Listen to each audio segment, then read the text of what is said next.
access to information that a rabbi of 80 years of study would have. It was a tremendous device. It was not unlike the kind of information revolution that we have today with, for example, smartphones, with access to Wikipedia. That's the kind of colossal achievement that Maimonides did in his Mishnah Torah. Naturally, it was very controversial because, if you'll recall, people were already upset with him because he said rabbis shouldn't take any money for their services. He essentially put them out of business by saying, what do you need a rabbi for? I have the Mishnah Torah. Is this going to come back on, Mr.? Yes. What is? Oh, good. Thank you very much. So that means I'm talking too much. If the screensaver turns on, it means I'm talking too much. I have to definitely go to the next screen. The Mishnah Torah was very, very controversial, as we shall see shortly. He also wrote Sefer HaMitzvot, which was basically addressing the question of what are the mitzvot. I mean, you'd think it's a very basic question, right? Everybody talks about we have 613 mitzvot in the Torah, Taryag mitzvot, but no one ever counts them. No one ever says, well, what are they exactly? So the Rambam set out and combed through the entire Chumash, the 5 books of Moses, and he wrote down exactly what those 613 mitzvot were, and single-handedly created yet another industry of rabbinic scholarship as people disagree about number 247, saying, no, that's not a mitzvah, that's just a minhag, or number 362. That definitely includes 2 mitzvot. Why did you put it together? There's a whole discussion there. But still, these kinds of works, and I should mention also his first work, the commentary on the Mishnah, they represent an entire trend of his thought, saying that the Torah should not belong just to specialists. The Torah should not belong only to those people who have advanced training in the highly arcane Aramaic idiom of the Talmud. The Torah should be something that everyone with just the very basic literary skills should be able to access. Literacy skills, excuse me. So that was a phenomenal achievement in itself, and really he could have rested on his laurels having made this signal contribution to the Jewish people, but in fact that was only when he was starting out. The second major body of his written works, and I am excluding here his letters, of which there are hundreds and say a lot about his personality and his leadership style and so on, but now we're talking more about his formal treatises written for the Jewish world, were books that were written for an entirely different audience. Whereas the Mishnah Torah and the Sefer HaMitzvot were written for the common Jew, the books like Guide for the Perplexed, Mora Nevuchim, were designed specifically for the highly educated, highly sophisticated, but somewhat ambivalent Arabic-speaking Jew of his age.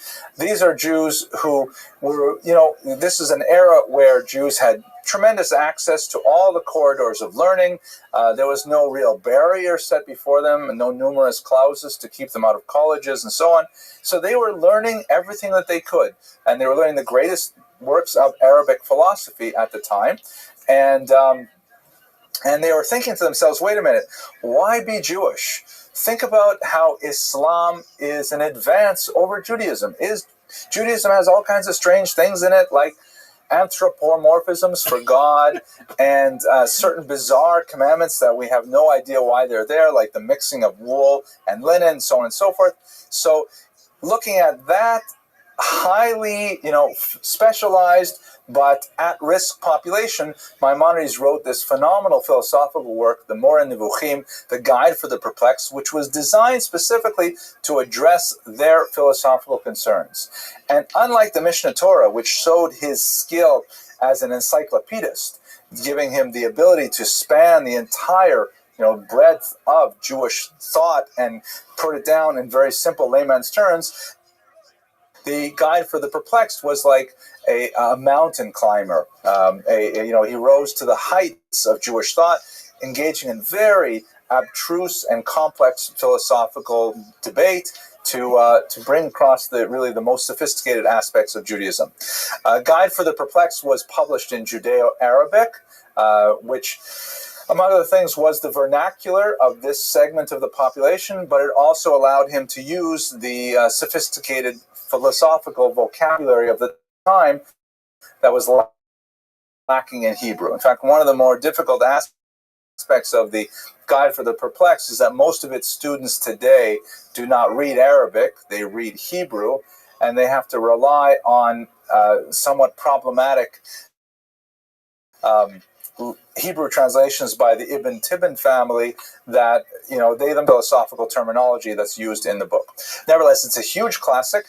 And since in this book, he really brought together a lot of Aristotelian thought with traditional Jewish theology, it had a huge influence later on Christian scholastic thought. St. Thomas Aquinas in particular quotes Maimonides at length with tremendous respect, just as Maimonides would quote Aristotle before him, calling him, for example, ha-philosoph, the philosopher. So there's a chain of transmission of ideas from Aristotle through Maimonides, through Thomas Aquinas, that makes Maimonides one of the very, very few Jews in our history that ever achieved fame for his Jewish works outside of the Jewish world. There are only a handful of people who really reach that level of world fame for their Jewish works, not for something else that they may have done. Like, for example, Albert Einstein, tremendously famous for his theories of relativity and so on, but he's not famous for his commentary on the Mishnah.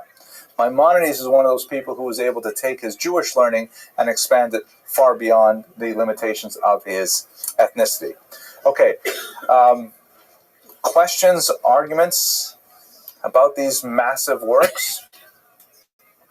Clear as the sun at noonday, right?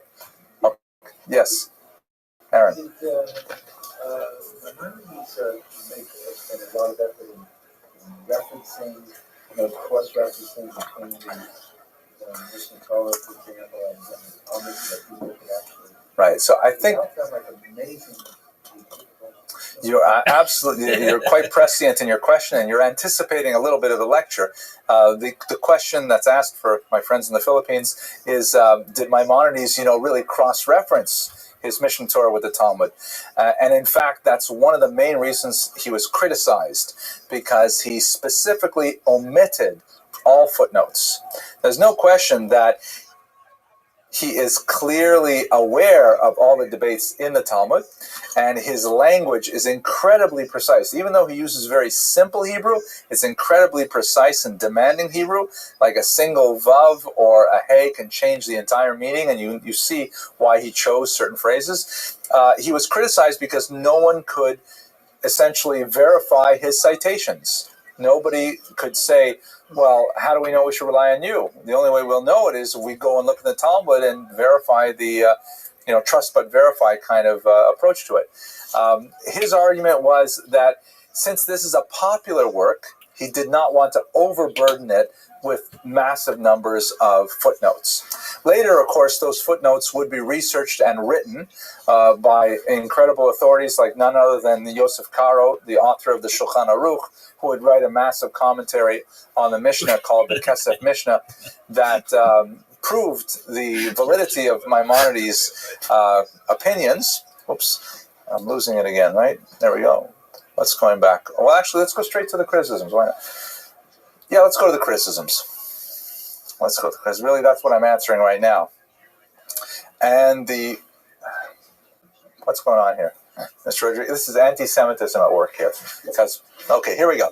All right, so he was criticized heavily during his lifetime. So why was he criticized? I've already mentioned in response to Aaron's question that he was heavily criticized because he did not include footnotes. He just wrote it down simply and in a straightforward manner because he just wanted to say the halakha the way it was with great self-confidence. He asserted, yes, this is what you're supposed to do, not like those other opinions. This is what you're supposed to do. But, if you were a skeptical reader, there was no way for you to verify it unless you really did the same kind of research he did. Some critics, and his critics were very, very sharp, argued that there was a certain amount of intellectual arrogance in doing so, and simply stating it, boldly without offering any kind of justification was an arrogance they felt was a character flaw, and that his books were unreliable as a result. Adding to that the fact fact that he clearly was heavily influenced by Aristotle, unashamedly so. He felt that Aristotle was a tremendous philosopher, and he was open to the idea of learning from non-Jewish wisdom, which was not necessarily an attitude that was well respected, for example, in the south of France and the Jewish communities there. So his reliance on Aristotle was another element of criticism.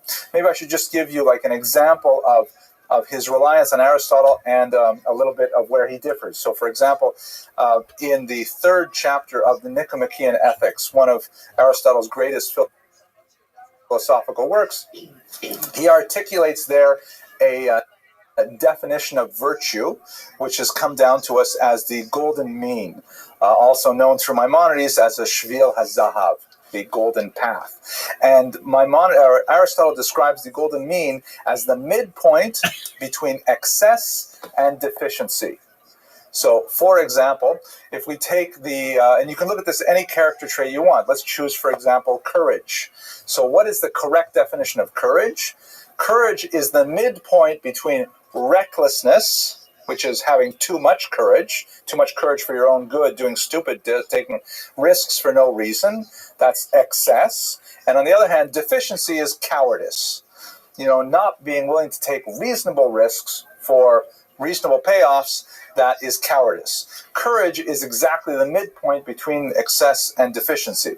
Maimonides says that's the way it is in Hilchot Deot, the sixth chapter in particular. He says, third chapter in particular, he says this is the way it is with every single character trait we have.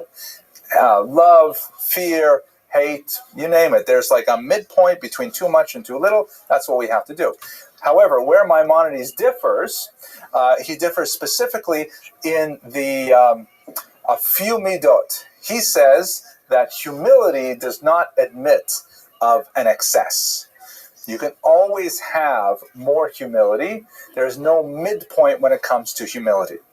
And that's clearly differing from Aristotle. Similarly, he argues that anger does not have a minimum, that you have to learn to completely remove anger from your heart. He does say, of course, that you are allowed to feign anger for your children, which we do regularly at home. For your students, you have to appear displeased and stern in order to, appropriately teach them the correct way to behave. But he says always it should be just kas al hapanim, below kas al halev, right? It should be anger just on the face. It's an exterior anger, not anger in the heart. Now, you look puzzled, Ms. Abramson. You have some problems with that? I really was angry with you, by the way, on Sunday morning, so I'm not on Maimonides in that way. No, it's just that if you think about it, how can you completely get rid of anger? How can it not exist in your heart at all? That can't be healthy at all. I mean, you're supposed to be a doctor. If you bury it down, it's just going to come out in some other form. If we see one of the big differences between Judaism and Christianity is that we don't try to abstain completely from everything. Instead, you recognize the issue and then you deal with it and you find that balance. So how can you say you shouldn't have any anger? Okay, well, that's a very well put question. You must be very proud of that. I am somewhat proud of her. Yes, I'm like moderately proud, right? Somewhere between excess and deficiency proud, right? But he says, in fact, that anger does not admit of a minimum. Anger is something that is so corrosive. It's like saying you're allowed to drink a little poison. It's something that you have. It's an avoda. It is a task of character development that you have to learn to detach yourself from anger. How to do it? Look, we can study Hilchos Deis together, and we're going to have a look at it and see how he says it. But it's clearly a huge task. Okay, follow-up question. It better be short. Two things. First of all, does he mean more that you should strive to act like you have no anger? You can have and you can deal with it, but it shouldn't be as if like you're actually getting angry, like recognize it. No, it's the other way. What you're saying does fit with the author of the Sefer HaChinuch, the anonymous author. Some say is Rabbi David of Barcelona, that he says what you do on the outside affects your inside. But the Rambam says the opposite. He says you may, and in fact sometimes you must, pretend to be angry, but don't let it into your heart, because it'll just give you an ulcer. It's going to make you unhappy, and it's just internally corrosive. Okay, more later. Okay, did I see another hand? Huh? And, I have to live with her in the same house, Yes. Right. Can they call voice? God gets angry. Okay, so God is allowed to do so. Li hanakama, vengeance is mine, nobody else's, right? Hashem Hashem can dress in gava, in arrogance, but we can't. So just because certain attributes are given to Hashem ish milchama, that doesn't mean that we can do those things. Very, very astute observation. And in fact, it's quite apropos, because one of the other reasons that he was criticized is because of his take on allegory and anthropomorphisms. Oh, we are the son of Elohim. We're supposed to be We are, okay, I give up. You're right. I don't know how to answer that. We are B'Tselem Elohim, but yeah, that's a good one. I'm not exactly sure how to deal with that one. That's a tough one. I mean, I can give you sources to back up my point of view, but I don't understand them. Now that you ask a question like that, no, come on, leave me alone, Lisa. Okay, give me the answer later. Let's get. This is supposed to be like an organized lecture where one person talks and everybody listens. Okay, right. So one of the arguments was that he dealt with allegory. Oh my gosh, this is a punishment. He dealt with allegory in a very difficult way. Because the Torah does speak extensively in allegorical terms. The hand of God, the finger of God. The Talmud says that God wakes in the middle of the night. God experiences emotions and things like that. But Maimonides was, he tended to discount these allegories as much as possible because he was an incredible rationalist. This is one of the areas where he stands apart from the bulk of the rabbis of his era, the Rishonim. He was very much opposed to mystical readings of the text. This is frustrating me. Yeah, but no, it's not getting me angry though. But he was very opposed to... I'm looking angry. Okay, this is getting out of hand. So he was opposed to any kind of supernatural interpretations of Judaism. He had a lot of problems dealing with, all these Talmudic passages in the Talmud speaking about demons and like spells and all kinds of sort of magical things. He felt that they were all, complex rabbinic allegories, but they didn't actually mean straightforward meaning of reading the text. And in fact, it's a difficult position to hold, and he was going against the mainstream, to be sure. So, for example, in the Bible, there's a lot of these kind of supernatural stories. For example, the story of the witch of Endor, when King Shaul is concerned about what's going to happen in the upcoming battle with the Philistines. And so he goes to a witch, and she performs a seance and brings back the dead prophet Shmuel to tell Shaul what's going to happen. And then there's a whole story there where Shmuel wakes up and says, "What are you bothering me for?" And Shaul says, "I want to know what's going to happen in the war tomorrow." He says, "Why ask me now? Tomorrow you can ask me face to face," which is a way of saying that you're going to die in the battle, which is, of course, what happened. So when you read that biblical passage in a straightforward way, it seems like, yeah, there was a seance and the prophet was brought back to life and so on. So Maimonides has a kind of complex and convoluted way to interpret it, saying that no, it was all smoke and mirrors, and that the witch had an accomplice who was pretending to be Shmuel and so on. Sometimes it's kind of stretched, but you get a sense of Maimonides' feeling that he really wanted to make everything as rational as possible. And so those areas, he came into conflict with a lot of the other rabbis, Rashi, for example, who, predeceased Maimonides, but of the same era, who felt that, this mystical world of spirits and demons and things was in fact valid. Yes, please. He wrote a lot on Agadas, but he wanted to say that the Agadas were all, metaphors for complex philosophical truths. Same thing with the Midrashim. Yeah, he was brutal when it came to those kinds of things. Now, for these reasons, the lack of footnoting, which some interpreted as a kind of a scholarly arrogance, his reliance on Aristotle, a non-Jewish philosopher, his disparaging attitude towards the supernatural aspect of Judaism got him into a lot of trouble with the Ashkenazi rabbis of southern France in particular. And what they ended up doing was, seeing his popularity, the Jews went to the Dominican friars. The Dominicans were a fairly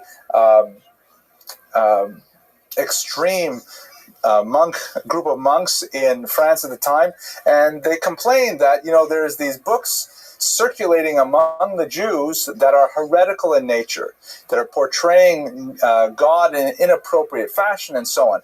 Now, the Dominicans, it's kind of a funny thing. Why are Jews going and complaining to the Dominicans? Unfortunately, this is the kind of thing that we have in Jewish history quite often, that when there is an internal Jewish fight,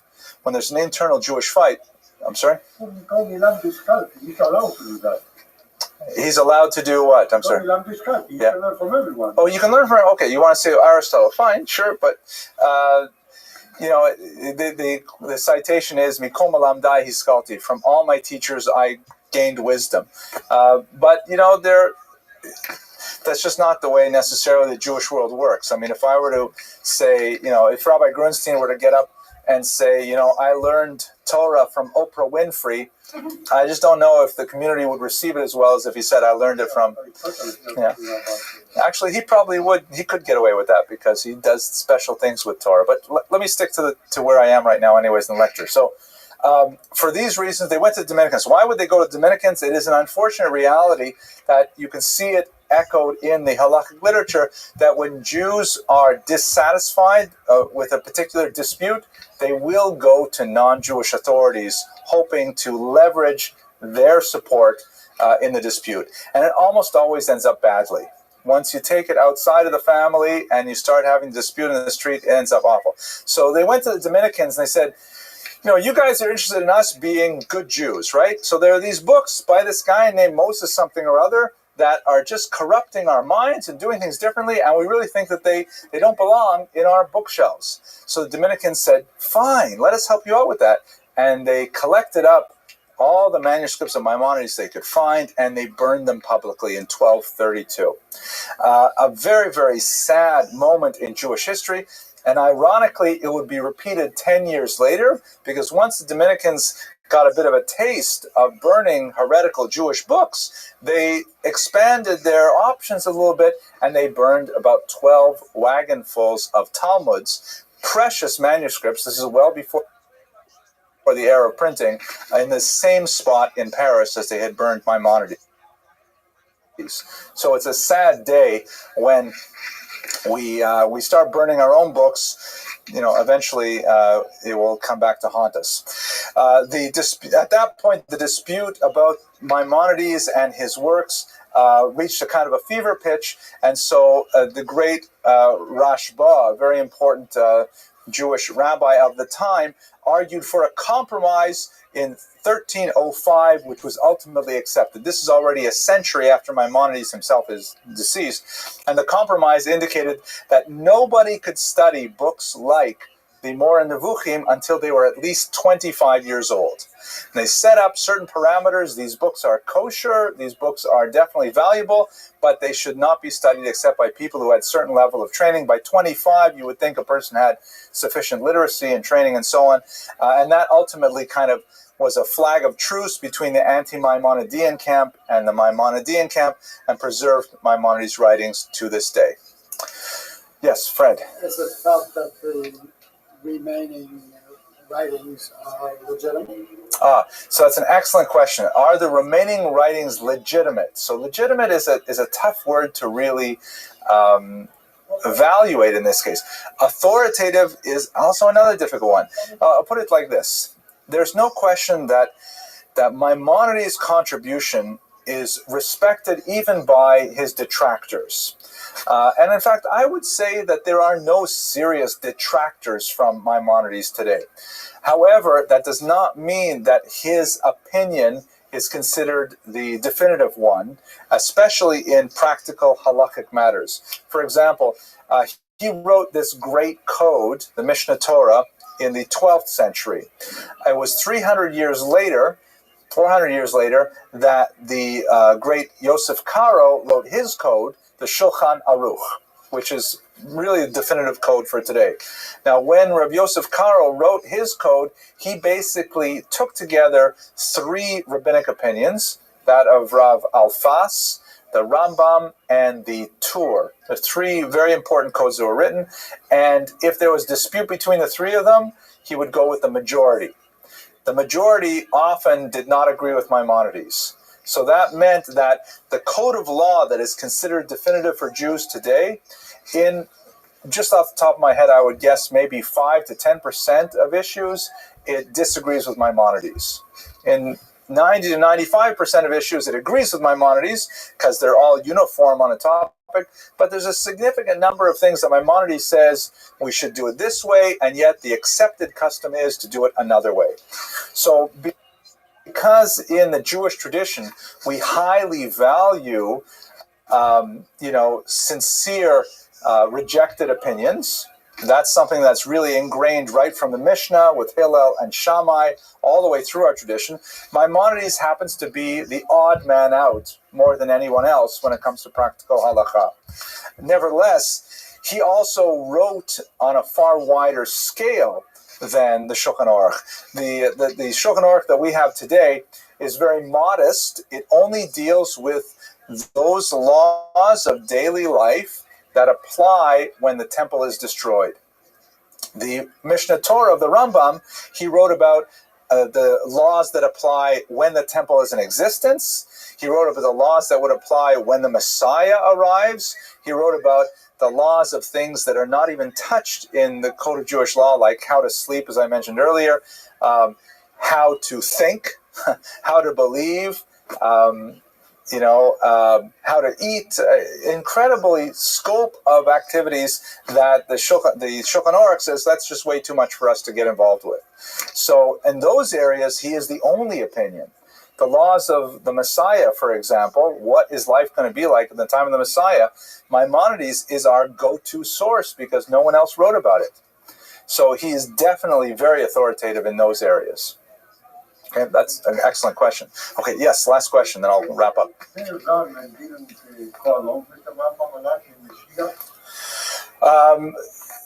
Shneir Zalman, the first ROTHSCHILD Rebbe?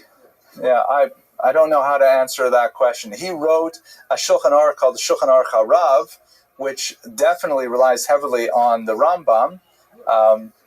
But he's a huge opinion. Everybody has to rely heavily on the Rambam today. Doesn't mean that we'll always agree with him, but nevertheless, his opinion is valid in the vast majority of cases. Yeah. Oh, the 13 principles. Let me just take a second to report on that, and then I want to wrap up because I want to stay on time. Some of the things that Maimonides did, which were also controversial, I didn't really mention them earlier. He was big in codifying things. So one of the things he codified was what exactly do Jews believe? It's kind of funny that here it is, we're in the 12th century. The Jews have been in exile for 1,200 years, and they've been in existence for another, 1,500, 2,000 years before that. And nobody ever sat down and said, okay, what exactly do we believe? Can we just agree on this? So Maimonides said, okay, let's write it down. And he came up with 13 basic principles of what Jews should believe. It says something about our religion, though, that we can go so long without ever having to actually agree on something so basic. But he wrote 13 basic principles that say things like, yeah, God exists, God is one, God is non-corporeal, we're waiting for a Jewish Messiah, he hasn't come yet. Don't confuse us with that other religion. There is life after death, things like that, saying that the Torah is valid. These are the basics of Jewish belief that he codified. And of course, once you put it out there, saying these are our 13 core beliefs, then you'll have 1,000 people who disagree with you. And so he was also criticized very heavily for even daring to suggest that these are our beliefs held in common. Okay, so let me wrap it up by talking a little bit about his legacy. This is his grave in Tiberia, although as I mentioned at the beginning of this lecture, the Cairoese Jews would disagree with that. His legacy is absolutely phenomenal. He literally started the entire industry of codes in the way that we understand it today by taking a very bold intellectual leap and saying we can reorganize the Talmud. For example, the way he referred to the Mishnah Torah, this was also criticism. He said, listen, all you really need to be a good Jew is your Chumash, right, the first 5 books of Moses, and my book, the Mishnah Torah, the repetition of the Torah. That's really all you need to be a good Jew. And that was a very bold intellectual statement, but by and large, it's got a lot of truth to it as well, even though we differ in how to interpret it. He worked as an indefatigable, is that a real word? Indefatigable. Thank you for saying that correctly. I should give you the microphone. Tireless worker for Jewish causes. We only very briefly touched on this in the lecture. And he also created tremendous philosophical works. And on the side, he was an extremely successful physician with a very lucrative practice and a good publication record. So Maimonides is really one of those towering figures in Jewish history, but I strongly urge you to encounter his writings for yourself because they really are quite brilliant. They are available in English translation if you find the Judeo-Arabic or the Hebrew challenging. And once again, I want to thank you very much for your endurance and your attention tonight, and I look forward to speaking with you next week. Okay, thank you.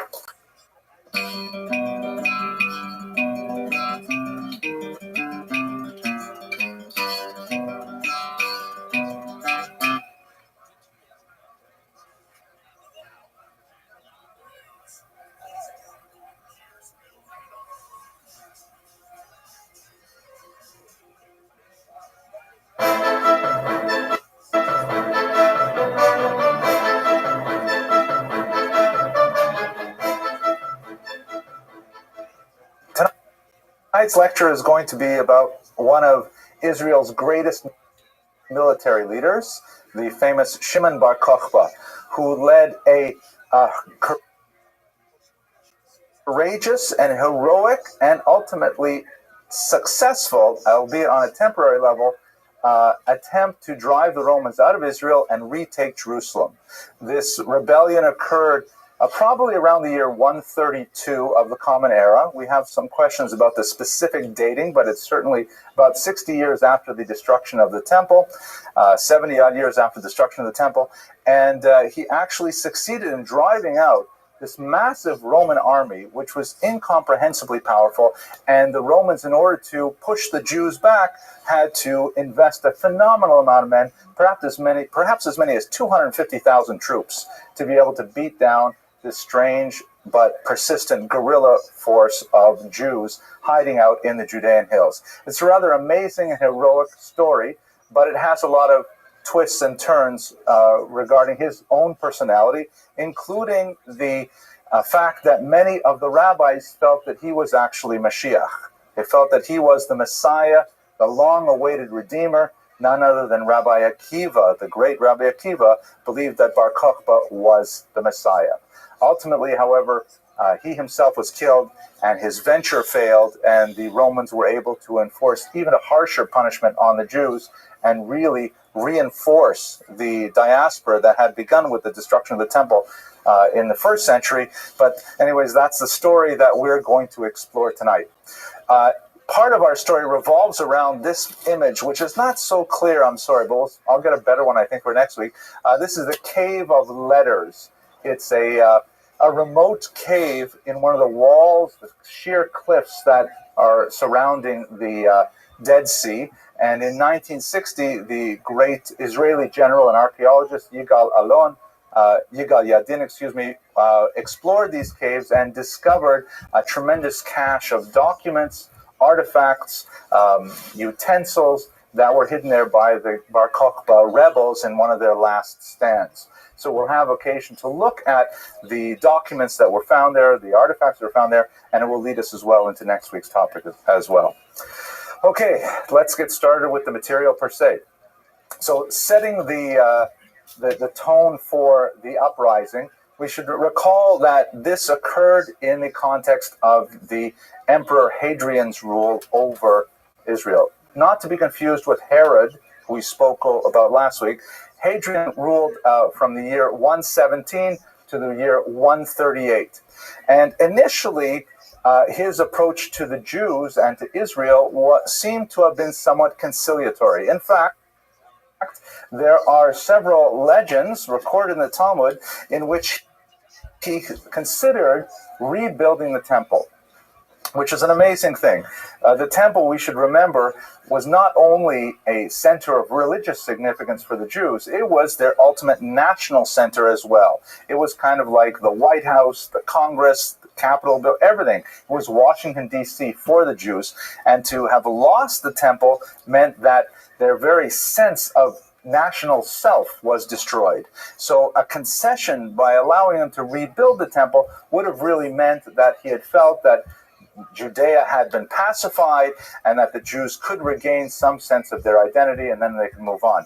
Let us recall what we discussed last week, that the Roman strategy of government was one of divide et impera, dividing and ruling, where they did not like to invest massive amounts of troops and administrators to directly administer a territory. They much preferred to sort of co-opt the elite and allow them to run their own government, kind of in a Quisling fashion, if you think of World War II with countries like Norway and so on. They wanted them to run their own affairs. They just said, you pay us tribute and you give us the proper obeisances and we will be very happy to let you run your country. So that may have been the reasoning behind the legend surrounding his openness initially to rebuilding the temple. I'm going to read you a passage here from the Midrash, and we should understand that, the rabbis who recorded the Midrashim are not trying to record historical data as we understand it today. They're primarily trying to convey religious messages, which they will couch within the context of the historical realities of their time, but they will not necessarily be, they won't feel hard bound to be completely accurate in every detail, because that's not the message that they're trying to convey. It's kind of like, if you think about the hermeneutics of the ancient texts, it's like the difference between a prescription and a love poem. A prescription has to be totally and completely exact. What drug, what dosage, how often you should take it, all those things are really important, or else, a disaster can happen. A love poem, on the other hand, can employ hyperbole, it can employ similes, metaphors, all kinds of things like that. Could you imagine if your doctor said, give him something sort of like Xanax, right? You can't do that. It has to be exactly Xanax or whatever it is. So these midrashic texts also are trying to convey the information like a love poem, as it were. We can't read them like prescriptions because that's not the way they were written. Okay, so here we go. In the days of Rabbi Yoshua ben Hananiah, the Roman government, that's under Hadrian, decreed that the temple should be rebuilt. Pappus and Lulianus, these are two important rabbis at the time, set up tables from Akko to Antioch and provided for the Olim from the Galut, meaning they set up these tables principally, it seems, to allow people to start exchanging their local currencies for Israeli shekels so that they could, because the term tables in Midrashic Hebrew means money changers. Those Kutim then went and said to the emperor, anybody know who the Kutim are? Kutim are the Samaritans. So we're going to get to them in a second. But the Kutim, and that's in the next slide actually, the Kutim and the Samaritans had a very difficult time with each other. The Kutim, the Samaritans, and the Jews proper had a difficult time with each other. I'll explain who they are in a moment. But at any rate, here, they're going to essentially ruin the plan. The Kutim then went and said to the emperor, be it known now unto the king that if this city be builded and the walls finished, I love this translation, they will not pay tribute, impost, or toll. Said he, the emperor, to them, to the Samaritans, what is to be done, seeing that I have already issued the decree? Said they to him, send to them and say, either change the site of the temple, or enlarge it by 5 cubits, or diminish it by 5 cubits. Then they will of themselves abandon the venture. Meaning the story in this Midrash is that the Samaritans, who wanted to ruin the possibility of rebuilding the temple, they said to the emperor Hadrian, can't let them have the temple. He says, what can I do? I already said I would let them have the temple. So they said to him, you know what? Then do this. Tell him you can have the temple, but you have to put it someplace else. Like the embassy can be in Tel Aviv. It can't be in Jerusalem, for example. That was a joke, sir. Thank you, Mr. Rodriguez. It was not a joke, but it was like a quip. Can I keep the quips? Maybe the Latvians will stay if I have a quip or two. Okay, the other thing is, or say to them, you can have your temple, but it should be a little bit roomier. Enlarge it by 5 cubits, which is the equivalent of about 9 feet or so. Or shrink it by 5 cubits. Now, why wouldn't the Jews say, sure, let's do it? Because the temple has to be exact, right? The measurements are described in Tanakh exactly the way it is. And so by telling them, you can have the temple, but it has to be a little bit bigger, they won't be able to accept it. And so what will happen, this is the plan of the Kutim, they are Jewish, by the way. I mean, we'll see exactly how Jewish and in what context, but they ruined the pod because the Jews would have to refuse, and ultimately Hadrian got his way. A throng of Israel had congregated in the Vale of Beth Rimmon when the letters of the emperor arrived. The people began to weep. Then a spirit of revolt began to sweep through the assemblage. Some said, let a sage stand forth and calm the people. The sage would, of course, be one of the Pharisees. We talked about him last week. They said, let Rabbi Yeshua ben Chananiah stand forth, for he is a great scholar of the Torah. So then Rabbi Yeshua arose and he expounded this parable. It's a good parable. I'm going to use it on my kids. Once a lion ate of his prey, and he got a bone stuck in his throat. Said the lion, if anyone can get the bone out of my throat, he will get a reward. There came an Egyptian heron who stuck his beak into the lion's throat and pulled out the bone. Said the heron, give me my reward. Said the lion, be off with you. Go and boast that you entered the lion's mouth and got out of there safely. So it is with the Jews, says Rabbi Yoshua. We ought to be satisfied that even though we got entangled with the Romans, we got disentangled without coming to harm. Right, so the parable of the story is that even though, and some elements of this may be exactly conforming to reality, that maybe Hadrian had this policy, he thought it might work, and then because of the internal conflict, specifically with the Samaritans, who were a significant force in Israel at the time, he would come to a bad end, so he decided to change his mind. And Rabbi Yeshua ben Prachia, Rabbi Yeshua ben Hananiah, representing the Pharisees, said, you know what? It's fine. We will do without the temple as long as we can do without the Romans as well. And that was sort of the attitude of the sages in a non-revolting fashion. But you saw that there was a chorus of voices saying we should fight against the Romans for the chutzpah of asking us to change our temple. Okay, so let's just go a little further and try to figure out who are these Samaritans here. I'm sure you've heard the term the Good Samaritan. Does anybody know the meaning of that term?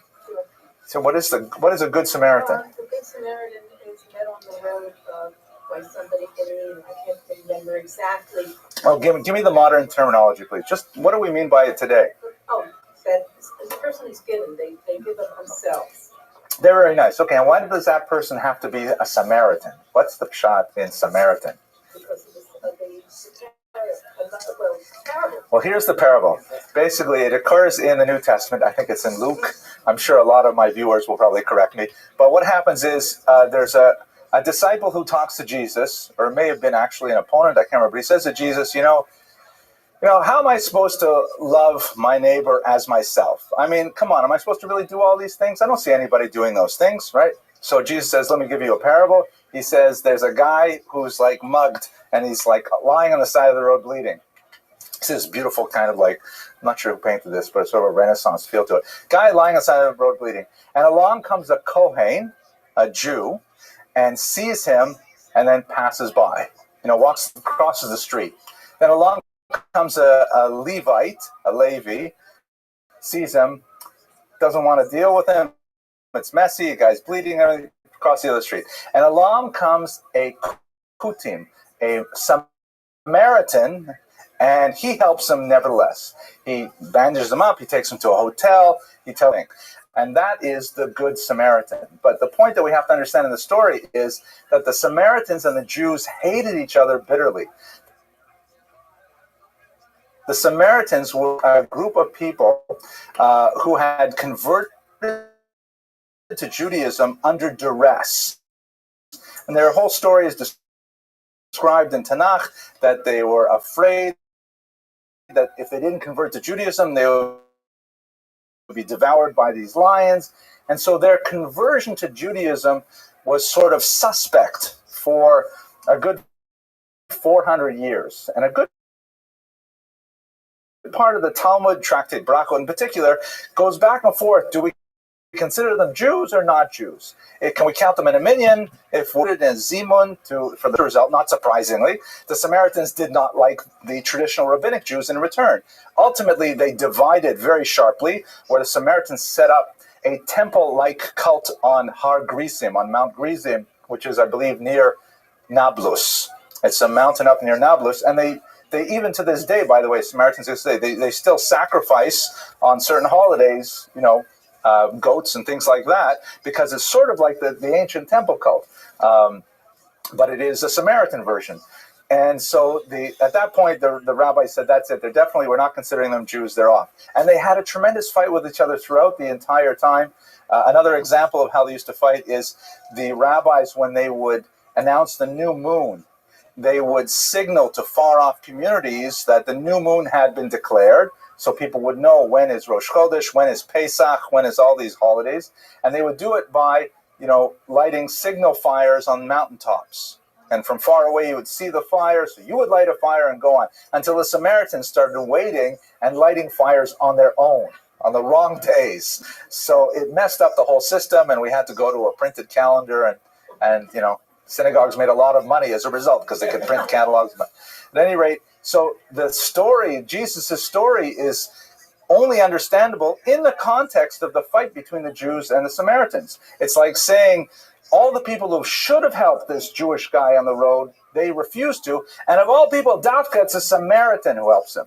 It's like saying, let's say you're stuck in a really bad neighborhood, and all of the inner city population, rich people are walking by, let's say white, middle-class Americans are walking by, leave me alone, and then an inner city resident who is dirt poor walks up and takes care of you.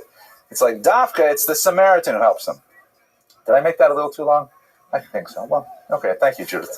All right, so anyways, there's three basic groups of Jews who are vying for authority in Israel at this point, and they have different relationship vis-a-vis Rome. The Pharisees we spoke about, the Pharisees are trying to practice this, like Yochanan ben Zakkai that we discussed the other day, they're trying to practice a sort of tactical retreat. They're trying to stay disentangled, disengaged from Rome. You leave us alone, we'll leave you alone, and they're trying to just stay out of Rome's way and manage their own Torah affairs in closed disciple circles.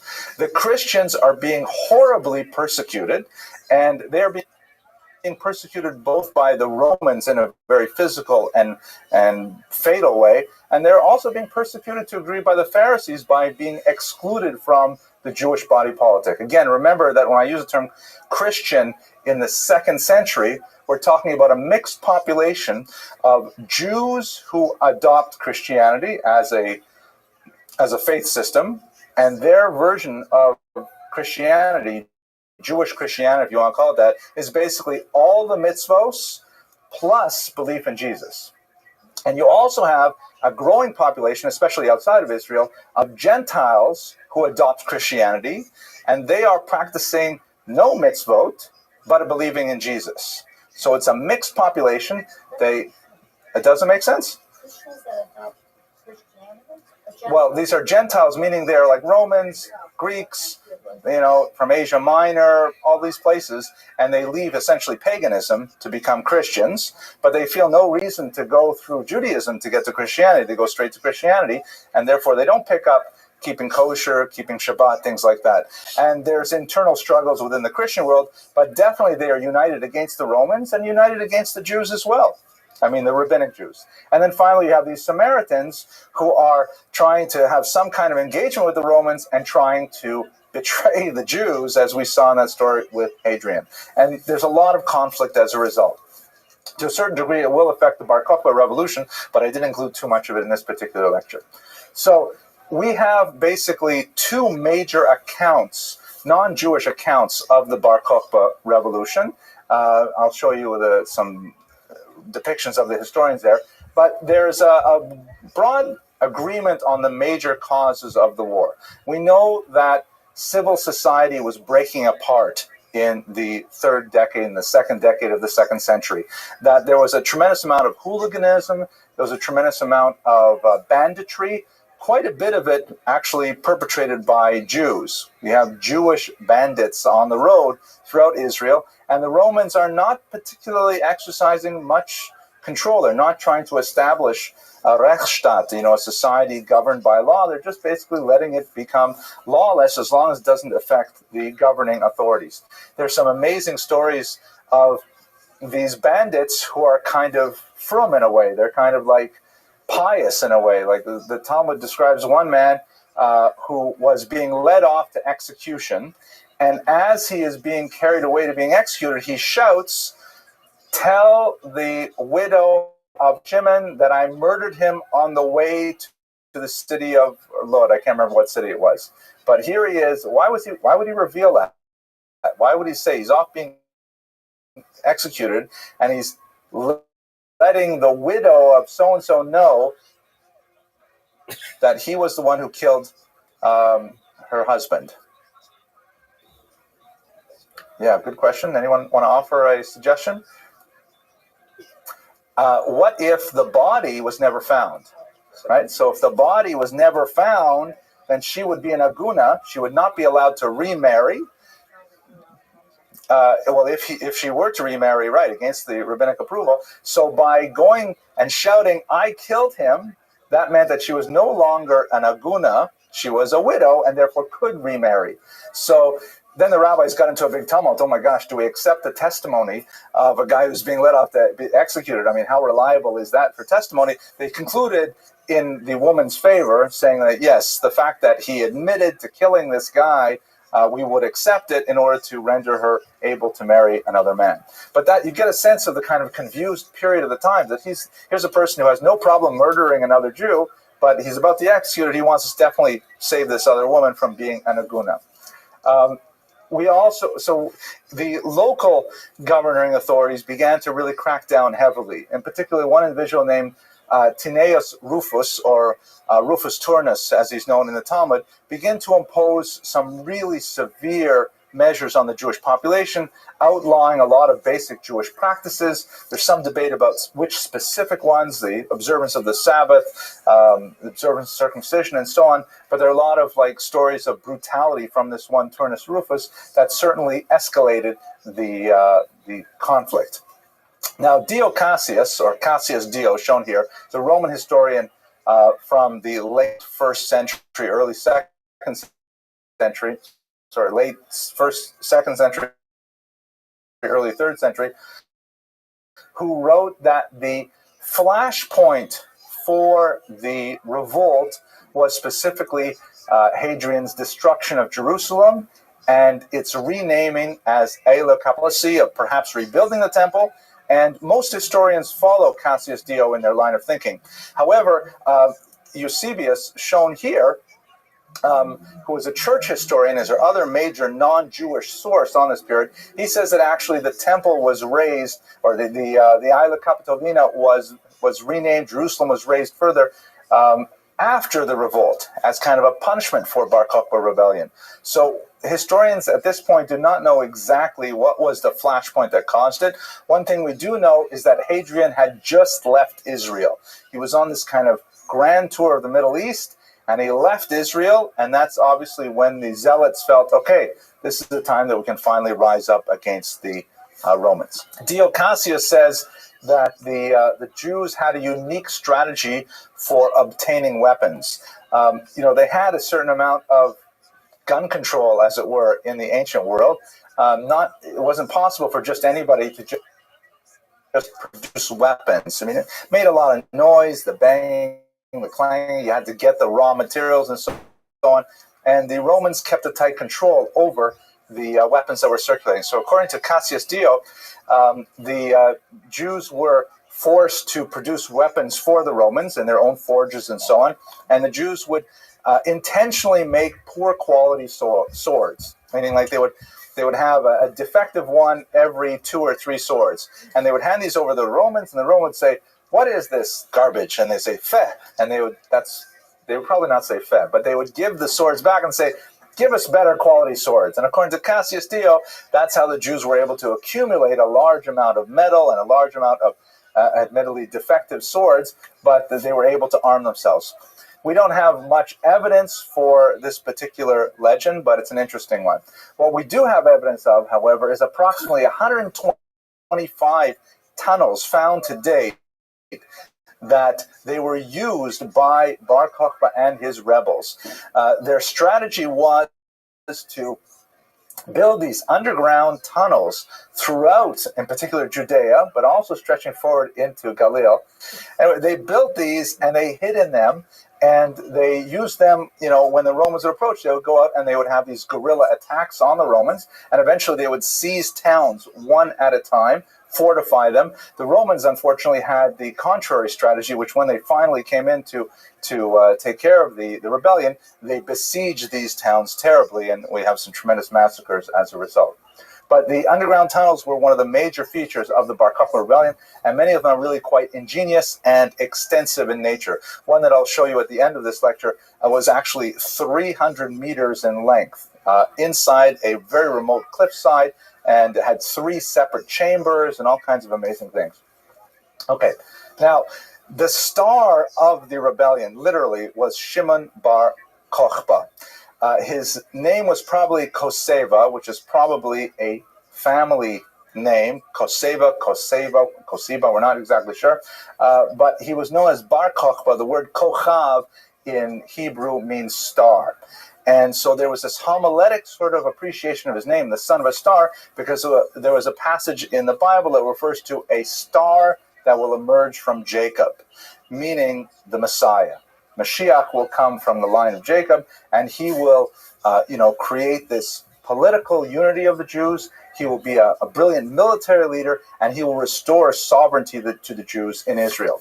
And actually, that's what Bar Kokhba was able to achieve in his short life. However, his ultimate betrayal of the cause, for various reasons, led to great disillusionment among the rabbis, and they referred to him in a rather derogatory fashion later as Bar Koziba. Kazav in Hebrew means to lie. So what was once son of a star became son of a lie, because it was all for naught. At any rate, as a military leader, he was exceptionally aggressive and demanding. We have quite a few documents written in his name, letters commanding his officers to move to this place and move to that place and so on. But he was extremely abrupt and even cruel to his underlings. He would frequently refer to their punishment if they failed to follow his orders. He was insisting that his underlings are betraying the people if they do not follow his orders exactly, precisely to the letter, and then he was constantly threatening them with different things.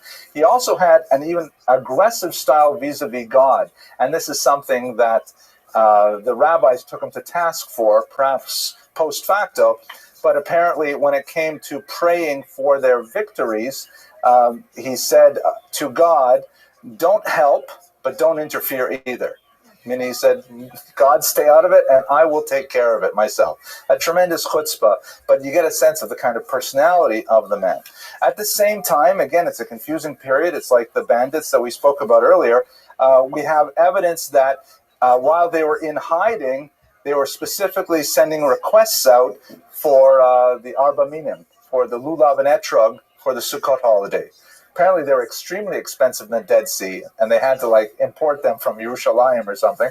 But they're also very attached to traditional religious Judaism, rabbinic Judaism at the same time. There's no question that in terms of his personal character, his midos, he would not be elected chief rabbi of the year. But on the other hand, as a strategist, there was unparalleled. And ultimately, he was successful in driving out the Romans. Now, it was in this context that we should understand his nomination as the Messiah.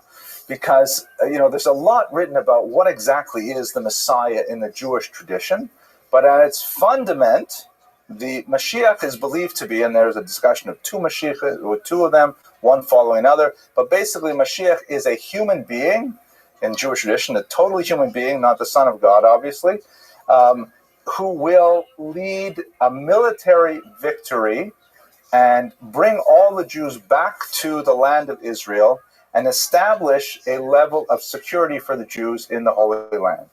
And so everything that Bar Kokhba was doing was in fact leading to these goals. And when he finally conquered Jerusalem, it seemed that the messianic predictions were all coming true in the person of this one Bar Kokhba. According to Maimonides, who wrote the best synopsis of Jewish philosophy on what Mashiach is, of who Mashiach will be, he wrote that Bar Kokhba could have been Mashiach, but he sinned, and as a result, he was killed for his sin. The sins may have included things like the very, chutzpahdik attitude to God, and things like that. Akiva, the great rabbi of his times, was a follower of Bar Kokhba. Some have argued that he lobbied for him actively throughout the Jewish diaspora, but he's certainly Messiah. He was not. There was multiple voices, however, among the Pharisees, and as I think I mentioned in the bulletin, Rabbi Yochanan ben Tarta said to Akiva, grass comes, meaning that you're going to be dead and buried, and you'll be fertilizing the grass. You can't rely on Bar Kokhba to be Mashiach. So it's not one unanimous voice among the rabbis, but Rabbi Akiva was primus inter pares. He was one of the greatest of them, so his voice was extremely important. This is, by the way, a document from some of the Bar Kokhba papers or papyri that have found itself to the present day. So here's a map showing where the revolt was centered. It did eventually spread to the north, but it was essentially in the area of Yehuda. That's around Jerusalem to the east, around the Dead Sea. The revolt started when Hadrian left town about the year 132. And as I mentioned, the strategy of Bar Kokhba was to go town by town, village by village, drive out whatever Roman troops were there, immediately take over the entire location, probably had a lot of sympathizers among the local population, dig these tunnels and fortify and get ready for the Romans to counterattack. And ultimately, going in this fashion, town by town, village by village, they were able to conquer the entire area, including Jerusalem, which was really quite an amazing achievement. Here is one of the many coins that was minted by Bar Kokhba. What they used to do is very soft, malleable metals. They would heat up Roman coins until they were kind of soft, and then they would simply stamp over the emperor's face with whatever new symbols they wanted to import. And let's have a look at some of these symbols here. Anyone recognize this structure here? The Mishkan, or I would say actually a little bit later, the Beit HaMikdash. This is the Holy of Holies, right? Which was created by Herod in a kind of a neoclassical style. That's why you have the kind of Greek-style columns, things like that. So what does it mean that Bar Kokhba is putting this on his coinage? What are his values? They're clearly, very national, religious. Let's get back to Jerusalem. Let's get our temple sacrifice going. That was like a really important thing to him. This little item up here, anyone figure out what that is? I'm sorry? I'll give, not a lion, this little thing up here. I'll give you a hint. It twinkles. Star, right. And who's that? Bar Kokhba, right? So the star on top of the temple, the Bar Kokhba, his star is shining there. That's the symbol. Now this is, I believe, this is supposed to be some kind of lulav. I'm not positive about it. I may be confusing this with another coin. But again, also a religious symbol. The coinage, Mr. Rodriguez was trying to figure out the Phoenician Hebrew. These are actually old-style Hebrew letters, and they say things like Shimon, for Shimon Bar Kokhba, for the freedom of Jerusalem, I haven't been able to actually decipher these myself, but I read about them in other books, so you'll have to take my word for it. Now, so this is like the high point of the victory was the conquest of Jerusalem, which he held for possibly 3 years. But the Romans counterattacked, obviously, and they brought in troops from all over.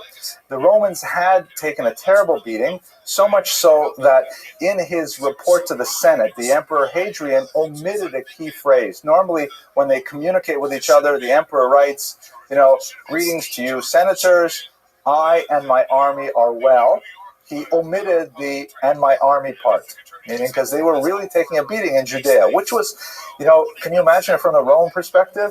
They just can't deal with these Jews. I mean, every few generations, they're rebelling. And who are they? It's this tiny little people. The Roman Empire extends from Scotland all the way out basically to Afghanistan, all around the Mediterranean basin, and they just can't deal with these Jews. Keep on fighting back. What's wrong with them? So he sends in 14 legions. How big is a legion? I looked it up. They vary in size, but the minimum size is about 1,000 troops. And a lot of these troops would have secondary troops attached to them, kind of like squires. So when you figure out what 14 legions mean, it's approximately, 10,000 troops. 140 to 225,000 troops were brought into Israel to quell the rebellion. We have inscriptions left by these Roman battalions and legions all over Israel when they were attacking Bar Kokhba. It was really a full court press against them. He even brought generals from Britain all the way across the Mediterranean to deal with the Jewish problem. It was definitely a major military effort by the Romans. You can compare it perhaps to, let's say, the Warsaw Ghetto Rebellion, which was also a doomed effort, that there's no way that the Jews hiding in the Warsaw Ghetto would be able to fight off the bulk of the Nazi army. But nevertheless, they made a very heroic attempt of it and sent a signal to the rest of the world. It's a very comparable kind of comparison in terms of the size of forces. So the war lasted for about 3 years. We have coinage that survived that says, Bar Kokhba, Jerusalem, year 1, Bar Kokhba, Jerusalem, year 2, and a third that may even be read year 3, and then the coinage disappears. So we're thinking that the war lasted approximately 3 years. At least Jerusalem was held for approximately 3 years, but ultimately it could not be sustained. The last stand was in Beitar, which has become a symbol for Jews throughout the centuries. Beitar was one of the last holdouts of the Bar Kokhba's rebels, and he had a very enthusiastic level of support from the local population. The Talmud says, did we lose this image? It'll come back? Okay. The Talmud says that in Beitar, there were 300 school children who, if they heard the Romans were approaching, would take their styluses, their pens, and they would run out of school to poke the Romans' eyes out. Just as an illustration, the Talmud was trying to say just how deep the support was for the Bar Kokhba revolution in this town, which is, by the way, is located in a place called, I forgot, the Kfar al-Itil, I think I forgot. I'll have to look it up. I'll make a little thing on the internet. These are, by the way, some of the ruins of Beitar in modern Israel. The Romans, however, besieged the city of Beitar, and they simply waited out the Jews. They made sure to seal off any tunnels that may have been dug under their fortifications, and they did not engage the forces for a long time, and they basically starved them until they were forced to try and make a break for it and to open up the siege, at which point the Romans, who had of course been well fed throughout the months and even years of the siege, they simply massacred the fighters at Beitar. The Talmudic descriptions of the carnage are, incredibly hyperbolic. Like, for example, they said that the Romans rode with their horses into blood up to their necks. So it's hard to imagine what that would be like. They said that the fields around Beitar were fertilized with Jewish blood for 3 years afterwards. All kinds of like these extensive stories trying to describe how horrible the suffering was. Beitar eventually fell. One of the ironies of Jewish history on the 9th of Av, the destruction of the temples, actually destruction of the Warsaw Ghetto, the expulsion from Spain. It happens to be like a uniquely bad day for Jews, kind of in a sort of like National Jewish Bad Luck Day. It's a really bad time for Jews, but I shouldn't joke about it. And Beitar fell on that day. The Romans, in an act of cruelty, would not allow other Jews to come and to retrieve the bodies, and they insisted on just leaving them there to rot in the August sun without burial. This lasted for approximately a week until finally the Romans, deciding that the revolution really was at an end, they finally allowed the Jews to come and collect the bodies of the dead and to bring them to burial. At which point the rabbis instituted a blessing in the liturgy, which was read always to remember the Bar Kokhba rebellion and the subsequent burial of the martyrs at Beitar. The blessing reads as follows: Blessed are you, Hashem, our God, King of the universe, the Almighty, our Father, our King, our Sovereign, our Creator, our Redeemer, our Maker, our Holy One. Holy One of Jacob, our Shepherd, the Shepherd of Israel, the King who is good and who does good for all. For every single day he did good, he does good, and he will do good to us. He was bountiful with us, he was bountiful with us, he is bountiful with us, and he will forever be bountiful with us, with grace and with kindness and with mercy, with relief, salvation, success, blessing, help, consolation, sustenance, support, mercy, life, peace, and all good, and of all good things may he never deprive us. Anyone recognize where that comes from? If I read the Hebrew, you'd probably get it right away. Exactly. It's the fourth blessing in benching, the one that ends Ali Chasreinu. So the grace after meals is specifically, this one paragraph was instituted by the rabbis in memory of the massacre at Beitar and the ultimate burial of the bodies. We actually have a lot of passages like that in the liturgy where the liturgy will not specifically refer to a historical event, but it's supposed to evoke the kind of feelings that the authors wanted. Another example, for example, would be the Av HaRachamim prayer that we read on Shabbat, which is in memory of the massacres of 1096 in the Rhineland. Maybe we'll talk about it later. Rabbi Akiva lived through all of this, but 24,000 of his students famously did not. So there's a lot of discussion among historians. As I'm sure you're familiar with the legend that 24,000 of Akiva's students died over one summer. And as a result, we have the period known as Sphira. Well, we call it Sphira because it coincides with a part of counting the Omer, which is Shirata Omer, the counting of the Omer, which is basically usually it's between Passover and the holiday of Shavuot, and in that time there's roughly a month of semi-mourning, and the mourning includes no haircuts, no listening to music, things like that, no buying new clothes, and it's supposed to be in memory of Rabbi Akiva's 24,000 students who died during that time. Now, the tradition does not state that they died in the Bar Kokhba rebellion, but given Akiva's support of Bar Kokhba, it stands to reason that his students would also support them, and the timing in the summer is exactly right. So some historians have opined that those 24,000 students died in battle with the Romans and not from a plague. The term plague that Talmud uses is kind of like a euphemism for the Romans. They actually may have died in combat, but that remains speculative.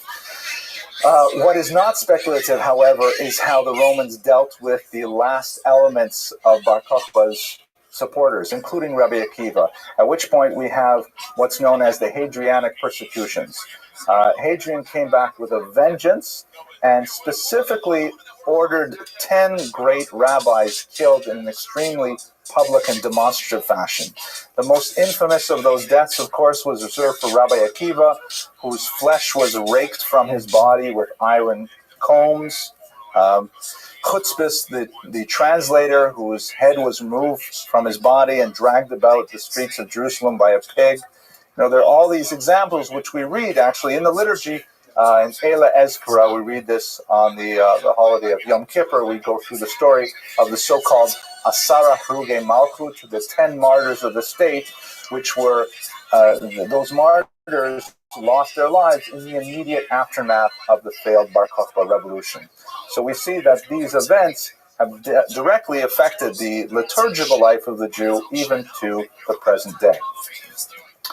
Now, the last element that I find really fascinating about the whole Bar Kokhba story is one of the discoveries of the caches of materials left behind by the rebels. It's in this thing called the Cave of Letters, which is an extremely inaccessible spot near the Dead Sea, even less accessible than Qumran, where the Dead Sea Scrolls were found. It's in a cliff face where you have to walk across these extremely dangerous little narrow paths with a 600-foot drop 6 inches away, and then you have to make this climb on a 50-foot ladder, which of course was not present back then. They used rope ladders and things like that to get to this cave with 2 entrances and a massive network of tunnels that housed entire families. The kind of materials that were found in these caves indicate that women and children lived with the rebels. I mean, you had entire families and who knows how many, maybe a few hundred people living in these caves for years. They had stocked up on water, which could only be got from about 10 miles away. There's no water otherwise. And they had evidence of ritual implements, and they had had a full religious life going on inside these caves as they're hiding from the Romans. What I found absolutely amazing, and I had not heard about this before, was buried in the entrance to that Cave of Letters was a small packet. This is it here. Discovered in 1960 by the Israeli archaeological team led by General Yadin, which contained the personal correspondence of a woman named Babata. And in this personal correspondence, we have all kinds of her letters describing a custody battle she had over one of her sons, her marriage contract, legal affairs that she was involved in. Absolutely fascinating materials. These were documents that were extremely important to her, so she buried them before she was ultimately killed, we presume, by the Romans, and they were found. So 2,000 years later. So the change of topic for next week is I'd like to find out everything we can about this woman Babata and try to understand what we can learn from this about the life of women in 2nd century Israel. But let me get back to Bar Kokhba and to bring it to a conclusion. Bar Kokhba's legacy is profound and confused in some ways. Profound in that this was the last major military attempt by the Jews to regain their land in ancient times, and it would be a long 1,800 years before they would ever dream of doing this again in a real fashion. It was a heroic rebellion, it was a successful rebellion, and it ended, however, badly in a very bloody massacre at Beitar, all of which we remember very profoundly in our liturgical tradition in particular. Perhaps the saddest element for the Jews, however, was the dashing of the messianic hope that Bar Kokhba represented. But at any rate, I thank you very much for your attention and your endurance. Next week we'll talk about Babata, and I hope you have a great night. Well, you made it all the way to the end of the video, so I hope that means that you really enjoyed it, or else perhaps you fell asleep at the terminal. But I just wanted to say thank you very much for watching. And, I'd like to develop more of a relationship with my viewers. And so please feel free to, click the like button or to leave a little comment at the bottom. I try to respond as much as possible. And if this video was useful to you, then please pass it on to someone else who might also find it so useful. Okay? Thank you very much, and have a great week.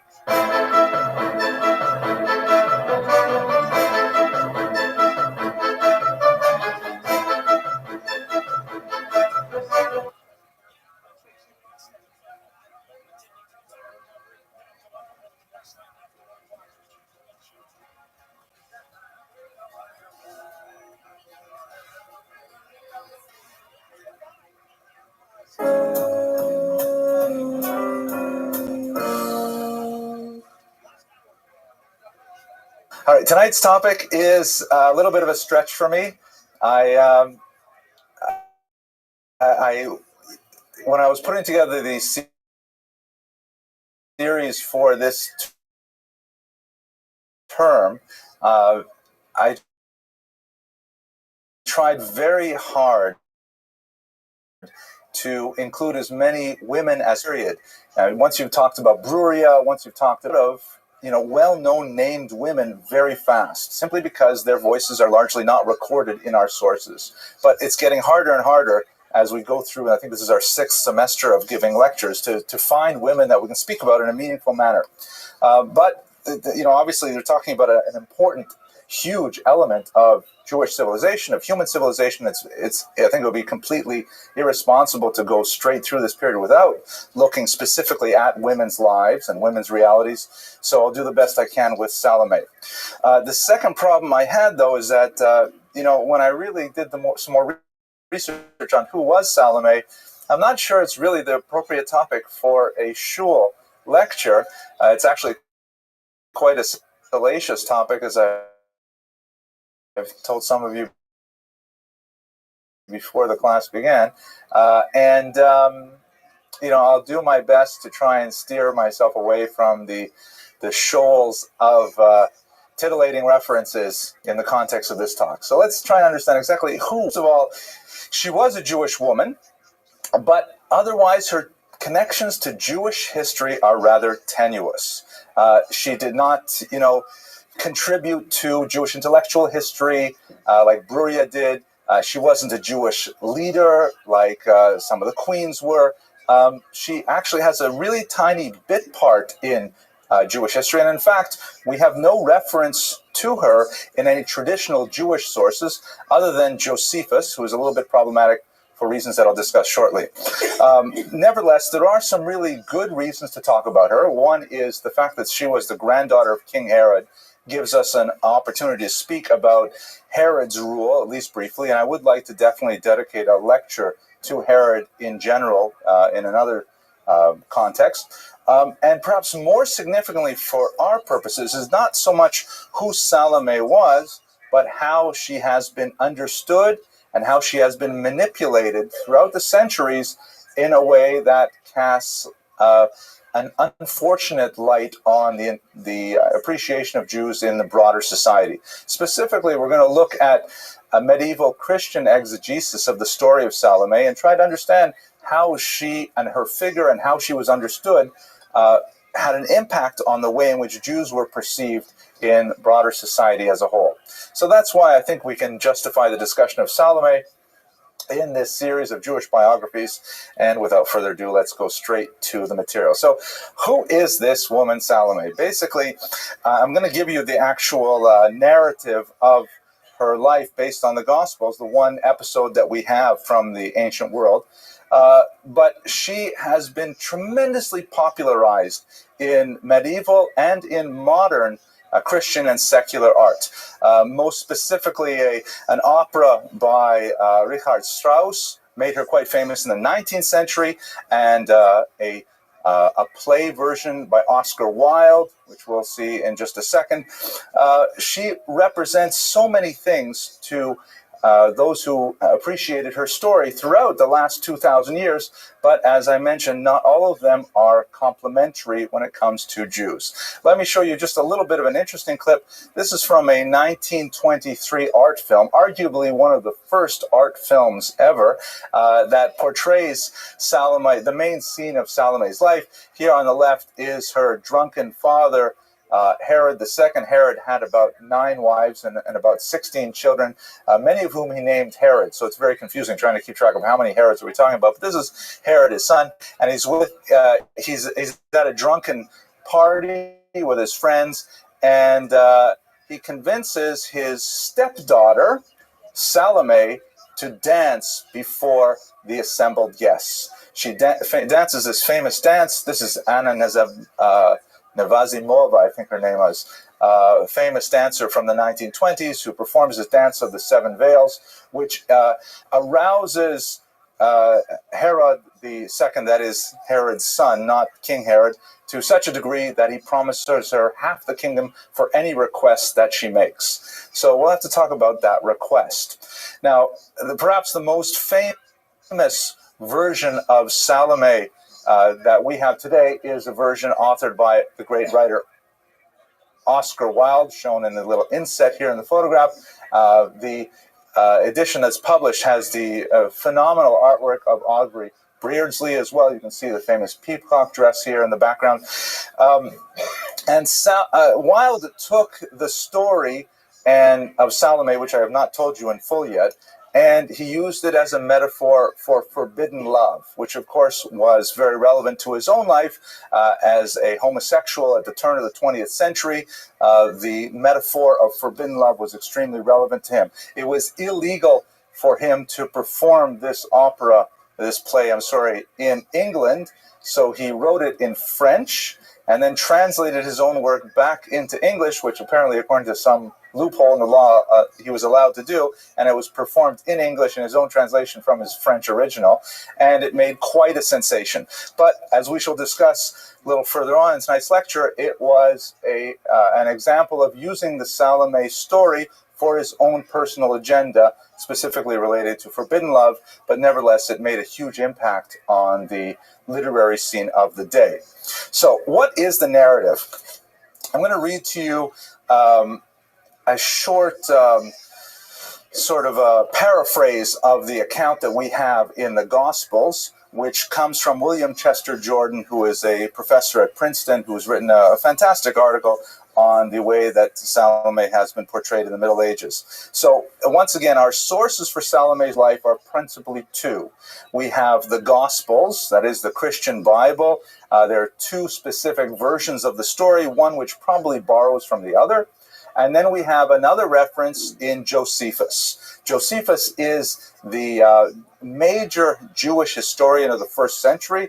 You'll recall perhaps from our lectures last year that he was a Jewish general. He defected to the Roman side, and then he wrote an incredibly detailed account of the first Roman-Jewish war in the 8th decade of the first century, and then it was very well read, and Romans read it. He received great accolades, and then he went on to write a massive 20-odd volume Jewish Antiquities, which is basically the history of Jews from all time. And these were documents that were produced for a Roman imperial audience, so they're not necessarily the most authoritative versions of Jewish history that we would like to perhaps read, but nevertheless, he has a version of the Salome story there. She is named in that story. She's not named in the Gospels, so there's no reason to suspect that this event did not actually happen. So here's the version that Dr. Jordan prepared for us based on the Gospels. Herod the Tetrarch refers to the three sons of Herod that ruled the principle of Judea in the first century. After he died, he divided up into three rulers. Tetra, meaning tetra is three, right? Right. What's four? Quattro. Thank you. And arch means like leader, archos, right? Democracy, right? Herod the Tetrarch ordered the arrest of John the Baptist and had him imprisoned in chains. John the Baptist, of course, a very important early Christian figure, and we're going to return to him as well. Herod's reason for doing so, for arresting John the Baptist, was the furious complaint of his wife, Herodias, right? Also named after Herod. He'd like to name a lot of his kids after himself. At John's public condemnation of their marriage, right? So Herod's wife, Herodias, was angry with John the Baptist, so Herod had him imprisoned. Why was Herodias angry with John the Baptist? Herodias was the former wife of Philip, Herod's brother, whom she had left to marry the Tetrarch Herod. So in other words, she was married to one son of Herod. She left him and married the other son of Herod, which was forbidden under Jewish law. By the way, all these people are Jewish. Okay, so we're talking about Jewish kings, corrupt, obviously. Herod himself, as we'll talk about, was actually from an Idumean family, which was Edomites, but that's already, 4 generations ago. So these are like really, they're like the rich and famous among the Jews, and they have the sort of pace life place that we can imagine. Anyway, so, right, Herodias, the wife, had married Philip, the son of Herod. She left him and married Herod, the son of Herod. And John the Baptist, Jewish guy, criticized her for marrying her brother's brother during his lifetime, which is forbidden in Jewish law.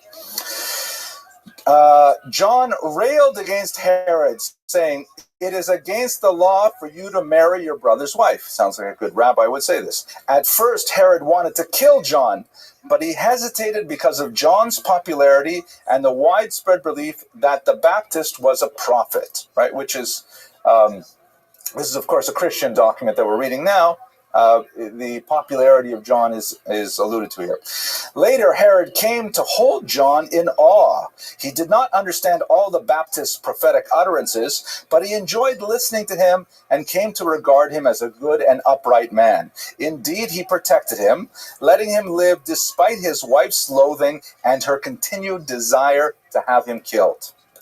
An opportunity arose for her to fulfill her desire at Herod's birthday banquet, which his courtiers, military commanders, and various elite male members of society attended, right? So let's get the scene right. The husband, Herod, he has imprisoned John the Baptist at his wife's insistence. The wife is upset because John the Baptist is casting asparagus at their wedding. Casting aspersions, right, at their marriage. I shouldn't say things like that. I'll edit it out, right, Mr. Rodriguez? Should I do that? Right. Because he's giving her a hassle about their wedding. So John the Baptist is sitting in prison, and Herodias gets an idea. Aha, how about this? My husband, Herod, is going to have a massive drunken birthday party. It's going to be all men there. I happen to have, says Herodias, a beautiful young daughter from my first marriage to Herod's brother. So this would be Herod's niece and stepdaughter. And she says, Herodias' daughter by her former husband danced before the assembled company, and so delighted Herod that he swore to give her anything she wanted, even half his realm. Right? So she essentially prostituted her daughter before Herod to convince him to give up anything he wanted, because she knew her husband and that he would like make some kind of sweeping statement in front of all his friends, and then it would be very difficult for him to retract. After talking to her mother, the girl asked for John the Baptist's head on a dish.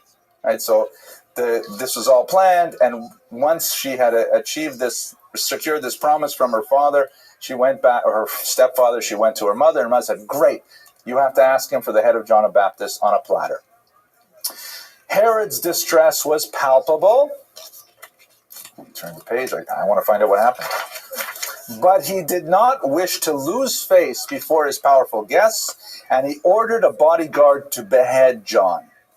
After carrying out his task, the guard returned to the banquet with the head on a dish and gave it to the girl, who then gave it to her mother. When John's disciples heard the news, they claimed his body and buried it. So the theme of this young, beautiful girl, sexually alluring, possibly very innocent, possibly so young she's a virgin herself, dealing with the disembodied head of John the Baptist, was so grotesque it fascinated medieval artists, and we have literally hundreds of examples of this depiction of the young, beautiful girl and the decapitated John the Baptist. Here's one from Titian from the 16th century, and here you can see a piece of monumental architecture. Lots of these, sometimes with spooky backgrounds. You can see the artists are just loving this whole contrast between the beautiful youth and the decapitated John the Baptist. We could do this all day with tons of these examples. It seems they're having a huge field day with what's going on. Here is an early 20th century example from one of these staging of the plays.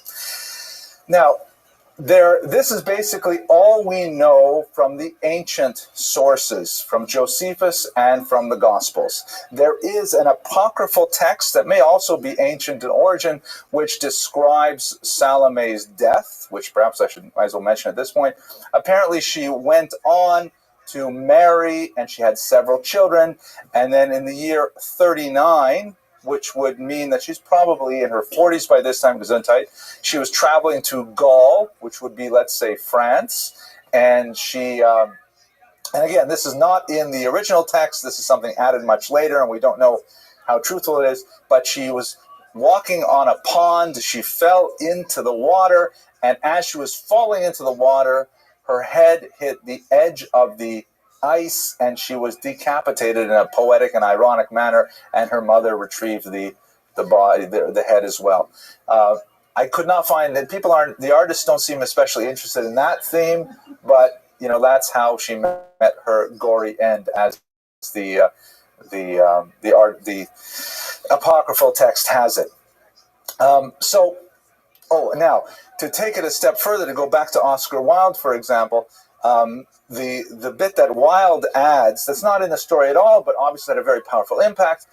He also adds a sexual attraction between Salome and John the Baptist, and that she's confused and she wants him, but she can't have him, and so then she gives into her mother's wishes, and she has him decapitated. And there's a very powerful scene at the end where she says, I could not kiss your lips in life, so now I kiss thee in death. Very powerful. You connect it back to Wilde's personal history. It makes a lot more sense, and so on. So it's a fascinating story that gripped the imagination of much of the medieval Christian exegetes and even the modern mind. And in fact, there are versions of the Salome story in song and in writing. If you happen to look at the Wikipedia article, they list about 30 versions of Salome in modern culture in the 20th and 21st century. So it's definitely an enduring kind of myth, if you will, that takes us to the next question, which is really, why are we talking about this in a Jewish history class, right?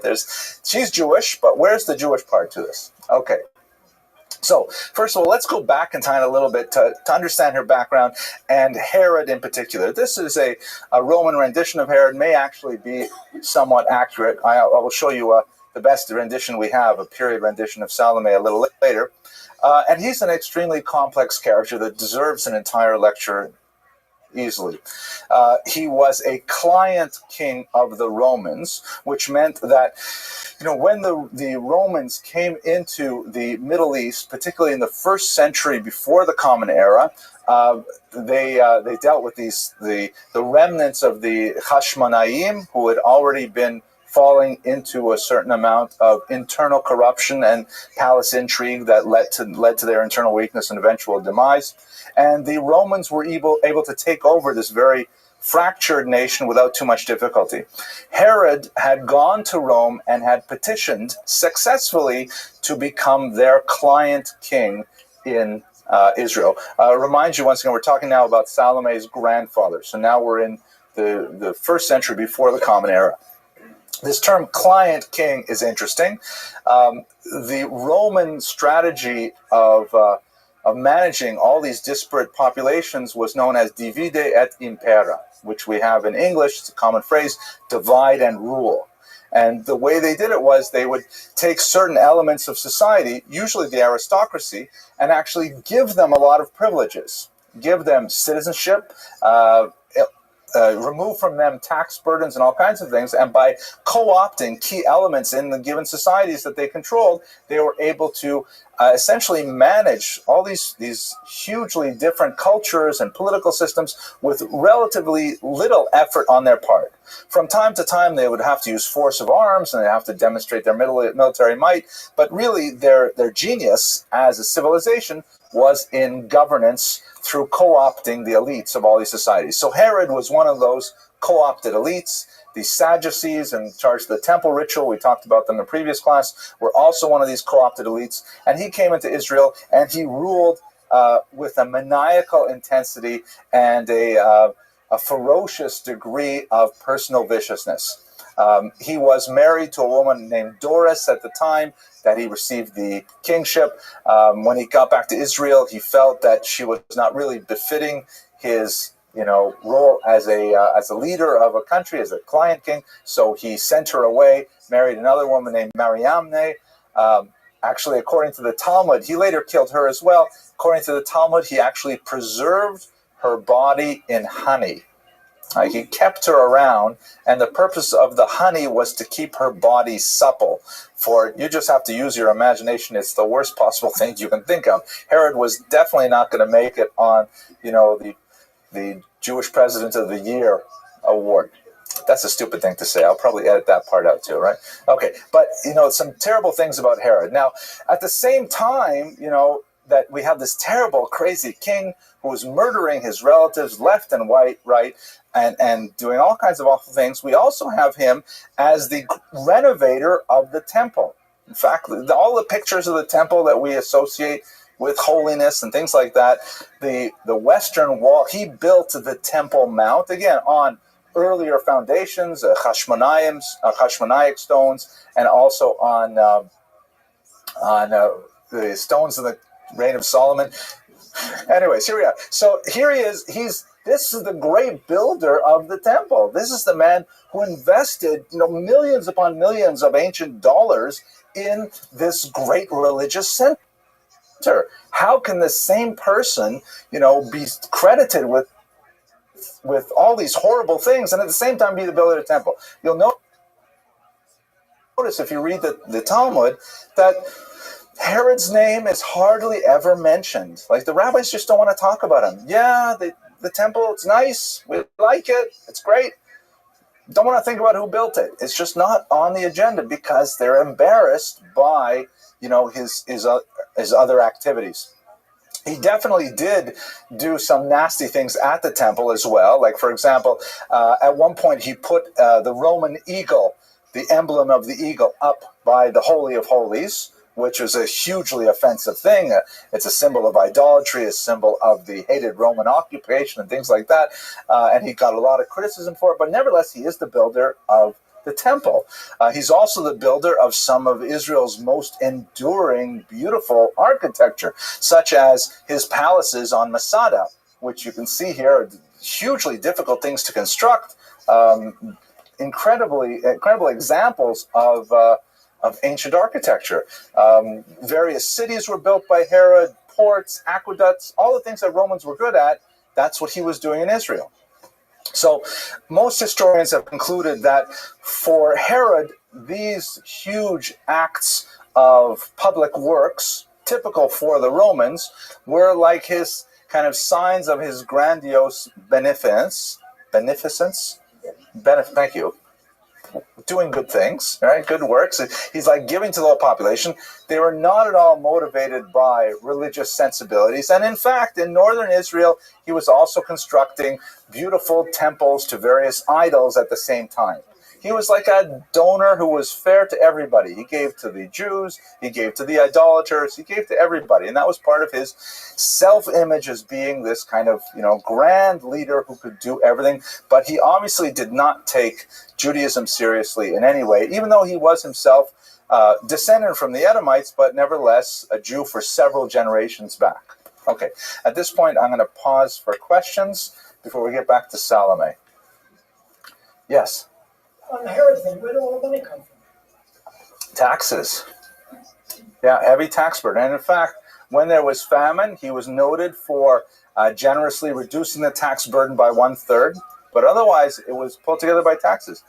If you look in Tanakh, you'll see that the relationship of Jewish kings to their subjects often revolves around the degree of the tax burden. In fact, the split between the northern 10 tribes and the southern tribes was largely over a tax revolt. The north was saying, we are spending way too much money on taxes. For Solomon, he built the temple and things like that, a huge tax burden. And when Solomon died, they asked his son, Rehoboam, okay, what are you going to do? Are you going to follow your father's practices and taxes like this? Or are you going to ease up a bit? And he made the terrible decision to say, no, I'm going to make it even harder for you. And as a result of that, the north revolted and they created a separate kingdom. Yes, Judith. Well, I know that the rabbis would have a hard time discussing Herod because of the rabbinic tradition, which is now in play.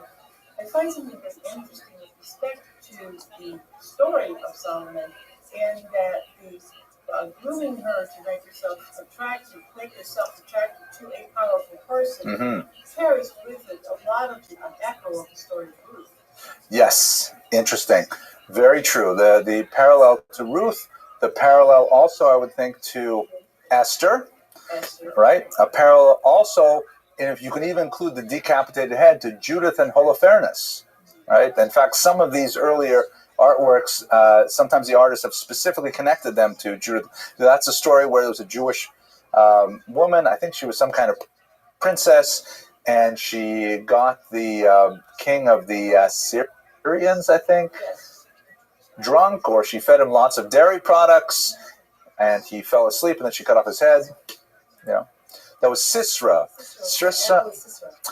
Yael and Sisera, and Yehudit and Holofernes is a similar story. Yael is with the tent peg, right? And Yehudit and Holofernes is with the decapitation, right? It's head things. She just wanted to be a loyal.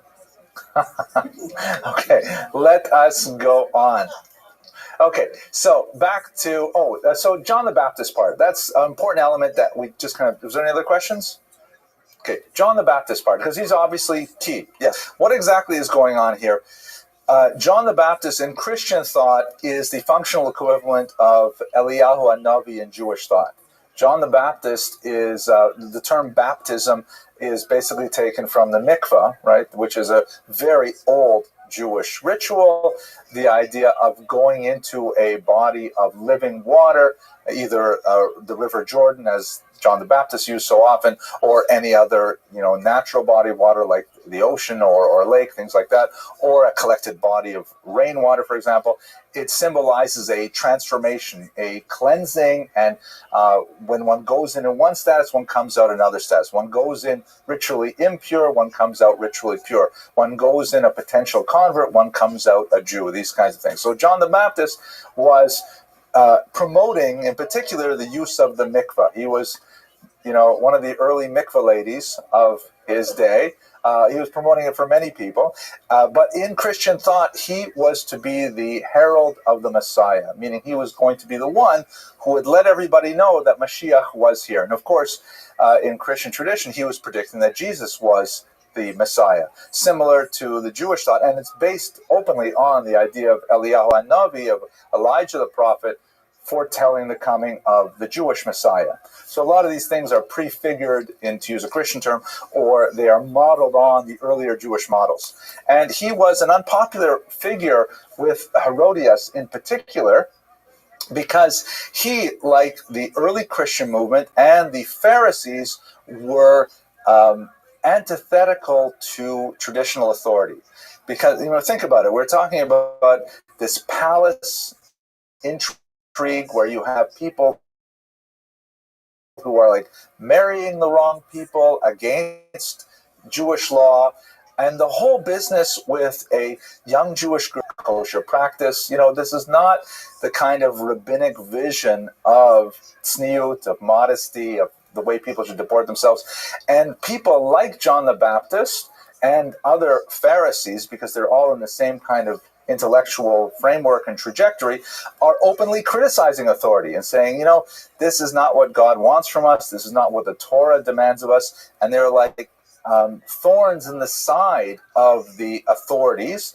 Even though the authorities are all Jewish and they all receive their power from Rome, they are unable to control this popular movement of resentment for the antinomian activities of the ruling authorities. Remember, this is the same kind of intellectual and moral force that will ultimately result in the First Roman-Jewish War and the Second Roman-Jewish War, which we'll talk about next week under Bar Kokhba. There is a growing degree of separation between the common Jews, who are primarily peasants at this time, from their traditional leadership, and they're associating themselves with these charismatic local preachers, be they these early Christians who are basically Jews who are simply promoting Jesus as the Messiah, or more traditional Pharisaic leaders. And so for people like Herodias, shown here, the mother in the 1923 film I showed you earlier, they view these people as do-gooders, holier-than-thou types who are really trying to undermine the basis of their authority. And so the conflict between Herod, the Sadducees, and these messianic figures like Jesus, John the Baptist is really quite palpable, which will eventually result in contributing to not only Jewish sectarianism, but also to ultimately open revolt against the Romans in the year 70. So that's really what this underground work is. Now, looking at Salome in particular, there's really two ways in which her life has been interpreted. And one way, which I don't want to focus on for the next 10 minutes or so, is the idea of Salome as the innocent. In some cases, like in Oscar Wilde's, was it Wilde's depiction? No, I think it was Strauss's depiction. I'm not sure offhand. Salome is portrayed as being somewhat dim-witted, of having, no real clue of the moral perfidy that she's involved with, either with the dance or with asking for John the Baptist's head. And in fact, when she goes to ask Herod to have John the Baptist decapitated, she can't remember his name. She says, my mother said, what was his name again? That just shows how distant she is from it. And so there have been depictions, particularly in the late 19th and 20th century, that show her as kind of like being taken advantage of by all these evil forces around her, such as her mother, Herodias in particular. But that's not generally the way that she's understood in much of the medieval literature, where we see her more as a kind of prefigurement of Judaism in the post-Christian era, that is in the post-Jesus era. This is an image, I've shown you several of these in previous classes, but let's just think about one element that I have not focused on before, but just for those of you who haven't seen it, I'll just give you a quick rundown. This is one version of the famous Ecclesia et Synagoga painting, which we see in monumental architecture.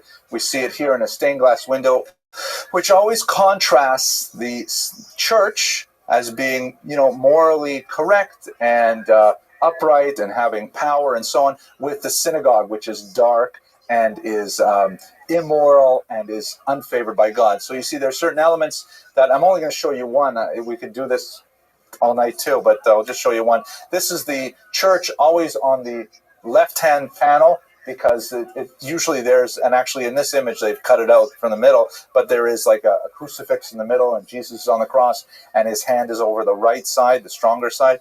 And church is represented riding a four-headed beast called a tetramorph, which is like a symbol of authority. It alludes to several passages in the book of Ezekiel. She's got the upright staff with her flag unfurled, blowing in the wind, holding on to the Holy Grail, the chalice here. Her eyes are open and looking straight forward, and everything conveys a message of like authority, regality. Is that a word, regality? Regalness, maybe?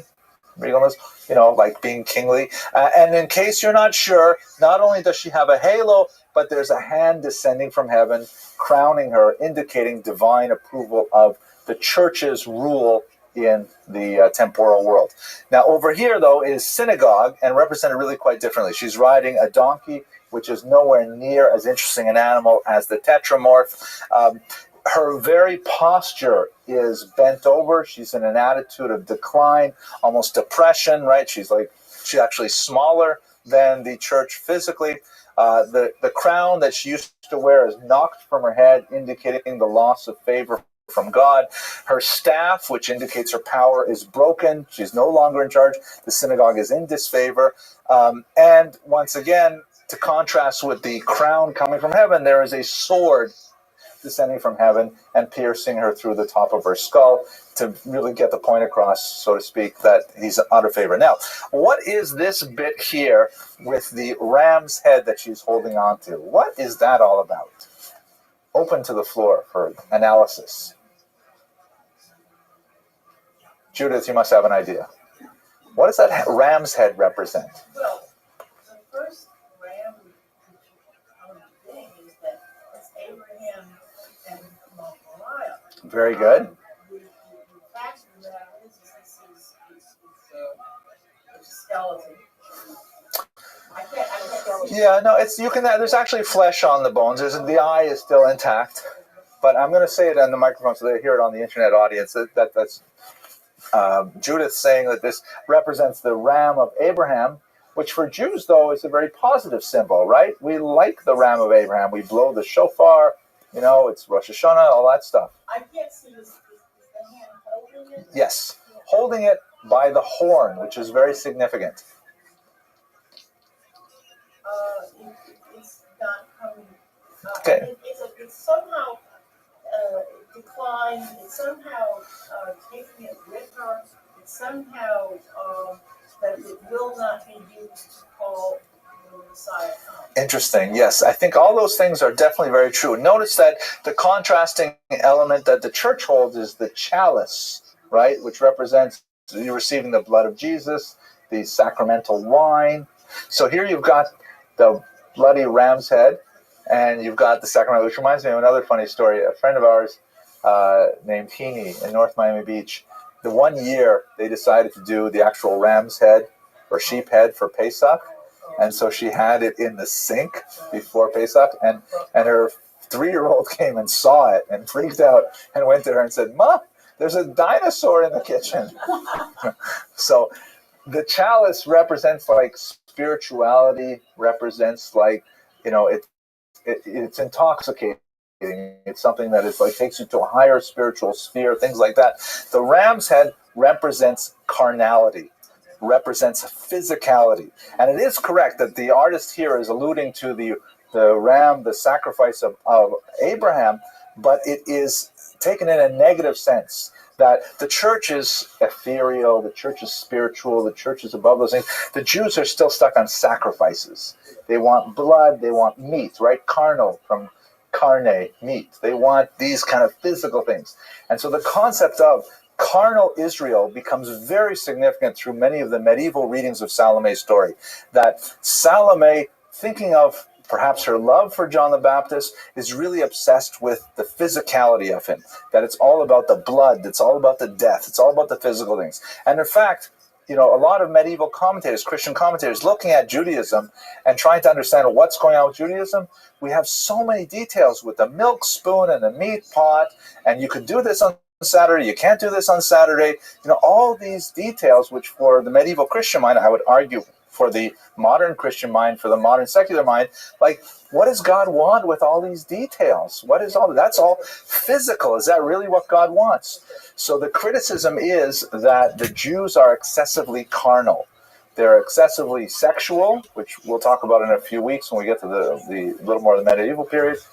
They're excessively focused on the physical as opposed to the spiritual.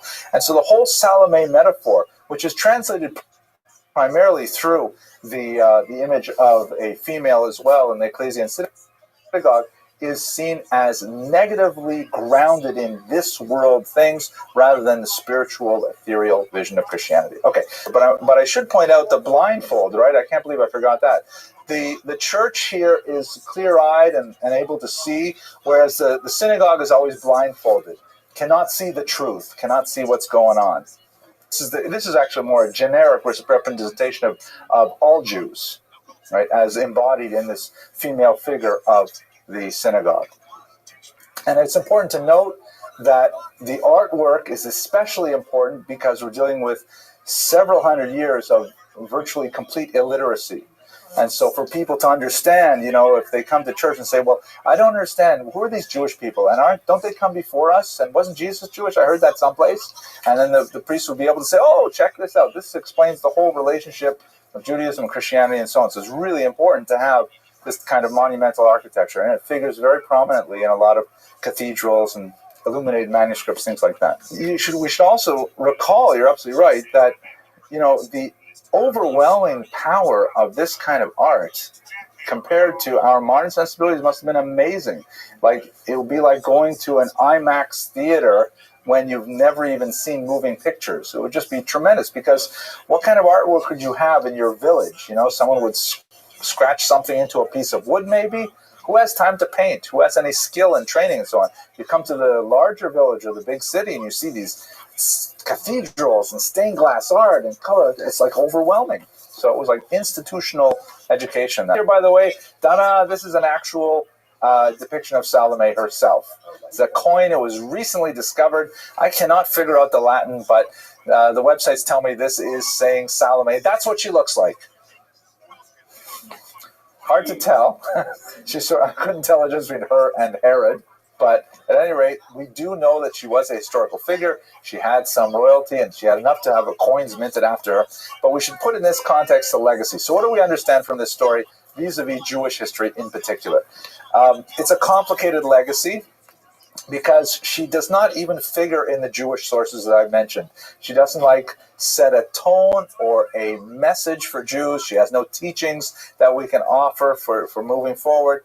And she's basically invisible to all of Jewish history, except through perhaps one of the most well-read Jewish books, and that would be the Bible. And specifically here in this context, I'm talking about the Christian Bible, which does have reference to her there.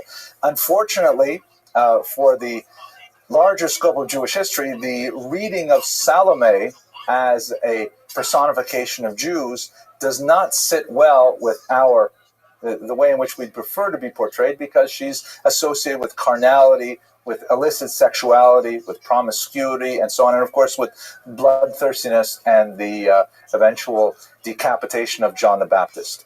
So she's a little bit of an outlier for most of the topics that we'll be discussing in this series. Next week, God willing, we're going to speak about Bar Kokhba, fascinating individual who led a revolt against the Romans in the 2nd century, and it was thought by many, including Rabbi Akiva, to actually be the Mashiach. It turned out he wasn't, but I think we'll have a lot to say in the more conventional Jewish tone next week. Thank you very much for your attention and your endurance, and I look forward to seeing you next week.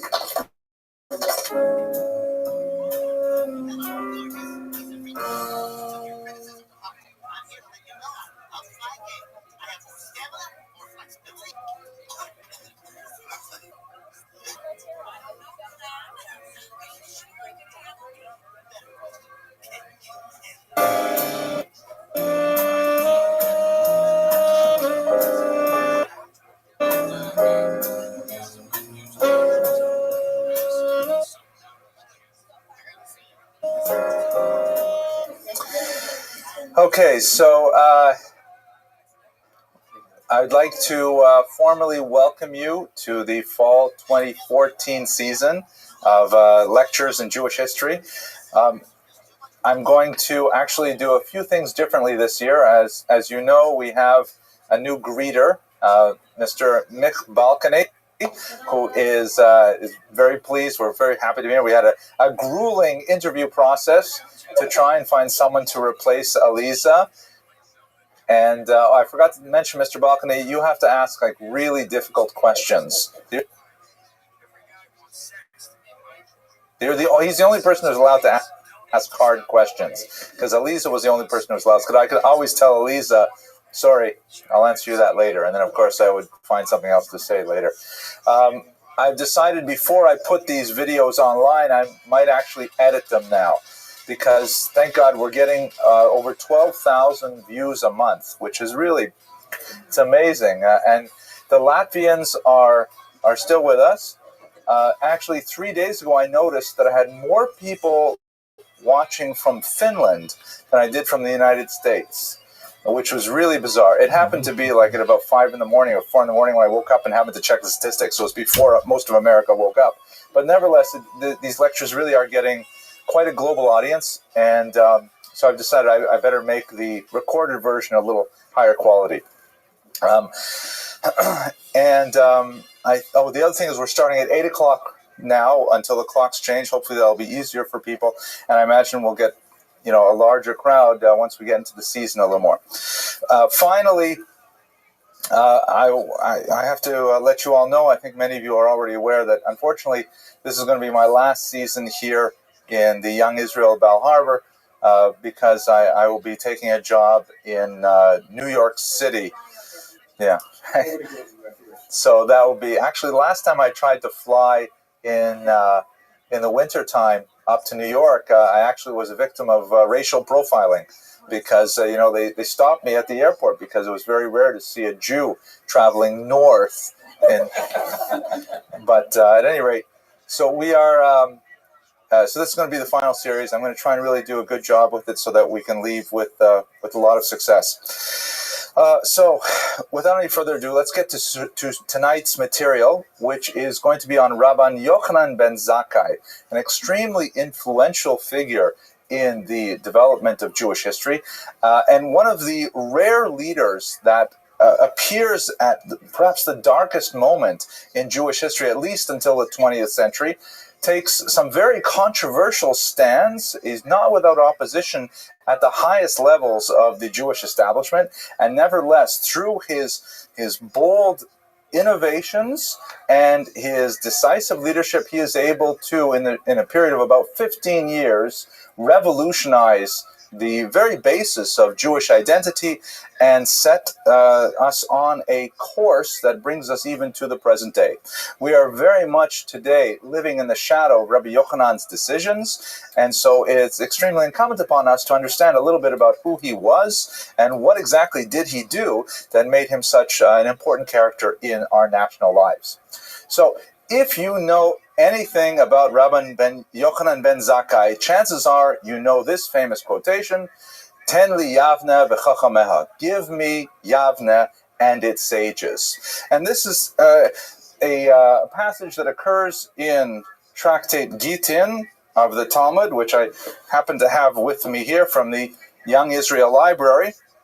And I won't read it to you in great detail because it is really, it's about a page and a half of Talmud, but the version that's recorded in this text basically goes as follows. It's probably the year 68 of the Common Era. The Emperor Vespasian is surrounding Jerusalem and is about to destroy it, and in fact, within a short period of time, the holy city would be razed, the temple would be destroyed, and a whole host of terrible things would happen to the Jewish people. And anyways, Vespasian is outside. He is right now a general. There are other versions that tell this story a little differently. Basically, the version that is in Gittin goes like this. Rabbi Yochanan is inside the city, which is being defended by the Biryonim, who are a sect of zealots. These are Jews who are in rebellion against Rome, and are trying to, in a very quixotic and somewhat incomprehensible manner, trying to free this tiny country from the incredible might and strength of the Roman Empire, which at this time covers the entire Mediterranean basin, which extends all the way out to Afghanistan, is going to go over into the British Isles and so on. It's a massive empire, and the zealots believe that somehow they can overthrow them, like a few hundred years earlier, the Hasmoneans had overthrown a much weaker Seleucid kingdom. At any rate, Yochanan ben Zakkai feels that this is an unrealistic approach to the Roman occupation, and it behooves the Jews to surrender and to negotiate a treaty of some sort, because otherwise it will be utterly destroyed. He approaches his nephew, who happens to be the leader of these zealots, and says he wants to leave the city that's under siege, meet with Vespasian and negotiate. And his nephew says, there's no way they're going to let you do that because, you know, my soldiers are very much against any kind of negotiation with the Romans. But Yochanan ben Zakkai pressures his nephew, and so they come up with this bizarre plan that he should fake his own death. He should take a kind of a potion or something, and it will make him seem like he is in fact dead, put him in a coffin, and they're going to carry him out of the city walls for burial. The Biryonim they've seen that trick before, and so they want to try and drive iron rods through his coffin, but they say, come on, you can't do this to Rabbi Yochanan ben Zakkai, that's not appropriate, right? So then they say, well, what if we shake him around a little bit? Rashi says maybe he'll cry out. They say, no, that's not appropriate to do to the body either. You have to treat him with dignity and let him out. And of course, he manages to get out of the city, and he approaches Vespasian. And as the story in the Talmud goes, he says to him, he greets him as Emperor Vespasian. And Vespasian says, thank you very much, but I'm not an emperor, I'm a general. And Rabbi Yochanan ben Zakkai says, no, you're actually an emperor, because someone died in Rome and you're getting a promotion, and in fact that's exactly what happens right there on the spot, and Vespasian learns he is going to be the emperor. He has to go to Rome. He's amazed with this, and by the way, there are other versions of the story in rabbinic literature that have the sequence of events a little differently, but the version of Gittin is like that. And what happens is Vespasian says, wow, fantastic, you must be a very holy man. I will essentially give you 3 wishes. What do you want? And so these are the 3 wishes that Rabbi Yochanan ben Zakkai negotiates. He says, the first one is, of course, the slide here. Looking for Tain li Yavne v'chachameha. Give me the city of Yavne and its sages. And then secondly, V'shilta de Rabban Gamliel, and give me the lineage of Rabban Gamliel. We'll explain who he is in a minute. V'yisvata de Messiah le Rabbi Tzadok, and a doctor for Rabbi Tzadok. Rabbi Tzadok had been fasting in repentance to try and save Jerusalem, and he had made himself ill as a result, and so he wanted to get a doctor to come in to help out. It's amazing, the entire city of Jerusalem, you can't find a doctor there. Obviously, we've changed as a society dramatically since then. Maybe they had a lot of accountants or lawyers, but no doctors. Surprising. Dentists, right? Here is, by the way, a bust of Vespasian, so you get a sense of what he looks like. All of those 3 requests were granted to Rabbi Yochanan ben Zakkai, and essentially what he did was he repaired to this little city of Yavne, and he assembled the yeshiva there, the Kerem B'Yavne, the vineyard of Yavne, and established a kind of a foothold, a piedmont for rabbinic Judaism to continue. That's perhaps the most significant thing.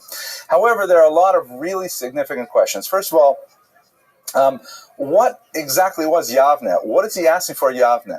Yavne is a strange kind of place. It does not have a long tradition of Jewish scholarship. It doesn't even have a long history of Jewish settlement.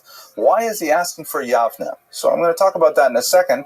But before I do that, I want to also point out the fact that we have a tremendous difficulty as historians working with Tannaitic literature. Tannaitic literature refers to texts that have been preserved for the following centuries from the era of the Tanaim, or the so-called teachers, which is roughly from about the year 200 before the Common Era to approximately the year 200, maybe 300 of the Common Era. About 500 years of literature.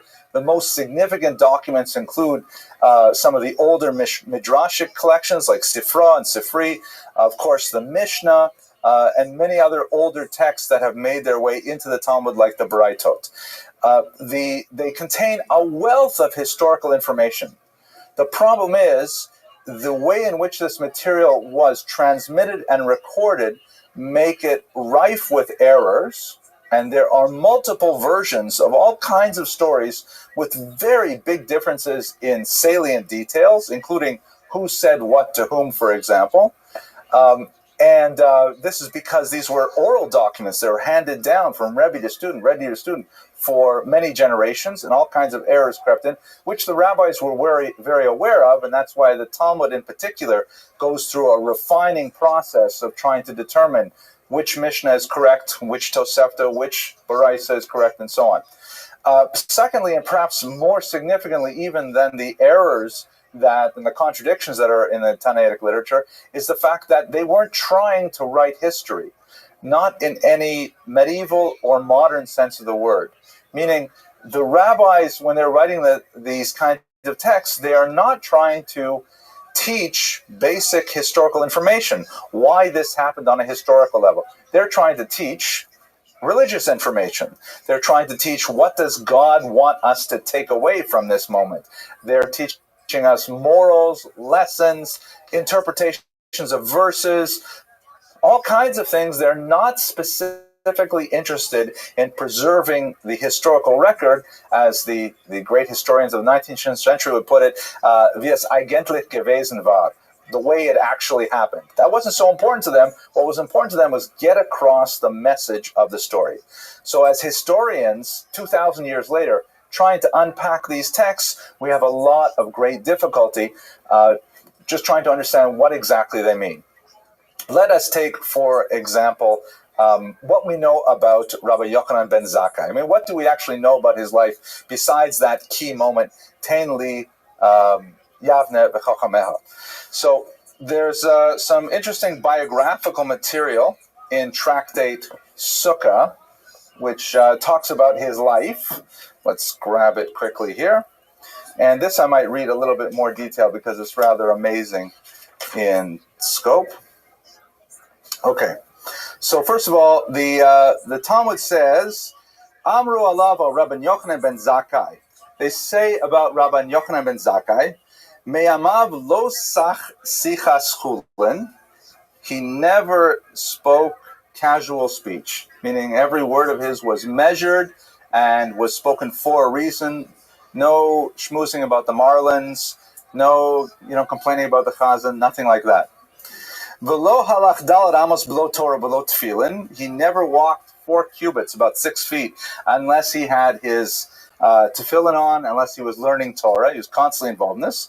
V'lo kadmo adam b'beis midrash. No one ever came before him to shul. He was always first in shul. V'lo yashan b'beis midrash. He never slept in shul. Lo shenis kebod, lo shenis arai. Not even a little drimmel when the rabbi was giving the drasha. Nothing. L'chadar di. That happens to be one of my hardest points to stay awake. He had no problem staying awake the whole time.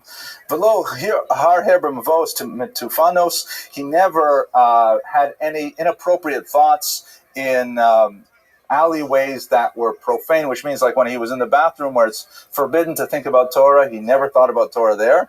He never left anyone alone in the Beis Medrash and went home, meaning he was always the last guy to go home. And it goes on and on with these kinds of behaviors. Well, where did this come from? Well, it happens that he was one of the students of Rabbi Hillel, the great Hillel, the sage. We've spoken about him a couple of years ago. For those of you who are watching the internet, you can always go back on the index there. But check this out. This is kind of an interesting passage about him. Also on the same page, it says here, Shmonim Talmidim Hayu LeHillel Hazaken. There were 80 students that studied under Hillel the elder. Shloshim mehen ru'im shetishra alav shchina. 30 of these 80 were so great that the divine presence could rest on them. Kamoshe Rabbeinu, like Moses, our teacher. Ushloshim mehem ru'im shetamod lehem chama ki Yoshua ben Nun. And another 30 were so great that the sun would stand still for them, like it did. I love this part. Esrim beinonim. 20 were so-so, right? Like they were not at the same level. Gadol shebakulan Yonasan ben Uziel. The greatest of them was Yonasan ben Uziel. That later on the Talmud will say that when birds were flying overhead, they would be, and he was learning Torah, they would be burned to a crisp, which his whole family went into the outdoor barbecue industry as a result. That was a joke. So I'll edit that out. That's one of those things I can do. Katan Shebakulim, the least of Hillel's students was Rabbi Yochanan ben Zakkai. So he was the least of them. I guess that 20 so-so, I'm not sure what to make of that. Anyways, what do they say? Amar Alav Rabbi Yochanan Zakkai, just to get a sense of what was the least of Hillel's students. Shelo hiniach mikra mishnah gemara halachos agados diktukei Torah diktukei sofrim. He learned every aspect of Torah, both the written and the oral Torah. Kalim v'chamurim. He learned b'gezeres Shabbos logic, hermeneutics. Tekufos v'gematrios. He learned astronomy and numerology. Sichas malachei ashares, the language of the angels. V'sichas shedim, the language of the demons. V'sichas dekalim, the language of the palm trees. Mishalos kobsin, the parables of the washerwomen, which is a fascinating thing, which Rashi explains like, this is like Aesop's fables, kind of like stories that people would say. So he was well-rounded. These are things that, not necessarily in the traditional Jewish canon, but he knew proverbs and he knew sayings, Shulim, davar gadol v'davar katan. He knew a great thing and a small thing. Davar gadol, what is the great thing? Maaseh Merkava, mysticism, Kabbalah, the acts of the chariot. Davar Katan, what's the small thing? Havayos Dabayev Rava, the entire Talmud, the questions and answers of Abai and Rava. So this is Rabbi Yochanan ben Zakkai, the least of Hillel's students. This is the scope of his learning, a fascinating kind of depiction. We have a serious problem, however, with this passage because we're not exactly sure when Hillel died. Perhaps it was in the last quarter of the first century before the Common Era. And we do know that Rabbi Yochanan ben Zakkai was active up until the year 85 CE, give or take 5 years. So that would mean that Rabbi Yochanan ben Zakkai would probably be in the neighborhood of 120 years old at the time that he had this encounter with Vespasian, which is like an incredibly old age, even in the context of biblical ages for this particular period of time. So some scholars have him actually studying at Hillel's feet. He may have been one of the base Hillel. Well, he certainly was one of the base Hillel, the house of Hillel, one of the disciples, but he may not have necessarily had the direct contact with him. But at any rate, he certainly was an older man towards the end of his life when he met with Vespasian. We don't know a lot about his family life. We do know, however, that he had one son who predeceased him. And at this context, this will be, I think, my last citation from the Talmud for now.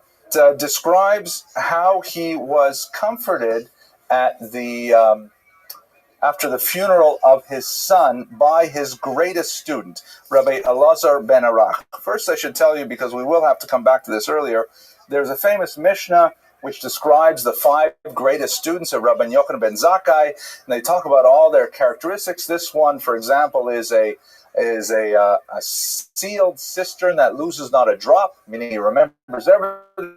This one, my favorite, Ashrei Yoladato. His mother would be so proud of him. That's a beautiful phrase, and you think that's one of the greatest things. His mother would be proud.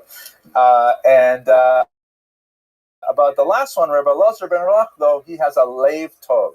He has a good heart. And Rabbi Yochanan ben Zakkai says, if you put all the sages of Israel in one side of a scale, and you put Elazar ben Arach in the other side, he would outweigh them all. So his student came to console him. Here it is. And his students and others came to console him over the loss of his son. So one rabbi came forward and said, Rabbi Yochanan ben Zakkai, may I console you? He says, sure. So he says, don't you know that Adam buried one of his sons and he was nevertheless consoled? And Rabbi Yochanan ben Zakkai says, I'm sitting here mourning and you want to add to me the tsuras that Adam Arishon suffered?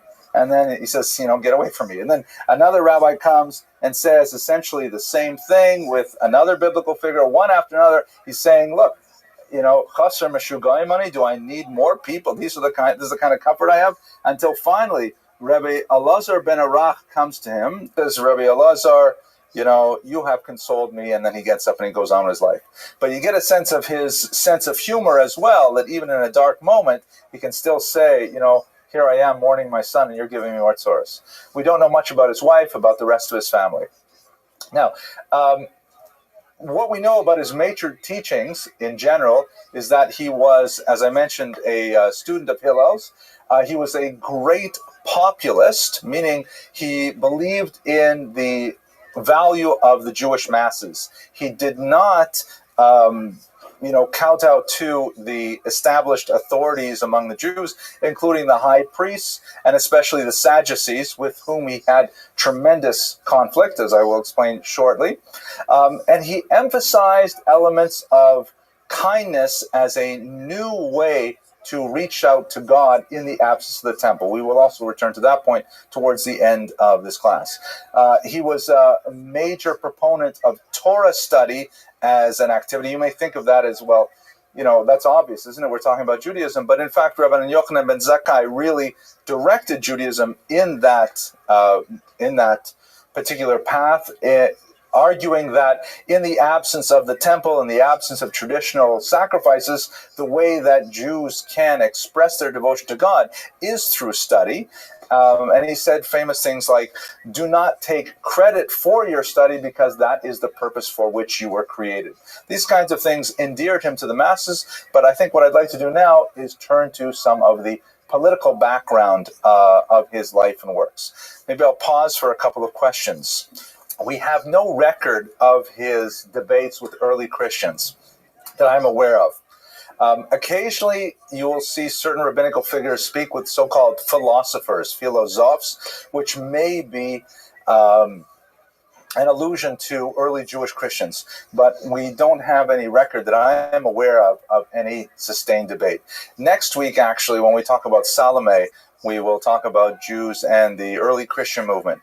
But again, it's important to recall that, even in the immediate wake of the destruction, the year 70, Christianity was still such a tiny movement. We're not even sure how much intercourse they would have had with each other. Small groups of Jews who choose to follow Jesus in the context of, they're still Jews, and it's just another kind of, and don't forget, this is a period, as we'll talk about next week, of incredible messianism. There were several figures during this period who were claiming Messianic status, and in fact, Jews were following them and fighting and dying for them against the Romans. And within just a short period of time, we would have Bar Kokhba, that'll be 2 weeks from now, of whom even Rabbi Akiva thought that he was Mashiach. So it's a period where Mashiach was a dime a dozen. A doctor, on the other hand, was very hard to find, but Mashiach, easy. Well, what does that mean in the first century, a Torah Jew? Compared to their population, where they're religious, so by the way you would call them, were they Torah observant? Well, let me answer that question in a few slides, because I'm going to give you a sense of Jewish sectarianism, and we'll try to understand what that means to be Torah observant. What we understand by Torah observant today is largely a result of Rabbi Yochanan ben Zakkai's formulation of Torah study. Which we could say, for example, is basically the Pharisaic ideal of having small disciple groups who are all committed specifically to tithing their produce and of leading lives of Torah study as opposed to sacrificial activity. But we'll get back to that. Last question, Ms. Abramson. Probably, and Zakkai, which means like pure or innocent. No. In Jacob Neusner's biography, he has a longer discussion of that. That's a nice name. I don't know anyone named Zakkai today. Certainly don't know anyone named Chayev. That would be a really bad name. Guilty. But anyways, let's go on. So let's look at Israel in destruction. So we have to really put ourselves in the mindset of Jews at this really terrible time in Jewish history.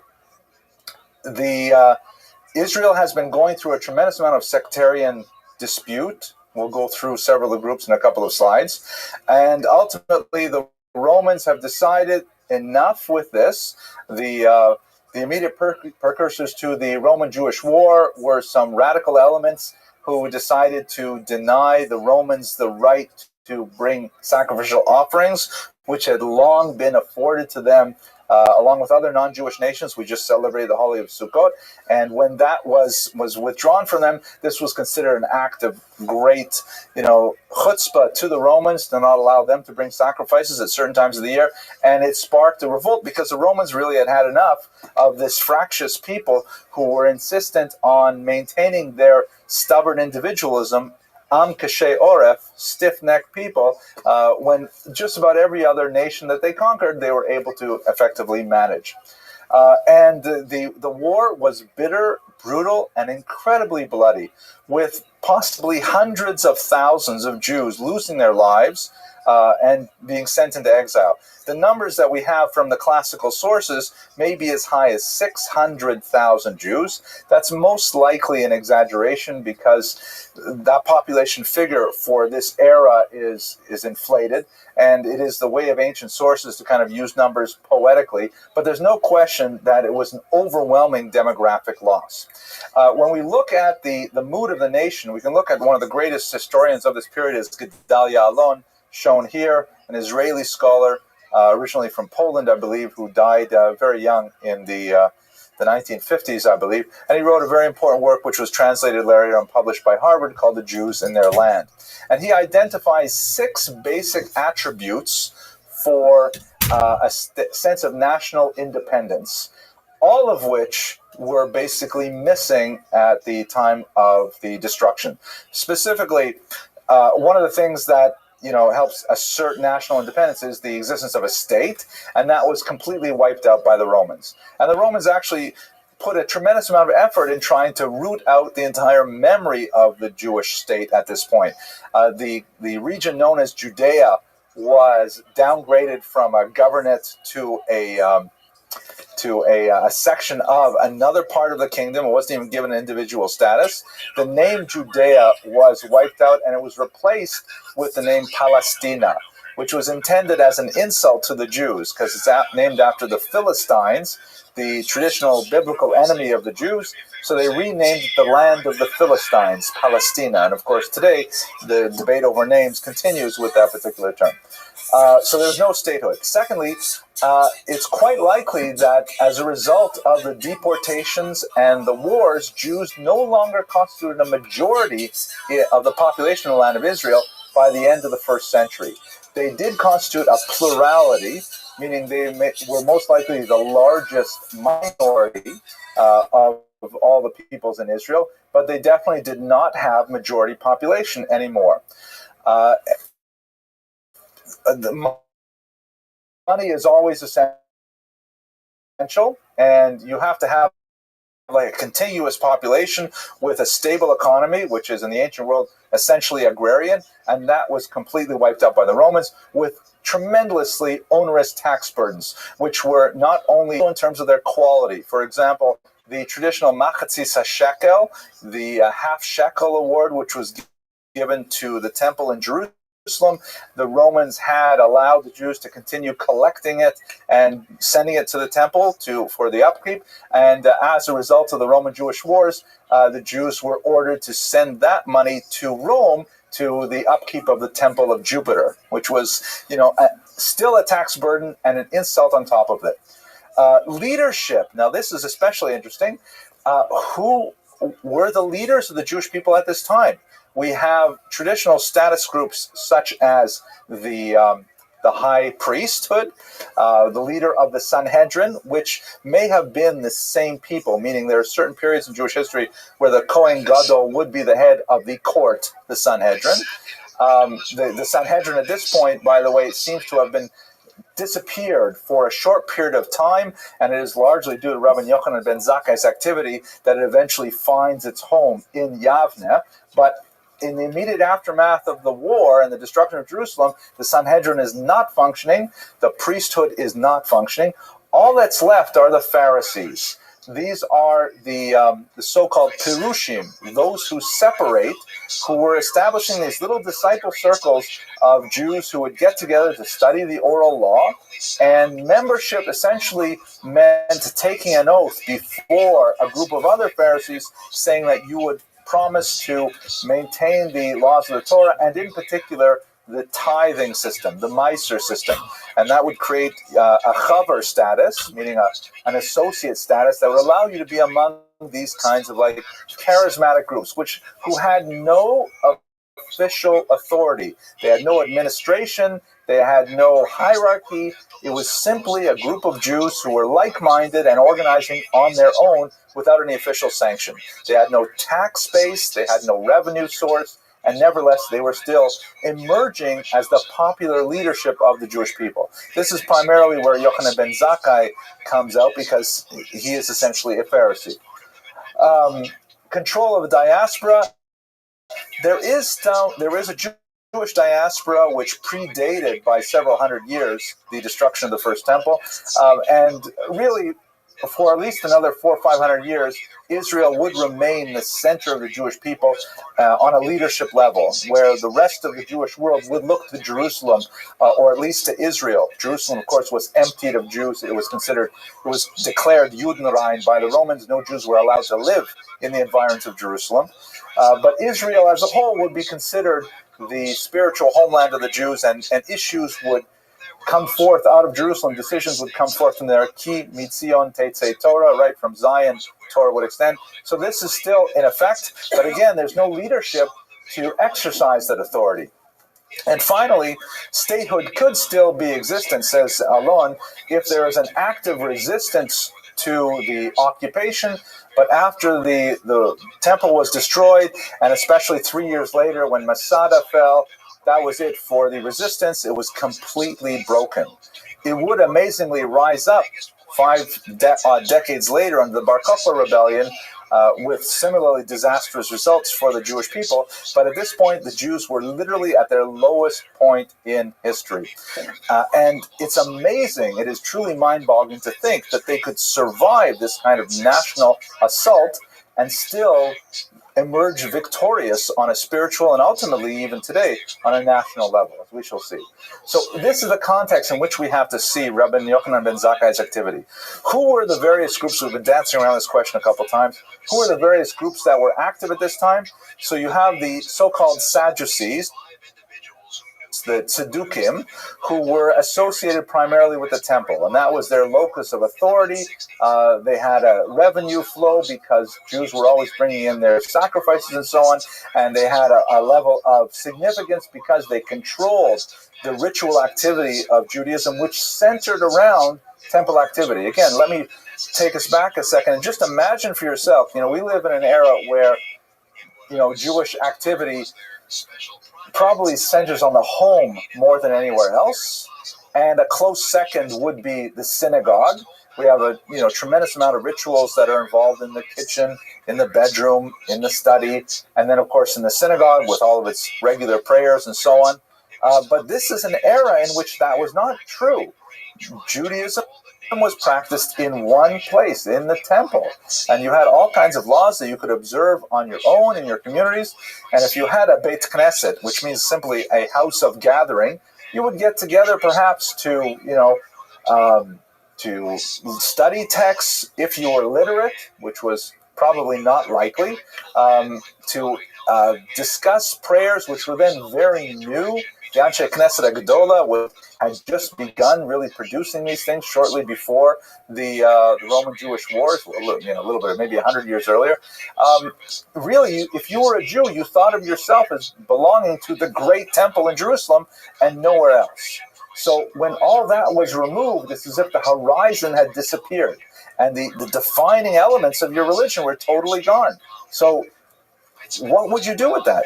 Second group were the Zealots. We discussed the Biryonim, which were a group of the Zealots earlier, who believed that the correct way to deal with the Romans was to rebel against them, to throw off the hated yoke of occupation, the yoke of the so-called evil kingdom.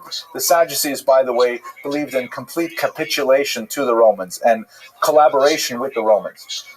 Finally, the Pharisees, which we discussed a minute ago, and then there are a whole host of other groups. Not only the early Jewish Christians that we mentioned earlier, but there are also Jews like the Essenes who went and lived in caves and practiced celibacy, which meant that they had to have a recruitment drive every 20 years or so. And these were all various groups who were neo-Messianic and so on. So to return to your question, what does it mean to be a Torah Jew? Undoubtedly, all of these groups consider themselves Torah Jews, but the definition of what a Torah Jew was so wrapped up with the temple that when the temple was removed from the scene, no one exactly knew what it meant to be a Torah Jew. Of all these groups, the ones that had the clearest and most coherent definition of that would be the Pharisees, because they said, look, the reality is we can no longer rely on the Kohanim to be the experts in Judaism. We can't just bring our cows to them and expect atonement once a year. We can't do that kind of thing anymore. We must ourselves become expert in Jewish texts, Jewish law, Jewish thought, and that formed the basis of the intellectual meritocracy, which is Rabbinic Judaism. So that's really one of Rabbi Yochanan ben Zakkai's major achievements. So, of the Pharisees, there were three distinct groups. There were the so-called Pharisee zealots, and you can see this in the Tannaitic literature. There are some Pharisees who have such tremendous contempt for the Romans and are more than willing to take up arms, even though they are still, within the Pharisaic camp. They still feel they lean towards, aggressive confrontation with the enemy. Then you have the so-called moderates, which Gedalia Alon calls the so-called national realists. I hesitate to use the term realists because, everybody considers themselves a realist. No matter how fanatical they are, they consider everyone else living in a dream world. But me, of course, I'm realistic. Everyone else, I'm not a pessimist, I'm not an optimist, I'm a realist, and so on. And then who believed in some level of accommodation with the Romans because defeating them was impossible. And then there were the so-called peace party who were simply out for a complete surrender without any conditions whatsoever. Where exactly Rabbi Yochanan ben Zakkai fits into these three groupings is not entirely clear, but it appears that he fit within the moderate group more than anyone else. He believed in some accommodation with the Romans for a strategic retreat, meaning a tactical retreat would be a better term.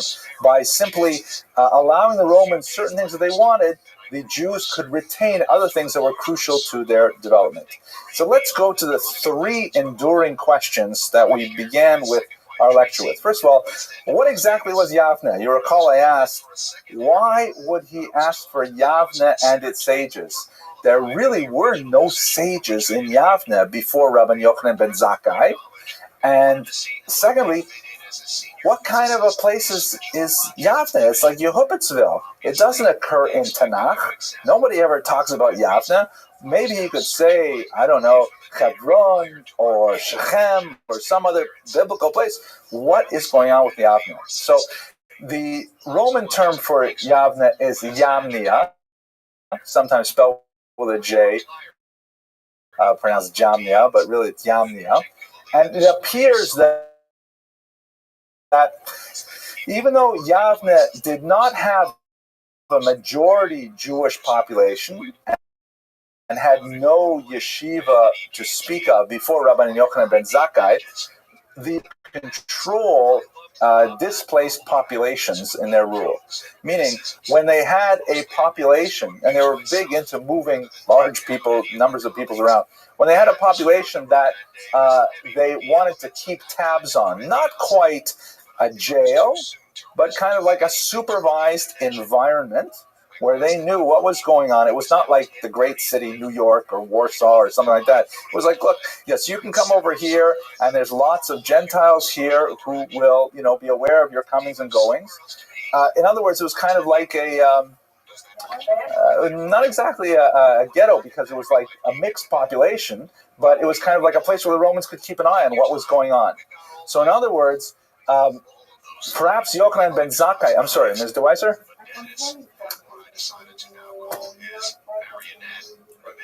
Exactly. It's maybe a colony, a control point. It's very good.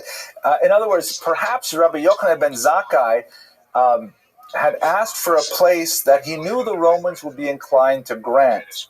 Meaning, we're not asking to, occupy a traditional Jewish center where maybe we could foment revolution. We'll live right in your backyard where you want us. Or, as Alon has suggested, not in keeping with the text that we have in the Talmud and Gittin, perhaps it was Vespasian's idea, saying, "Oh, okay, look, you're flattering me. You're telling me I'm going to be the emperor. It turns out that you're right. So, fine. What do you want? You want it?" He says, "Well, give me the sages." Okay, all right. You can have some of your sages, but they have to live in Yavne. They have to live here where I keep an eye on them, which is a radical rereading of the text and alters the understanding of it, but at the same time, it makes much more sense with the nature of the confrontation between the Romans and the Jews at that point. So it could be, according to Alon, that Vespasian offered Yavne, and Yochanan ben Zakkai accepted it. Other readings of this story elsewhere seem to support that interpretation as well. Secondly, what exactly was Rabban Yochanan ben Zakkai's role? We note that he is referred to usually as Rabban Yochanan ben Zakkai. And not, as I've written it erroneously at the top, Rabbi Yochanan ben Zakkai. Rabban means simply our teacher, but it is a term that is reserved for a particular position known as the Nasi, or the president. For most of this period, the Jews were led by two distinct individuals, and the zugot, the partners or the pairs. One was called the Nasi, or the president, and the other was the Av Beit Din, the head of the Jewish court. However, according to Sharira Gaon, a medieval commentator on Jewish history, he insists that this term Rabban is reserved for people who are the Nasiim, who are the presidents, which doesn't make sense because Rabban Yochanan ben Zakkai was not of the lineage that would allow him to be Rabban.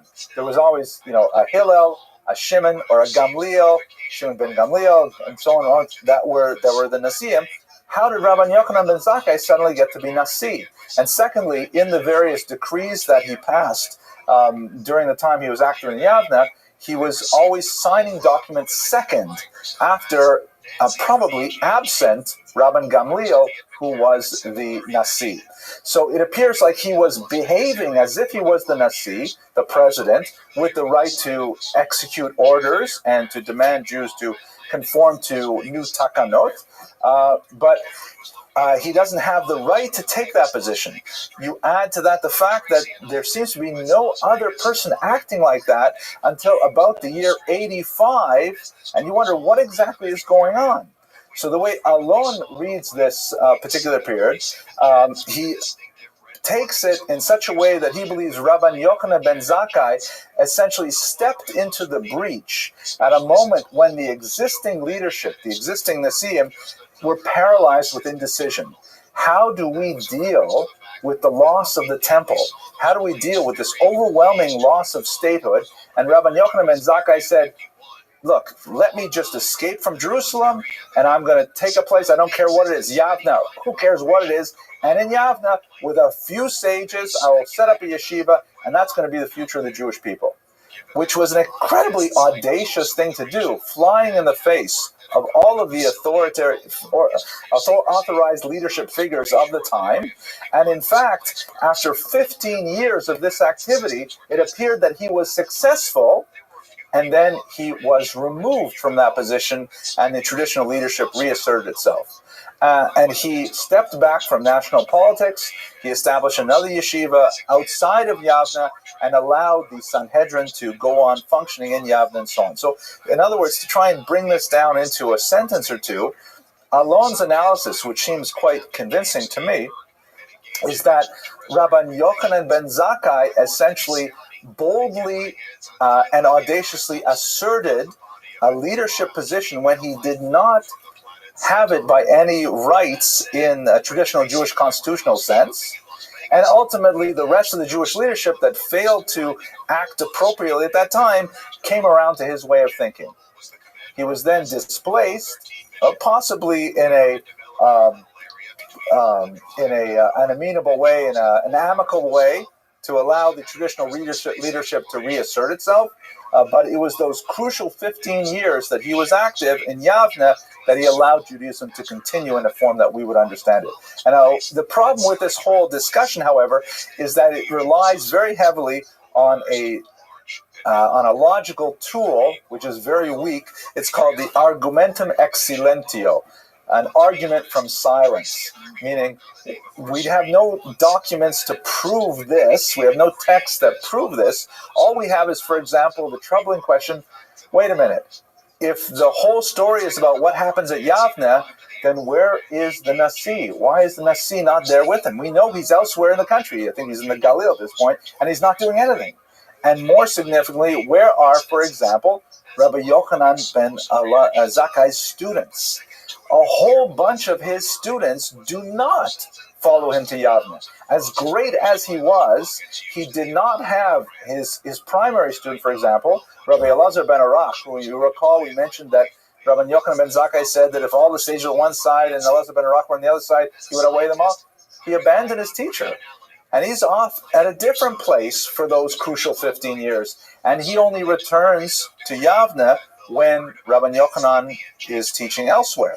And even the great Rabbi Tzadok, who you recall when Rabbi Yochanan ben Zakkai went out there and he asked for three things: give me Yavne, give me the lineage of the Nasi, which he took for himself, and then later gave it back. He says, give me a doctor for Rabbi Tzadok. Even Rabbi Tzadok did not follow Rabbi Yochanan ben Zakkai to Yavne initially. And these kinds of arguments from silence indicate that those 15 years were really ones in which the established Jewish leadership were not aware what could we possibly do to accommodate ourselves and to move forward from this colossal crisis. But it was Rabbi Yochanan ben Zakkai who determined that path. So this is Alon's basic thesis, which is a great amount of opposition to Rabbi Yochanan ben Zakkai, but ultimately he was victorious in that kind of decision. Okay, I'll pause for a couple of questions because I've given you some tough things here. Yes, Mr. Moore.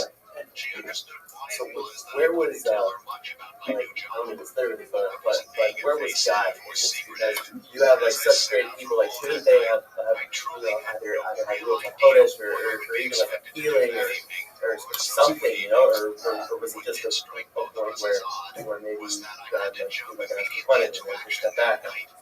So that's a good question. I'll repeat it for the internet audience who might not hear on, especially like where was God during all this picture? And so first of all, I have to give you full disclosure. I'm not a rabbi. I'm not allowed to dispense theological information because I'm not a card-carrying member of the rabbinical club, so to speak. But you can certainly ask that kind of question to Rabbi Grunstein, who will, I'm sure, give you a very profound answer. The sources that analyze this material, like Gedalia Alon, for example, and so on, they won't ask that question. It's just not part of the mechanics of the tools that historians use to figure out what's going on here. But on the other hand, and I'm not going to step into a rabbinical role, but I'll speak as a Poshet Yid, a simple Jew at this point. Obviously, God was all over the place there. And just because some of the established leadership may have a temporary lapse in the ability to make the right decision, shall we say, that doesn't mean that God isn't with the Jewish people with a new leader. And here's Rabbi Yochanan ben Zakkai, who is taking control. And if it were not for his chutzpah, we wouldn't be here in a synagogue today. So where was God? I think it's pretty clear that God is right in there the whole time. Again, apologies to Rabbi Grunstein, he's not here, so we'll go on. Okay, so let's understand something about his legacy, and then we'll conclude for the evening. One of the more interesting passages about Rabbi Yochanan ben Zakkai is a discussion that he actually reinstituted smicha, that he was the person who really created the rabbinate as we understand it today. And there's some interesting passages that support this in the rabbinic literature. But basically, this idea is really quite appealing because, once again, if we think of who were the authority figures in Judaism before the destruction of the temple, was most certainly the Kohanim, the priests, who had largely, by joining Sadducees, capitulated to the Romans and were bereft of any, shred of authority among the common population.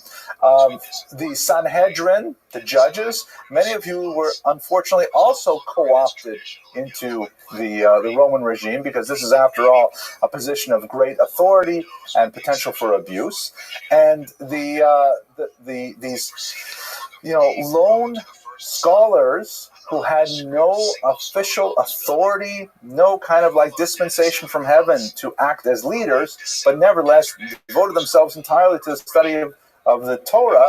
These were people that Rabbi Yochanan ben Zakkai designated as Rabbis, as Rabbi, as teachers. And these were the people who did not have, once again, any kind of formal stamp of approval other than the endorsement of a great figure like Rabbi Yochanan ben Zakkai, and they ultimately became the popular leaders of the Jewish people through the next 2,000 years of statelessness. So Rabbi Yochanan ben Zakkai's innovation here, which I admit I still have some historical problems with, but I'm giving over the thesis now anyways, is essentially the model of Jewish leadership that Jews have followed since the destruction of the temple. Kohanim, for example, are no longer the leaders of the Jewish people. Even administrative heads like chief rabbis do not really claim the same kind of authority because Jews are free to simply give their authority to their local rabbi. And in many ways, in halakhic terms, they may be obligated to give the authority to the local rabbi over the chief rabbi. We don't have a pope in Judaism. This is the kind of structure that Rabbi Yochanan ben Zakkai really created. Another major legacy point was his teachings firmly established the moderate or national realist approach of Pharisaism to the present day. I'll just quote two passages which I think are really quite telling of this approach. First of all, Rabbi Yochanan ben Zakkai says, "Do not hurry to knock down idolatrous altars, because perhaps you will have to rebuild them better than they were before." Which the commentators explain, like in Israel, there are, various commands regarding the establishment of, idolatrous places of worship. And let's say you are a zealot and you can't stand seeing that particular, statue of Mercury, Merculus, as mentioned in the Talmud, in your backyard, your neighbor's backyard, something like that. So you want to go over there and you want to destroy that statue. So Rabbi Yochanan ben Zakkai says, don't do that. Why? Because right now he has a statue up there that's made out of plaster. If you go over and you knock it down, given the reality of the governing authority in Israel right now, the Romans might make you go back and build it out of bronze or maybe even silver. So what's the point? You will have just created another altar and a more enduring one at that. So this is kind of like a moderate realist, national realist approach saying, yeah, sure, it makes sense on a purely ideological level that you should go and you should get rid of all idolatry, but let's be smart about this, because it may be that it'll come back to haunt you and you will it'll backfire and you'll reinforce that. So this is kind of an interesting approach that sort of steps back from the ideological demands of the Torah and says, let's be real about the political situation we're living in. Similar to his negotiation with Vespasian in the first place. Another beautiful teaching, one that is recorded in a variant text of the Avos de Rabbeinu of Rabbi Nassan, which I found absolutely fascinating. I was thinking about it all week. The text reads, if you are holding a seedling in your hand, right? You have like a tree seedling, you're about to plant it, and someone comes to tell you that Mashiach has arrived, the Messiah is here.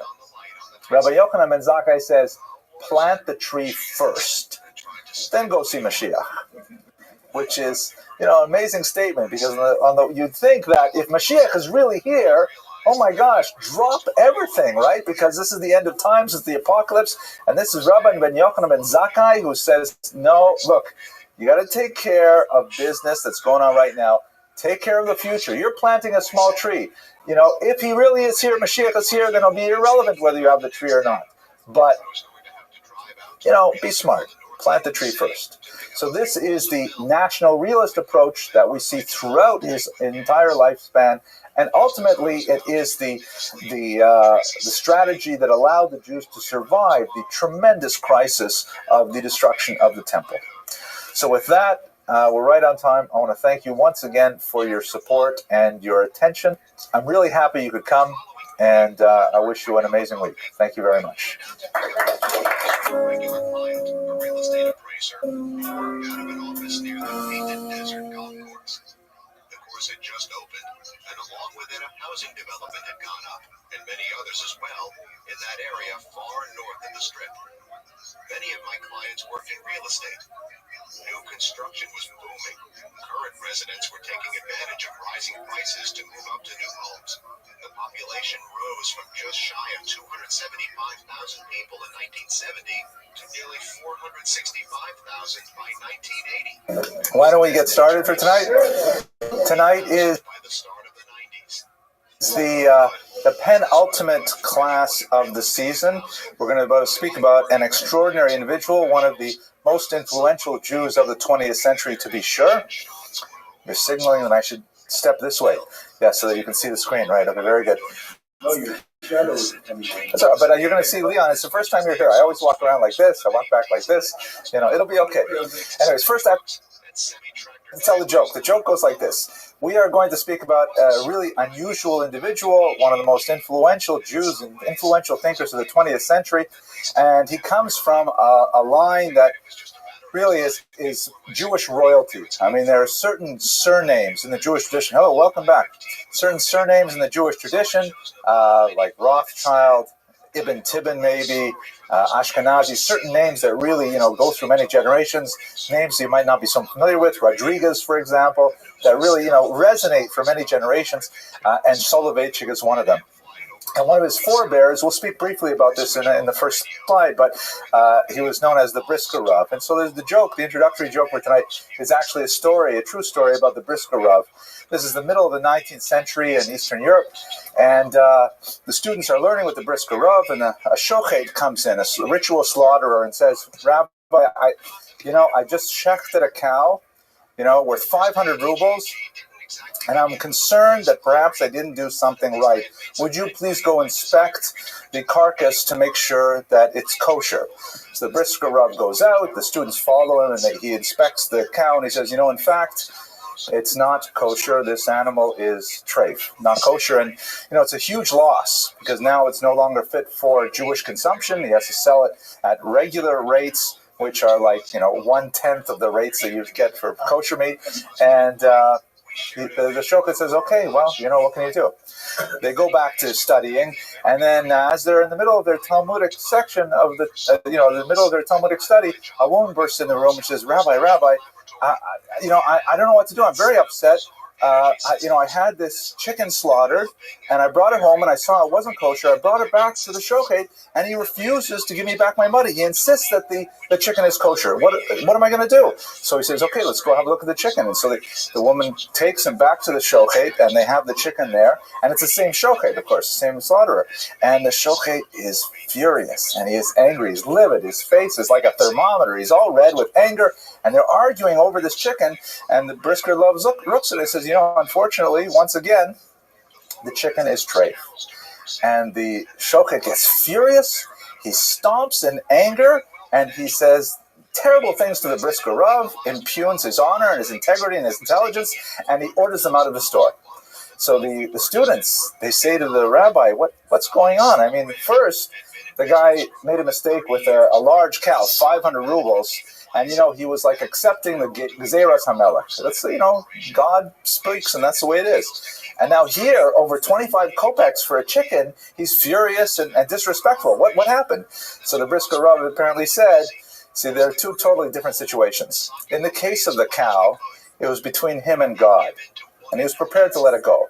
But in the case of the chicken, it was between him and another human being. That he wouldn't be prepared to let go. There's a lot of musar in that little story, a lot of wisdom. I'm not going to spell it out for you. The Rabbi Grunstein can do those kinds of things. But it's a story about the Brisker Rav at any rate. Stevie, you're about to groan? You're waiting for the punchline. Not really a joke. I always thought it was funny. Okay. I can tell this lecture is going to go downhill from this point. Okay, so good and welfare news. First of all, it is the penultimate class of the season. Today we're going to look at someone, ironically, who is very much associated with a great institution of Jewish higher learning, Yeshiva University. Next week, our last lecture, we'll look at someone who is associated with another great institution of Jewish learning, Touro College, as we will study the life of Dr. Bernard Lander, the founder of Touro College, also a fascinating figure that cast a wide and long shadow over American Jewish history. One last good and welfare thing, this kind of shameless self-promotion. I want to thank you. Many of you have sponsored my son to go to Israel, and he is participating in this Learn-a-thon now for one more week. He's raised so far $713 to get him out of our hair get him to Israel for 5 weeks. If you are interested, it's an NCSY. The URL is learnathon.ncsy.org, and he would appreciate it. You can read a little bio of him and things like that. Meanwhile, let's go straight to our material. Okay, let's go full screen. Great. Okay, so as I mentioned in the introductory story / joke, our topic tonight is one of the 20th century members of the great Soloveitchik dynasty. This is one of those names that resonates throughout Jewish history for the last really 300 years. And this name, as Rothschild is to wealth, Soloveitchik is to learning. The Soloveitchiks were especially associated with the Lithuanian yeshiva movement, which we've discussed in previous classes, and specifically with the heritage of the Vilna Gaon, as expressed in the greatest institution of learning established by the Vilna Gaon student, Rabbi Chaim of Volozhin, who was one of the forebears of the Soloveitchik dynasty. Incidentally, the reason why Rabbi Chaim, we don't have a surname attached to him is because the 18th and 19th century is when Jews began to take surnames in large numbers. There are some exceptions. Italian Jewry, for example, you find surnames that go back to Middle Ages, things like that. But in Europe, surnames were kind of like the equivalent of social security numbers. That as states became more sophisticated, as they moved towards direct taxation of individuals from the medieval corporate structure to a citizen-based nation state, it was necessary to identify individuals rather than communities. So many states like Austria-Hungary, the Russian Empire, began to impose the requirement that Jews and other peoples take surnames. In fact, there's a lot of fascinating stories about what surnames mean and how people get them. And I'm not sure if all of them are true, but for example, they say that names like in certain parts of Austria-Hungary, you could you could bribe the official to get a really beautiful name like Rosenkrantz or Rosenberg, or these are names, Field of Roses, things like that. And if you ticked off the clerk who was recording names, he would give you a name like Zwiebel, which means like onion, or this is a good one, Katzenellenbogen, famous Jews, Zwiebel and Katzenellenbogen. Katzenellenbogen means cat's elbow. So it's hard to imagine you're going to come up to the authorities and say, I'd like to register my surname as cat's elbow. But that's why so many Jews have surnames that are related to professions like Schneider for tailor, or they're related to the traditional son of the father's given name, like my name, Abram's son of, I probably had an ancestor named Avram, and so his son was the first one to take the name, and so on. So Rabbi Chaim is just known simply as Rabbi Chaim of Volozhin, but shortly thereafter you have the Soloveitchik line that descends from him.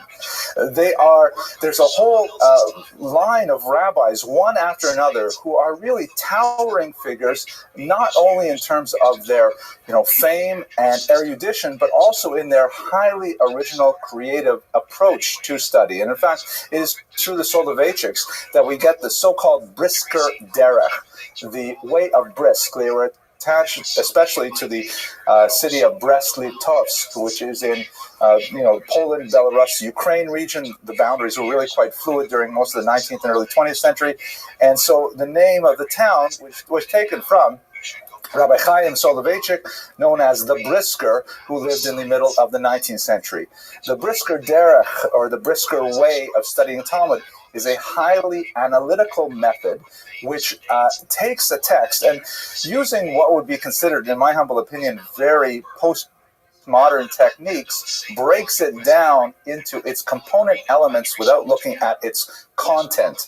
So rather than looking at the subject that the Talmud is discussing, the Brisker Derech will analyze, well, what is the question? What is the response? What is the refutation? And they can map out a sugya or a section of the Talmud simply by its structural form rather than the content. It was highly influential, and there are many, many modern yeshivot who study the Talmud in this manner. There is, of course, a Brisker yeshiva in Israel, and the Yeshiva University in many ways inherits this similar method and was highly influential in the university-style academic study of the Talmud as well. So there's a whole line of Rosh Yeshiva, heads of these yeshivas, like the Netziv, Rav Naftali Tzvi Berlin, and on his mother's side as well, another famous dynasty, almost as well known as Soloveitchik, the Feinstein family. Of course, we have the great Rabbi Moshe Feinstein, who hopefully in another class we'll discuss. That was a relative of our protagonist today. Okay, Ms. Abramson, you have a question? Yeah. Put such an emphasis on the structural aspect of it, but is that really something that should be so focused upon? Shouldn't be more focused on content? Like, I don't understand why it's so influential. Yes, now Moshe is talking to Moshe, Moshe is telling you this, so it seems like that's more like just to get you towards the content rather than the main focus. I think you're asking a brilliant question, which is probably too much for us to get into tonight. The question, for those of you who are in Latvia and watching this on the internet, you might not be able to hear, as a brilliant student who attends every week, who asks, if we are focusing, if I can paraphrase it, if the Brisker Derech focuses on the structure, the form, aren't we missing that for the content? Just to give you a short answer, though, the content is truly revealed by the form. So, for example, if you can identify whether a given statement, which might be 2 or 3 words in the text, if you can identify whether a given statement is an answer, or if it is a question, or if it is a refutation, or if it is an exception, all these things make a difference to what exactly does the text mean. And I remind you that the Talmud, Jews, brilliant people, they couldn't invent punctuation. There's no periods, commas, question marks, exclamation marks, quotation marks. The Talmud is just like a mass of words, and it's up to the student to figure out where an individual clause begins and the next one ends. Or ends and the next one begins. So this structuralist approach is actually, quite revealing to the meaning of the text. Similar to, if you will, the way the trup, the cantillation of the Torah text, reveals the inner meaning of the verses themselves. The trup is only the musical notation of the sounds. But with the musical notation, you know where the phrases begin and end, and what's emphasized, what's a question, things like that. Okay, good question. Yes, please. The Chafetz Chaim, I don't think the Chafetz Chaim is within 2 or 3 relations to the Soloveitchiks. They're definitely Lithuanians. It's the same tradition, correct? In the sense, you mean the Chafetz Chaim in terms of the yeshiva movement? The people or the movements? The people. I don't think they are related, although they do come from the same region of Europe. In terms of the thinking, certainly the yeshiva in Radin, which was the Chafetz Chaim yeshiva, was influenced by the Brisker Derech. But they have their own sort of spin on how to study the Talmud as well, which we looked at a couple of weeks ago. We looked at the Chafetz Chaim. Okay, let me go on. Here we are. Now, his youth, he was born in 1903 in Pruzhana, Poland, which was a part of Eastern Europe that had about 17, border changes between, really during his lifetime and before. His father was a rabbi who served as a communal rabbi, and early on in their youth, he was about 10 years old, they moved to Belarus in 1913. There, interestingly enough, he was influenced by the large number of Lubavitch Hasidim that lived in the town. And this is kind of a fascinating thing that all biographers of the Rav, by the way, he is known affectionately simply as the Rav, meaning the rabbi. So then there are very, very few people in Jewish history who received that designation. The late medieval Italian commentator in the Mishnah, Rabbi Ovadia Bartanura, is called the Rav. There is a rabbi in the Talmud who's called simply Rav, but really only a handful of people are called the Rav as they're well known. So I'll just probably use that designation. As a young boy, the Rav was exposed to a tradition which is also Lithuanian in origin, but miles apart in terms of its trajectory to the traditional emphasis on Talmud. And he spent about a year in deep study of the Tanya. As a very young man, we're talking about an early adolescent. So much so that his parents began to notice that his traditional grasp of the Talmud, which was precocious, as would be expected from a Soloveitchik scion, and so they actually pulled him out of his close association with one particular Baruch Reisberg and said, "Thank you very much, Rabbi Reisberg, but we really got to get him back to Tosfos." And he, ventured back to the traditional areas of Lithuanian non-Hasidic thought. Nevertheless, the Tanya, and if you'll recall, go back a few lectures, we talked about the author of this book, the Alter Rebbe, is an extremely deep philosophical work that plumbs the depths of Jewish mysticism, that seeks to understand the structure of the soul, the nature of the universe, the theurgic value of our everyday actions, and is an absolutely amazing work with a tremendous range of depth and quite different in feeling than the Talmud. And so he was very early on influenced by the Lubavitch movement. He, by the way, maintained a very close personal relationship with the Rabbi Menachem Mendel Schneerson. They say of him that when they studied together in Europe, at one point they were, I believe, at the University of Berlin together, or perhaps it was in Paris. Paris, thank you. He never missed a day of going to the mikveh when he was in a close association with the Lubavitcher Rebbe, who would go to the mikveh every day. And there's no question that he had a very warm feeling for that movement. You see that even though their intellectual activities diverged significantly, they had a few kind of interesting convergences. Like, for example, with regards to the education of women, the Rav was a controversial proponent of the study of Talmud by women, sometimes in co-educational groups, and the Lubavitcher Rebbe held a position that also was very favorable to women studying Talmud, for similar reasons, even though their worldviews were quite different.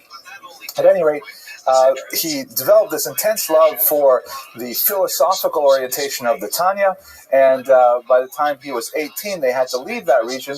They fled from the Bolshevik Revolution, and when all of this settled down, 1914, of course, you have World War I, 1917, the Russian Revolution, the entire region is thrown into chaos, with the German army moving over the front lines and then being pushed back by certain elements of the Red Army, and ultimately this created the state of Poland, which is where they settled in 1920 in the city of Warsaw.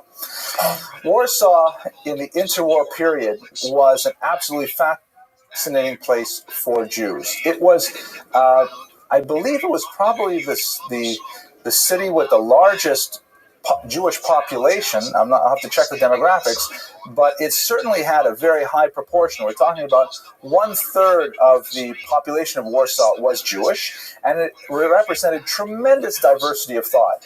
Warsaw was a very cosmopolitan city where you had Jews who were Talmudists, Lithuanian-style Talmudists. You had Jews who were Hasidim. You had Jews who were Zionists of all stripes. You had Jews who were communists. You had and you have Jews, of course, who were secular and openly assimilating. Jews who were Polonophiles and seeking to identify themselves completely with the Polish national movement, which had just gone through its heroic renaissance after being destroyed in the 18th century. It was reborn in the 20th century. So it was a really very exciting place to live for everyone, but especially for Jews who suddenly saw new potentials in this young state.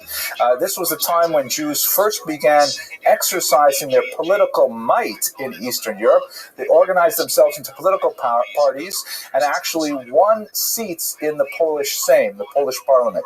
So Jews were organizing themselves communally and exercising their desire for change within the state. In Warsaw, he was especially influenced by his mother's love of poetry, especially Russian poetry and literature, Pushkin, Turgenev, and others. And he was reading very widely and deeply in secular studies, primarily through his mother's influence. He went to several traditional Polish gymnasia, that is like high schools, but with a very wide curriculum. My own grandmother, Alea Sham, she also went to one of these kinds of schools, although she went to one that had a more Zionist bent. But you would come out of these high schools with a working knowledge of several languages, and not only several languages, several language families. It's understandable to have a couple of Romance languages and a couple of Slavic languages, but they would come out of these places with 3 or 4 different language families represented. Very high level education. He attended the university, the Free Polish University in Warsaw, and later he went on to the University of Berlin. And in 1933, he completed his dissertation on the philosopher Hermann Cohen. Hermann Cohen, as you probably guessed, is a Jewish thinker.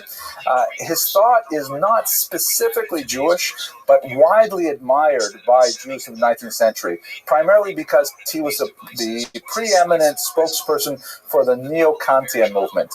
If you'll recall, way back, the beginning of this semester, I think we spoke about Immanuel Kant's influence on Jewish thought, his relationship with Moses Mendelssohn in particular.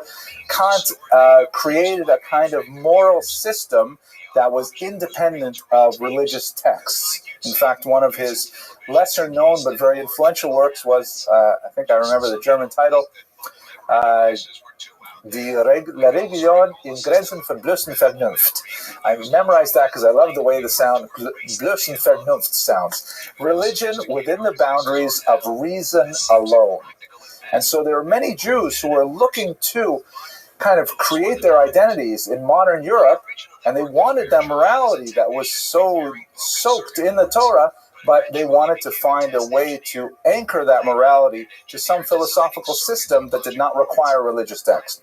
That's what Kant provided them.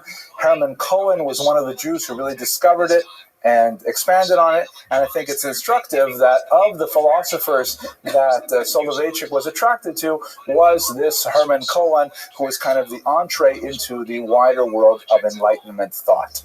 Okay, pause for questions. Ms. Abramson, no question? Immanuel Kant, fine.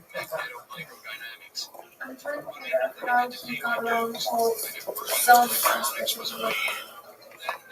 Oh, you mean Immanuel Kant? Okay, well, that's definitely something we should talk about later, the categorical imperative and stuff like that.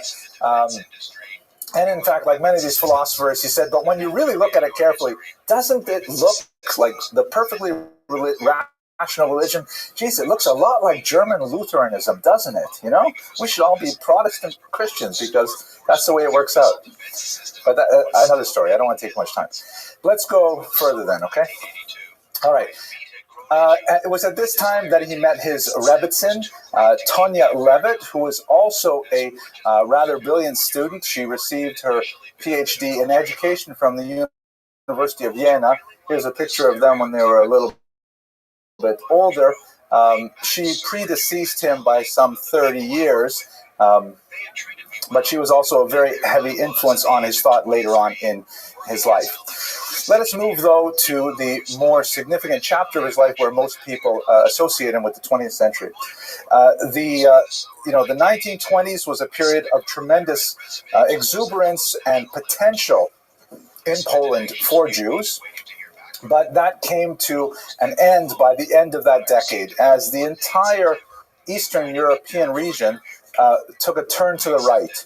Country after country began to develop stronger integral nationalist movements, the most famous of which, of course, is the notorious Nazi Party of Germany. But every country began to develop that same kind of ideology. There was Germany for the Germans, Poland for the Poles, Romania for the Romanians, I guess I could say Latvia for the Latvians. It goes on and on like this. And so Poland became a much less tolerant place for Jews. And Jews, I think, were a prime target because they were so concentrated in the urban areas. You could walk down main streets in Poland and there would be all these Hebrew and Yiddish signage everywhere. And Poles felt, especially these strong nationalist Poles, they felt that their their capital cities had been invaded by so many nationalities. Ukrainians were also a popular target for them, and Jews as well. So they were steadily instituting more and more measures to try and restrict Jewish activity, freedom of movement, and so on. And one of the most notorious, at least in the academic environment, was the institution of the so-called ghetto benches, where Jews were allowed to register. There was a numerous clauses where only a certain number of Jews could take a place in the university, but they were forced to sit at the back of every auditorium. They were not allowed to sit in the front rows. The Jews had to sit in the back and so on. It's kind of like the Rosa Parks situation, but for Jews. I use that term ghetto benches when people ever ask if they want to audit my classes. I say, okay, fine, but nobody gets it, but I like it anyways. Anyway, these kinds of restrictions just made Poland less and less tolerant a place, and those Jews who were prescient could realize that things were looking very dark on the horizon. One of those Jews, for example, was the right-wing thinker Vladimir Jabotinsky, who actually quite accurately predicted something like the Holocaust in the 1930s, but he predicted it would not start in Germany. He thought that Poland would be the epicenter of hatred. At any rate, the Soloveitchik family found a way to move out of that inhospitable environment. Our protagonist's father, Meir, was invited to serve as the head of faculty. They never actually used the term Rosh Yeshiva, but the head of faculty of the Rabbi Isaac Elkanah Theological Seminary in New York City, which would later in the 40s be renamed or be made part of the new university status, Yeshiva University. So the father was given this position, and in the late 20s, and a few years later, the young married couple made their way over to be with his father. This is a picture, by the way, of the northern campus of YU. I should mention, I meant to say this at the beginning of the lecture, I approach this subject in particular with considerable trepidation. First of all, I'm usually not afraid to speak without preparation. Those of you who've been here before know that happens all the time. But, I never really, in my own life, spent a lot of time working with the ideas of the Rav. I always found them very difficult. I did dip into The Lonely Man of Faith a few times, but I never really could get through it because it's a very hard book to understand. And so he was always on the periphery of my thought. Of course, I'm aware of his work, but never really delved into it deeply. And here in this audience, there's so many people who met the Rav, who worked with the Rav, who knew him personally and were deeply influenced by his thought and his philosophy, that I'm a little afraid to speak. So if you've been watching this lecture for the last 20 minutes and you're expecting some brilliant insights into the life of the Rav, forget it. I'm sorry to have wasted your time this far. This is going to be very basic, biographical kind of approach, and I will leave the experts to speak about the significance of his thought. But that said, I do have a personal connection with YU because my wife is a graduate of their social work school, and we spent a few memorable years living in New York City. We lived actually not too far from this building in the faculty housing for a while, and I learned in their base medrash, and I enjoyed it tremendously, met some fantastic people. But that's the extent of my personal connection to it. Washington Heights is a very frightening place to live once you move out of the little safe zone of Yeshiva University, and I have lots of adventures there too. But let's get off the personal. Oh, so he went to YU, but immediately after landing in the country, within a very short period of time, he made his way to Boston, where he would spend the rest of his life. He would commute to New York for his classes at YU when he later took a position there, but it is in Boston where he was really able to make his mark. He first accepted a rabbinic position there, but we should remember that Boston is, of course, famous as the intellectual capital of North America. New York is, in many ways the capital of the world, but Boston, with Harvard, MIT, these tremendous institutions of higher learning, this is a place where a Soloveitchik really belongs. And he fit in there tremendously. One of the things that he's most famous for in Boston is the establishment of a remarkable Jewish day school, the first in New England, known as the Maimonides School. The name Maimonides is very significant because obviously Maimonides is one of the greatest thinkers of the Jewish people, but also extremely important to the Brisker Derech. Maimonides was also a highly, uncharacteristically, even among Jews, systematic thinker, and so Maimonides thought even when his opinions are rejected, was subject to the same kind of searing analysis of the Talmud that was characteristic of the Briskers. So it makes sense that this young PhD rabbi would spend time thinking about Maimonides and name a school after him, because Maimonides exemplifies both the world of Talmudic learning and the world of secular knowledge. Maimonides being a very well-known medical doctor at the time, well-published, as it were, for the 12th century, and so that's what the school is named after. There was a lot of controversial elements to the Maimonides school, such as, for example, the gender-neutral study of the Talmud, with boys and girls studying the Talmud together in the same room. Just the idea of women studying Talmud even separately was quite radical. We're talking about the 1930s, not the 1970s. But this is the kind of thing that Soloveitchik was very proud to be a bold thinker, and as he grew in prominence, his authority was such that few could challenge him. He also, though, was sensitive to the sort of traditional mindset of the yeshiva world. In fact, this was a major preoccupation of his thought, the kind of idealization of the traditional yeshiva world.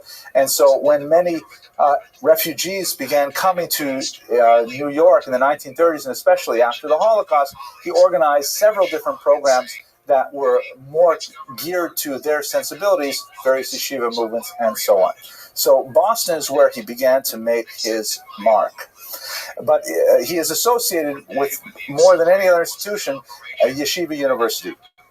He was appointed professor of Talmud in 1941 and also professor of philosophy at the graduate school. Now, we have to talk a little bit about what this institution is. I'm just going to ask my daughter, Elisa, could you get me another one of these, please? I'm finding myself a little thirsty. That must be because I'm nervous talking about the Rav. Thank you so much. His father had unfortunately passed away, and he was memale makom. He filled his father's shoes, so to speak, by taking over this position. And note that it is, of course, a dual professorship, and also in two institutions, because Yeshiva University is precisely as the name sounds. It is a yeshiva. It has a branch, which is a traditional rabbinical seminary, modeled very much on the Lithuanian-style yeshiva, which is the quintessential model of Talmudic study. Thank you so much. Really appreciate it. And at the same time, it's also a university, which is really at the crux of the matter of who was the Rav and what did he stand for. He lectured there for 40-odd years, grew hugely influential, did not publish much until later in his life. He wrote quite a bit, but he was highly hesitant to actually render it into printed form to be circulated. We'll talk about that more in a little minute. But through these 4 decades of activity, he ordained approximately 2,000 American rabbis. And so his specific influence on American Orthodoxy was signal. It was extremely important because his worldview was stamped upon such a large number of highly influential communal leaders throughout this country. It's ironic. I was talking to a colleague of mine yesterday that I'm going to give this lecture, and he said to me an interesting thing. He said, if you look at the span of people who claim the Rav as their personal Rebbe, as their main teacher, they represent such a wide spectrum of ideas, from the extreme right wing, kind of black hat, and we'll talk about the spectrum in a second, to much more liberal approaches, which are gender neutral, egalitarian, and so on, and they all find a home in the thought of the Rav. And so it's very hard to kind of encapsulate what is it that he believed when you look at such a wide range of students. But it gives you an indication of simply how influential he was. But we have to get an idea of what is Yeshiva University and what is one core element of his philosophy. So to do that, You know what? Let's do that first, and we'll come back to the public affairs. I'll go past this slide. This is out of order. Okay. So he is associated with a movement that is often called modern orthodoxy. I apologize for those of you here for whom this will be extremely redundant, but we have a lot of people in Latvia who don't exactly know much about the Orthodox spectrum. So forgive me for a minute while I kind of lay this out. Orthodoxy, as you know, is not monolithic by any means. There is a huge range of ideas, beliefs, and practices that all go under the moniker Orthodox. So what exactly does it mean? So if we lay out a spectrum here, a so-called denominational spectrum of American Jews, we can get a sense of what Orthodoxy is and what modern Orthodoxy is. If we take on the left, openness. So this arrow here, it points to increasing degrees of openness to society, willingness to engage in the wider world, whether it be through non-Jewish culture, through sporting events, through music, art, ideas. I mean, how open are Jews to the larger trends of the human condition outside of the shtetl of Yiddishkeit, so to speak, outside of the small definition that we hold for our own community. If we put a spectrum that goes out this way to openness, and we put on the other side a spectrum that is insularity, to what degree do we regard the outside world as toxic, that these things are going to pollute our pure ideologies, that are going to influence us to pursue paths of activity that are contradictory to our core values. So if we have this kind of left-right spectrum, what we'll find is on the right wing here, we'll have the so-called Charedim. That's a Hebrew term, an Israeli term meaning the tremblers, those who tremble at the word of God, a verse taken from the book of Isaiah. Sometimes in English they're referred to as the ultra-Orthodox. And you can often recognize them by certain costumes, certain types of headgear, what a friend of mine likes to call yarmulke culture. You know, this way I always thought that was funny, but no one else laughs ever. Sometimes they're called yeshivish because they tend to be associated with the traditional yeshiva world, or Hasidic. They tend to be over here. Chabad, by the way, does not conform to any of this. They're totally different. Well, we'll get to them maybe at another point. Then if we look on the other end of the spectrum, here where you have Reform Judaism, which is perhaps the most open of all movements. You know, in a joking way, people say we're not talking about the 10 Commandments, we're talking about the 10 suggestions. But okay, it's just not working tonight. But Reform is much more open to the idea of, you know, embracing the totality of the human experience and every expression and so on, and quite different from the insular Hasidic movement. We have to put the conservative movement somewhere over here, you know, definitely towards the open end of the spectrum, but not nearly as much as Reform. And then, but the problem is there's a barrier, there's a big leap between anything that's over here and over here, and that is this idea of the 613 commandments. One of the major ideological separators between the Orthodox as a whole and the non-Orthodox is this concept of Torah Misinai. Does the Torah come from God in the form that we have it now? And, very important implication, are all of the traditional commandments binding? Or do we say, oh, this particular commandment is not human in origin, it's not divine in origin, it's human in origin, it's no longer relevant? You know, we do say that there's some things are related to particular circumstances. For example, a lot of the commandments are related to the practices in the temple. The temple is no longer standing, so those commandments are no longer practiced. But it's not that they are abandoned. They're simply no longer applicable until the temple is recreated, so to speak. They're simply, you know, existentially impossible. But for example, the prohibition against homosexuality, which is a very difficult problem in a society that is growing very permissive of homosexual behavior. You know, the Orthodox have a very difficult time saying, well, this is no longer applicable, whereas in the conservative reform movement, it is easier, and I'm not going to generalize about them, but it's easier to say, well, this is an expression of a particular time and age in a human document and so on. If you accept that all of the commandments are binding, then you will likely be in the Orthodox camp. Regardless of how well you observe them, you will be in the Orthodox camp. If you don't necessarily accept that number 613 as binding, then you're probably going to find yourself in this camp. The modern Orthodox world is right about here. So they are just on the right side of the 613 barrier, but their sense of openness is the furthest left that's possible within that spectrum. So in other words, they're still within the ideological patterns and purview of traditional Judaism, believing that all the commandments are binding, but they are not afraid of, engaging in modern culture, politics, art, and so on.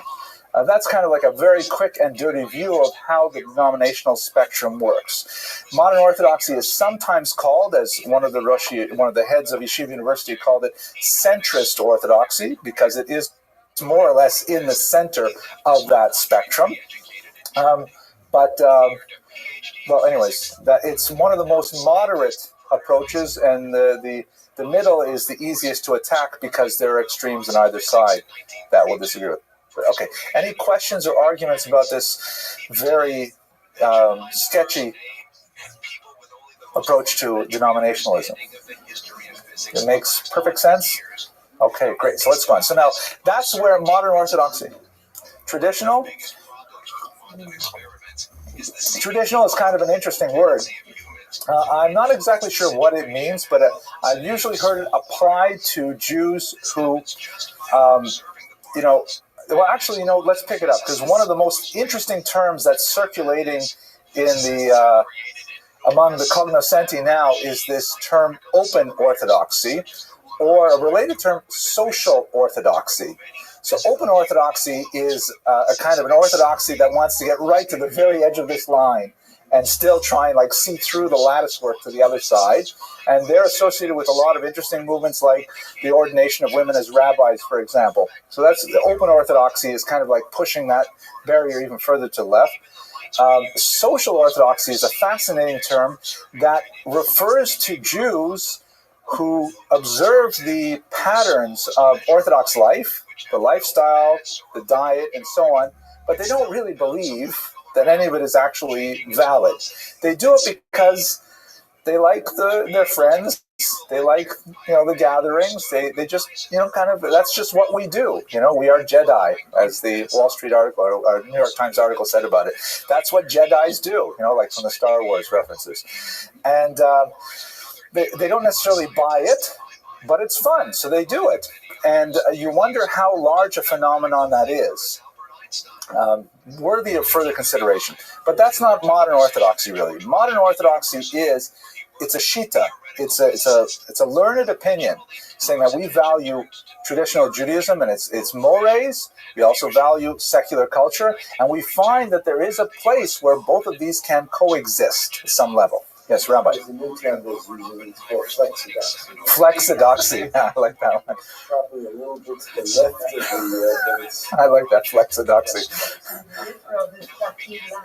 Dati light, right?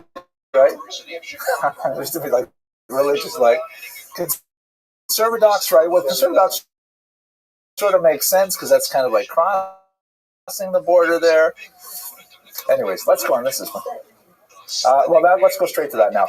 Where does this ideology come from? So the basic intellectual roots of modern Orthodoxy can be traced most prominently to Rabbi Samson Raphael Hirsch, who we spoke about last year. Very, very important 19th century thinker who felt that the way modern Europe was headed, it was impossible for Jews to try and retain the closed mentality that was endemic of, let's say, northern Hungary or parts of Poland. The idea that Jews would soon be politically emancipated, the idea and the reality that Jews were slowly being admitted to universities to act in Gustav Mahler and the symphony and so on, that they're finding all kinds of new advances. Hirsch felt that the horses are already escaping the barn. If we try to close the door, they're never going to be able to come in. So what we have to do, this is such a weird metaphor. What he tried to do is he said, look, we have to find a way that Jews can access modernity without totally abandoning Judaism. They should not feel it is an either-or choice. We can exist in the modern world, and we can be traditional Jews at the same time. And so he advocated a very careful look at what is Judaism and a pruning of those accretions of behavior that are not grounded in the sources, but are simply like things that Jews do, and to see what could be jettisoned without sacrificing core values and what had to be retained. And so he articulated an identity for Jews that sort of traverse that narrow bridge between outright assimilation and outright rejection of modernity to create a kind of Jewish identity that was viable. And that has kind of like gone through the stages to develop into modern Orthodoxy. The Hebrew term that he's often associated with is this phrase from Pirkei Avot, from the chapters of the Fathers, that reads, Yafe Talmud Torah im derech eretz. Beautiful is the study of Torah with, quote unquote, the way of the world. Now that phrase, derech eretz, can mean, in different contexts, common courtesy. It can mean making a living. It can mean making love. It has all kinds of different connotations and contexts, but he took it for its literal meaning. It's beautiful to learn Torah and be in the way of the whole world, meaning appreciate German culture, art, society, music, and so on. And this was the origins of what was called Neo-Orthodoxy, New Orthodoxy, later evolving into modern Orthodoxy. Judith. I see the basis of strong rejection and developing certain things in the United States coming out of this. Yeah, definitely. There's a very, very close relationship between the conservative movement in general used to be much further to the right. In Schechter's day, it was almost, impossible to really see the difference between a traditional conservative synagogue and an Orthodox synagogue at the turn of the century. There were even discussions of a potential merger in the first 2 decades of the 20th century. So that they could be in this world that was America. Right. America is sui generis, and there is a special impetus to participate in this world as much as possible. Very good. Ms. Abramson. The denominational spectrum. Shouldn't there be a word between modern Orthodox and part of the yeshiva that you can designate them as modern Orthodox or Haredi? Well, yeah, that's a funny question, actually. One of your sisters, who shall remain nameless, I probably shouldn't say this on the internet, but she tried out a dating service. Now, Latvians, don't get excited, but she tried out this online dating service called YU Connects, which comes from Yeshiva University, right? And you can meet guys who might be appropriate to marry. And the questionnaire to join is hilarious. She asked me questions. What do I do here? What do I do there? And then the question about, defining your Judaism, they have about 15 different categories. It's hilarious. This spectrum is broken down into so many different... I think she decided that she liked... what did she say? She called herself modern machmir, which means modern Orthodox, but strict. Right? Like, she dresses in a certain way. Right, the modern Orthodox machmir, the strict version. They have like so many different shadings of identity. Yeah. Okay, last question. We gotta go. Definitions for each category? A little bit later, they asked for actual behavioral markers.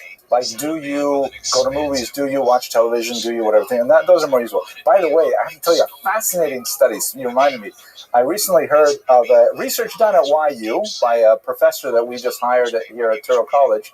When she was a graduate student, she studied the relationship of religiosity to academic irregularity, meaning cheating.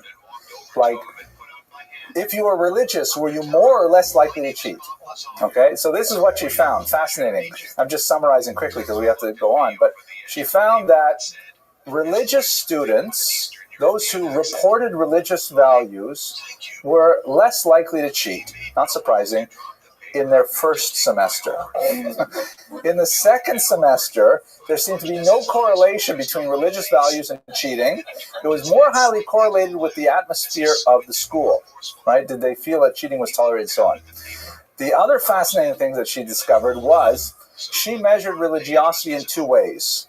One was a self-reporting, yes, I am religious, yes, I believe in God, yes, I do these things.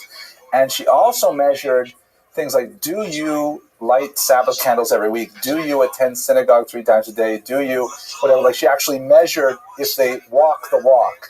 There she noted that there was no correlation between the ones who said they were religious and, they just dropped off the panel. It meant nothing to them.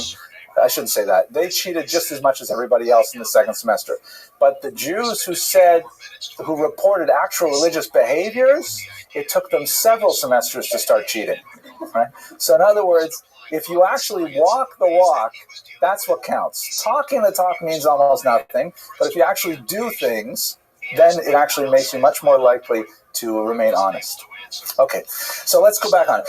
Rabbi, for a while, right, only so many semesters. Rabbi Hirsch gets his philosophy of Torah in Derech Eretz. Now, that's the usual understanding of Yeshiva University, kind of flowing from its intellectual origins.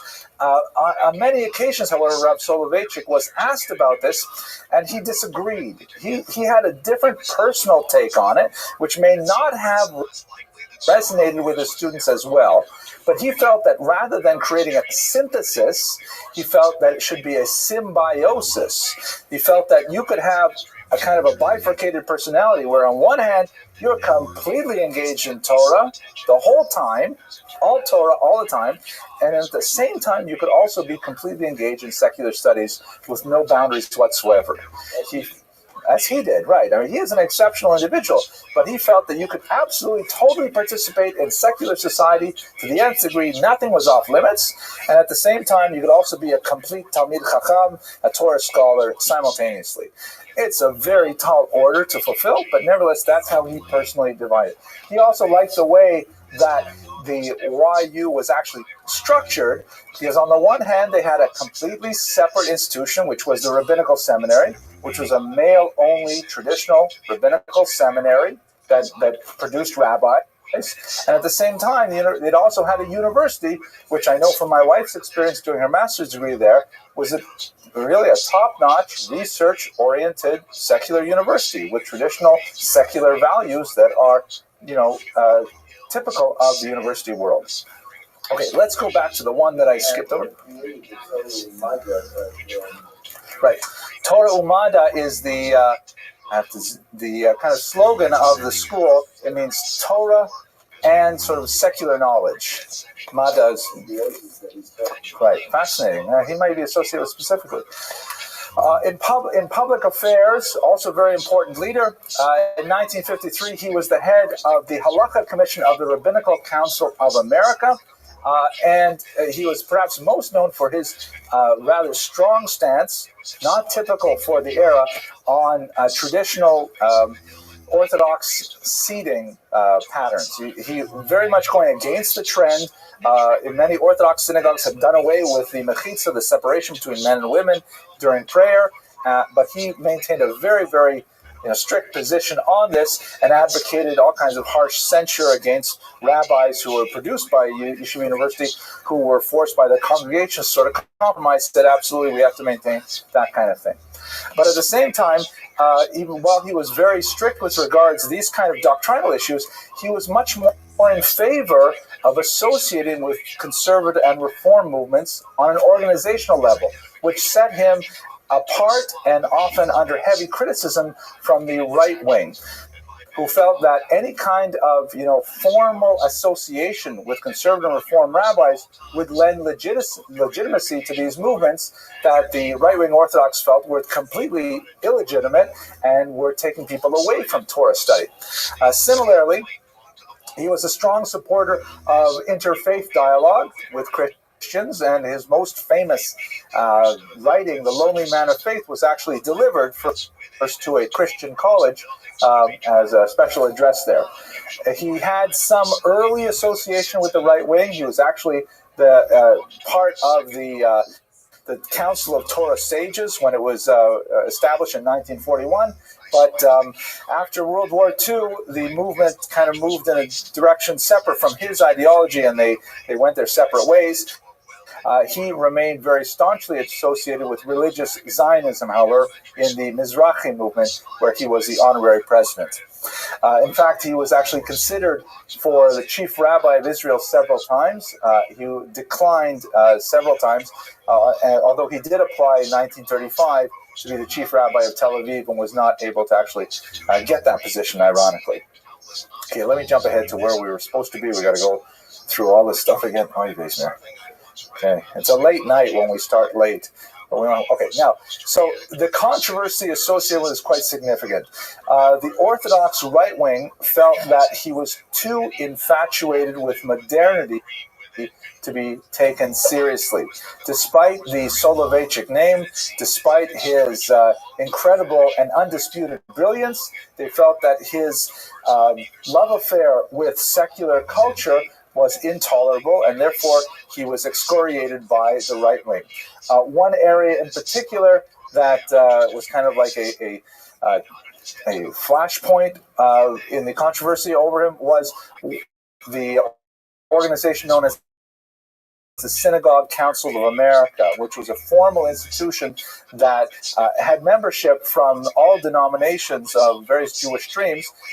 The right wing had all united pretty strongly behind a ban on participation in this kind of communal involvement, but the Rav felt that it was worthwhile and nevertheless maintained his membership position to the mainstream, primarily because he made a distinction between what he considered very internal concerns and external concerns. The internal concerns were things like whether or not you have a mechitza in the synagogue. That for sure he was willing to lay down on the tracks for. But on the other hand, when there is an external threat, such as Soviet Jewry not being released, things like that, then he felt that Jews should present a united front. And so in those areas, he felt that it was appropriate to participate, and in fact, he maintained his membership there. However, the large bulk of Orthodox Jewry, the right wing in particular, moved away from him on that position. At the same time, the Orthodox, very left wing, and the non-Orthodox felt that he was too strict about halakha, because he was really, quite, attached to traditional halachic mores in so many different ways. So his insistence on the mechitza, as an example that we turn to again and again, is something that made him distinctly unpopular on the left wing. And that's primarily because he occupied that middle position that gives him two flanks to be criticized. It's much easier to be a radical than you can only be criticized from one flank, but he was criticized from both ends. His major publications, there are two in particular that I'll just touch on right now because we are running a little bit late. They were actually both written in the same era. He wrote them in 1944, but would not allow them to be published for many years later. The first one was known as Halachic Man, Ish HaHalacha, which was, it's an interesting work. On the one hand, it is kind of like a tribute, a commemoration written in the depths of the Holocaust to the yeshiva world that once existed in Eastern Europe. It's kind of like a family memoir because of all the names of the yeshiva world. Soloveitchik stands above them all. But he describes the beauty of the Lithuanian Talmudic tradition. And his emphasis was on the incredible religious an unusual religious experience of the submission to the intellectual exercise of determining the halakha and then binding oneself to it. The halakha, of course, means the law, the Jewish law as determined by the Talmud. The process of analyzing the Talmud, getting to the bottom line, and then once you know what the bottom line is, completely giving yourself over to it. He described that as an unusual act of religious ecstasy. He referred to it, actually one of his students referred to it as the symbiosis of the homo religiosus, meaning the man or human being as a religious agent, and a scientist, because the application of scientific methodology or scientific methodology like thinking to traditional Talmudic study. It's a fascinating insight into it. He also expanded on this a little bit with the halakhic mind a little later. The second major work is The Lonely Man of Faith, which is what I've dipped into a couple times and always find difficult to get past the first chapter. But it is heavily existentialist thinking. He first really spoke about it in the 1960s. I'm not sure, maybe I misspoke. I'm not sure if he wrote this in the 1940s. But this is kind of like a deeply existential meditation on the fundamental loneliness of the human condition, the inescapable gap, the unbridgeable gap that exists between human beings that can only be partially assuaged by religion and by divine intervention. And through the engagement in intellectual activities such as the study of the Talmud, you can slowly develop a loss of alienation, a chibur, a connection with another human being, and ultimately into a community. That's a paraphrase based on someone who hasn't read the entire book. So check Wikipedia, you'll probably have a much better account of it than I just gave you. His legacy is deeply profound. His legacy, of course, is felt in the institution that supports this class. This institution, Young Israel, is definitely very much an outgrowth of the Rab's philosophy. And so many other movements were highly influenced by the thousands of leaders that he and his school produced. On a more personal level, you can see his legacy in his family, where they are certainly worthy bearers of the Soloveitchik name. He had 3 children. His daughter Atara went on to head the Maimonides school. You'll forgive me for the typo up there, I'm sorry. And her husband was Rabbi Isidore Twersky, a Hasidic rabbi, the Talmud Rebbe, and also a professor of philosophy at Harvard University. Very unusual kind of individual, but that's the kind of person you would expect to marry into the Soloveitchik family. His daughter Tova earned a doctorate, went on to teach at Bar Ilan, and also married a very important contemporary Rosh Yeshiva, Rabbi Dr. Aaron Lichtenstein.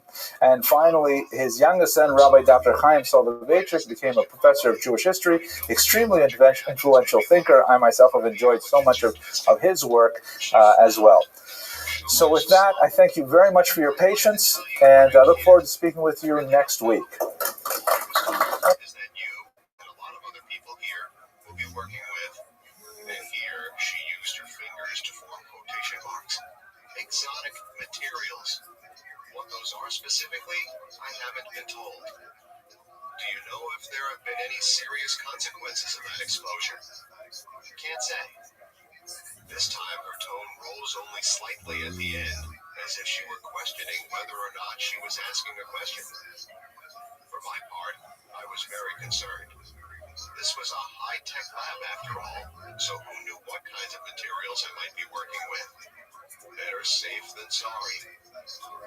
After she'd done the pricking in the various areas, she returned with a small plastic container, the kind that hospitals often use to place a patient's medications in. A faint yellowish liquid was inside, just a couple of ounces I estimated. Can you drink this? She held it out to me while she made some notes on her chart. I took the cup and brought it toward my mouth. I immediately thought of the household cleaner Pine Sol. I drank it down and felt my eyes tear up briefly. What was that? I asked. Not so bad, was it? She asked. Just another part of the testing. She snapped the plastic case shut and said, "We're all through here. Good luck with your work. And again, please be sure to monitor those test sites. And if you notice anything unusual, let us know through your supervisor." The nurse handed me my shirt, and while I put it on, she went out into the anteroom. By the time I'd finished dressing and got out there, she was gone. Dennis was nowhere to be seen either. I stood in the hallway for a few moments, thinking about the allergy test and what it might mean for my future employment. I was still waiting for the majestic clearance needed to become a full-time employee. I had no reason to doubt that I'd receive it, but I also knew that wheels often turned very slowly in these matters. I was accustomed to hard work, having multiple responsibilities, but still it would have been far more desirable to be able to shut down the photo business entirely, selling it off, and resume a more normal kind of 9-to-5 existence. A part of me really enjoyed the less structured schedule that my involvement in photo processing afforded me.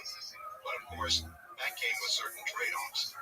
Tracy and I were doing fine financially, but having to make myself available on an on-call basis for EG&G, and in essence for the photo business, could wreak havoc with a social life and our personal schedule. I knew that it was going to be temporary, but how temporary that was going to be was difficult to say. I knew that stress played a role in how our immune systems operated and responded to pathogens. Would my current mental and emotional state have an effect on the grid of substances that had been introduced into my forearm? I didn't have a long time to reflect on the matter. I don't know how I missed seeing him at first, but Dennis was just down the hallway from me. This way, Bob. Dennis rarely used my name in our conversations, and for as common as my name is, and for as many times as I'd heard other people use it, it sounded strange coming out of his mouth. I followed Dennis as he entered another unmarked door into another small room, this one even less spacious than the one where I'd been issued my ID keycard. Dennis gestured toward a small office desk, a metal-framed affair with a cheap wood laminate finish. On the desk sat a stack of blue file folders. I took the seat behind the desk and noticed that the folders were blank. That is, there were no labels on the folders themselves to identify EG&G.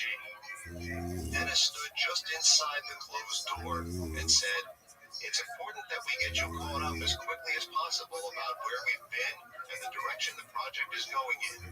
Given your present clearance level, these briefings should give you the background information you need.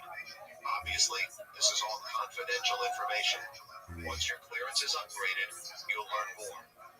He paused and thrust back the cuff of his suit jacket and shirt to consult his watch.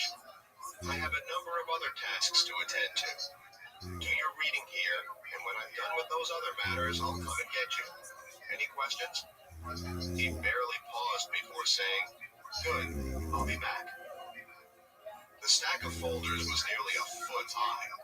They were of various thicknesses, none containing any more than what seemed a dozen pages. I figured it best to begin at the top and work my way down. I opened the first folder that was labeled Overview. The title page had nothing more on it than the words Project Galileo. The prose was typical government plainspeak, a kind of just the facts sparseness that suited me, especially given the stack of materials I was to read, and having no indication at all from Dennis when he might return. The short first paragraph would have pleased me, except for the inclusion of one word, extraterrestrial. It explained that the purpose of the program was to back-engineer, a process by which you take knowledge or information from anything man-made and reproduce it, or produce anything based on the extracted information, a propulsion system of an extraterrestrial craft. The power and propulsion systems of the craft were of the highest priority. For a second, I stopped reading and considered just what was meant by extraterrestrial. One thought I had was that EG&G, or whoever had authored this overview, and whoever had approved it for distribution, was being either very precise or very loose with their use of language. Something that is considered to be extraterrestrial means that it is of or originates from outside the Earth or its atmosphere. Maybe, in the language employed at EG&G and out here at Groom Lake, the experimental craft they are presumably working on, get referred to that way since traditional nomenclature, a plane, a jet, or names for other land-based vehicles didn't quite fit with the scope of the craft's capabilities or intent. I knew how many scientists thought, that if this was something that a scientist or engineer had written, and it was intended as an in-house document, then the use of a potentially loaded word like that wouldn't be so odd. On the other hand, I thought that maybe this whole document was another form of a test. I was still, in a sense, on trial with the organization. I'd been subjected to all those other questionnaires that dealt with personality and temperament, and maybe this was just a part of that larger assessment. Was I someone who would get frustrated or annoyed by references that were seemingly off-topic? Would I be willing to wade through information or data that was seemingly irrelevant or confusing, and not be able to plow ahead or keep an open mind? I I decided to do precisely what I thought they wanted me to do, to keep reading and not form any judgments until I had the bigger picture formed in my mind. As I read on, a few other things became clear. Though no dates were given, it was clear to me that the project was not in its infancy. Some references were made to past attempts to understand the nature of the power and propulsion system. Several attempts had been made to reproduce the kind of system that had come into their hands, but with no success. Given what I knew of back engineering, it often involves disassembling something and analyzing its components and workings in detail. Any kind of propulsion system is likely to be highly complex, and the disassembly and production or fabrication of new components could take a considerable amount of time. I next read that a previous attempt to dismantle one of the existent propulsion systems had resulted in an accidental explosion. The document didn't go into much detail about that incident, but I also knew that any time there was an accident like that, there would be a period of time when the work was halted and investigation initiated, and only after a review process of the procedures, something that could have taken place in months or perhaps years, work would then commence. Reading a bit more made it clear to me that something like the process I'd imagined had taken place. The last bit of the overview dealt with the present reality. They were going to de-emphasize the dismantling efforts and focus instead on other kinds of analyses to determine how it functioned. What those types of analyses were to be wasn't specified, but one other thing was made clear as a priority. It was a bit presumptuous of me to include my not yet fully cleared self in this, were to duplicate this technology using existing materials and not utilizing what the briefing referred to as exotic materials. None of what I read set off any alarm bells. I was pleased to read about the nature of the work. It would be a real challenge to take on the task that was set before me. What types of analyses could we devise to understand the nature and function of a propulsion system without having the ability to dismantle the existing and presumably functioning system? After all, in my mind, the word analyze means to break down into component parts to see how they interrelate. When you're working with a physical object, or a set of physical objects in the case of a propulsion system, not having the capability, or in this case the task, of seeing how those component parts all fit together was like working with one hand tied behind your back. We'd have to devise new approaches, and I wondered then if that was why I'd been hired. Frequently, when a team is at a sticking point, it helps to bring in someone new who hasn't been through other parts of the process. I could look at things with a fresh set of eyes and none of the preconceptions, or at least a different set of them, from the other scientists already at work. Still, as I returned the pages to the folder, the one question that kept coming back to my mind was what the hell these guys were up to. Was this just a test of my temperament and suitability to work in this environment? Or was this reverse engineering of an extraterrestrial propulsion system a real work assignment? The last sections of the overview also cast some shadows of doubt on the whole enterprise and made me think this had to be a kind of screening mechanism. If you could put up with this kind of disinformation, then let's see how you feel about working under these restrictive conditions. Project Galileo was comprised of a number of divisions: the power and propulsion team, and those that dealt with navigation, control, metallurgy, and other component elements of a flying craft. These groups were not to work in concert, as you might expect, but were to be segregated. Not only wouldn't they work together, they were not to share information with one another. No communication between the work groups was allowed. If we had questions that we thought needed to be answered, we weren't to go to any other team members directly. A clear chain of command was in place, and it was a condition of our employment that we not share information with anyone other than our work partner. Failure to adhere to the security rules was ground for immediate dismissal and potential prosecution. Interestingly, some of the other briefings dealt with the other teams. Project Looking Glass dealt with the materials side of the craft, and Project Sidekick was exploring the possibilities of the craft's weaponization, but only in the most generic of ways. For example, I learned that the bulk of the craft was manufactured from the same material. Tests had shown that it was not metallic in origin, nor was it ceramic. That intrigued me. Think of your car, and how many different materials are used to produce its various components: aluminum, steel, glass, rubber, various plastics. And here was an object that was claimed to be made of a single material. I can't claim to be completely logical. I was a trained scientist, and I was supposed to look at things with as much objectivity as possible. I found myself veering between 2 points: rejecting what I was reading out of hand as an attempt to use a fictional scenario to determine my suitability for some highly confidential project, and being caught up in the excitement of being exposed to new ideas that would test the limits of my understanding of the nature of things here on Earth. Or maybe the test was even simpler. They presented this scenario to me to see if I was going to share it with anyone. They could do all kinds of background checks, but the surest way to see if I was capable of keeping information confidential was to provide me with a story and see if I kept it to myself. I briefly scanned the room, wondering if I was under surveillance in there, and if my eye rolling at some of what had been revealed to me might determine the fate of my employment. For a few moments, I considered the possibility that this craft, or maybe a better term was this technology, came from somewhere other than the United States. We were still dealing with the effects of the Cold War, and perhaps we'd managed to gain control of some Soviet technology.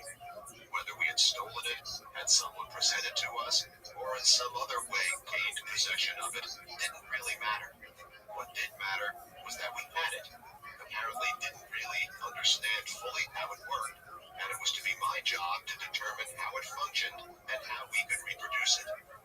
I wanted to be involved in working with nuclear weapons, but maybe this was an even more worthwhile task. Maybe this technology would prove to be the key to what seemed to be the dominant and ominous political philosophy of the day: mutually assured destruction. Even in hindsight, it is difficult to come up with a coherent explanation of my thoughts and feelings at the time I was reading those documents. I can say this with real clarity, however: I was thoroughly engaged in the reading. Not by its language, but by what it offered as a possibility to utilize my interests and abilities. If this was all a game, a way to determine if I was cut out for the work, then how could I strategize and make the right moves to get to the end point? To be hired full-time by EG&G.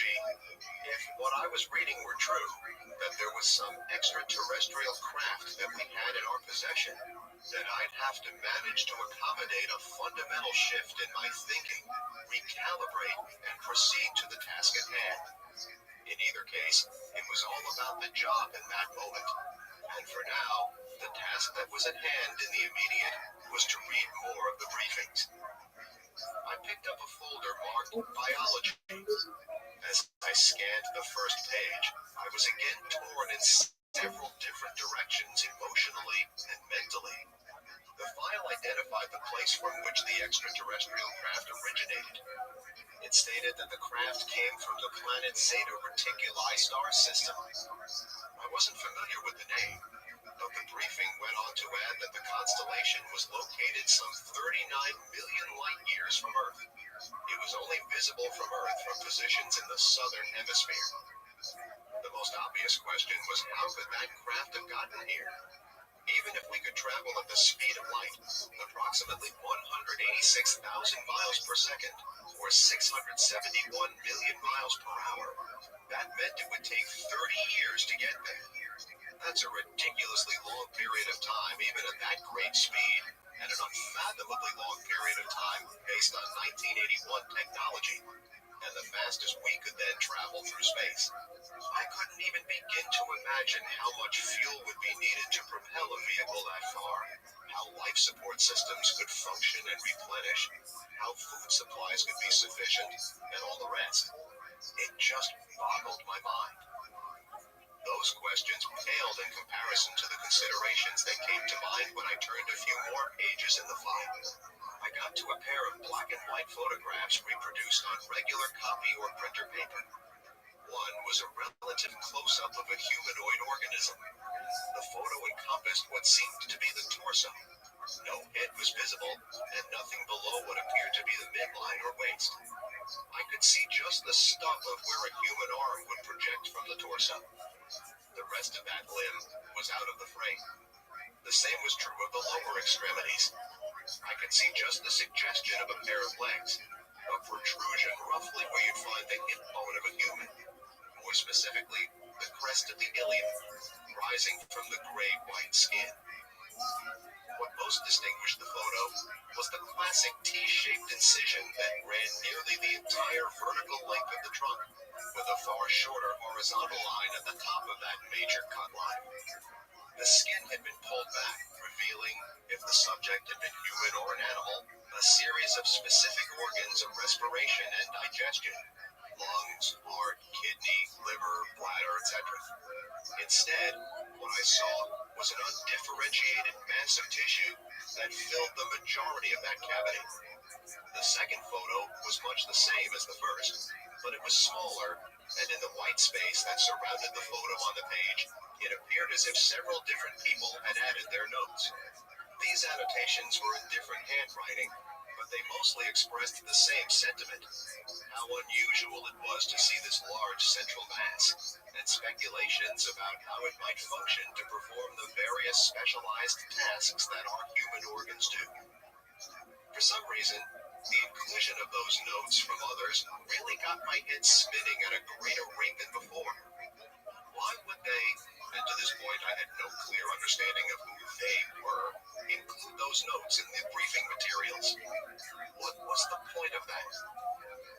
I can see now that this seems like a minor question compared to the bigger issues these photographs and the information about Zeta Reticuli engendered.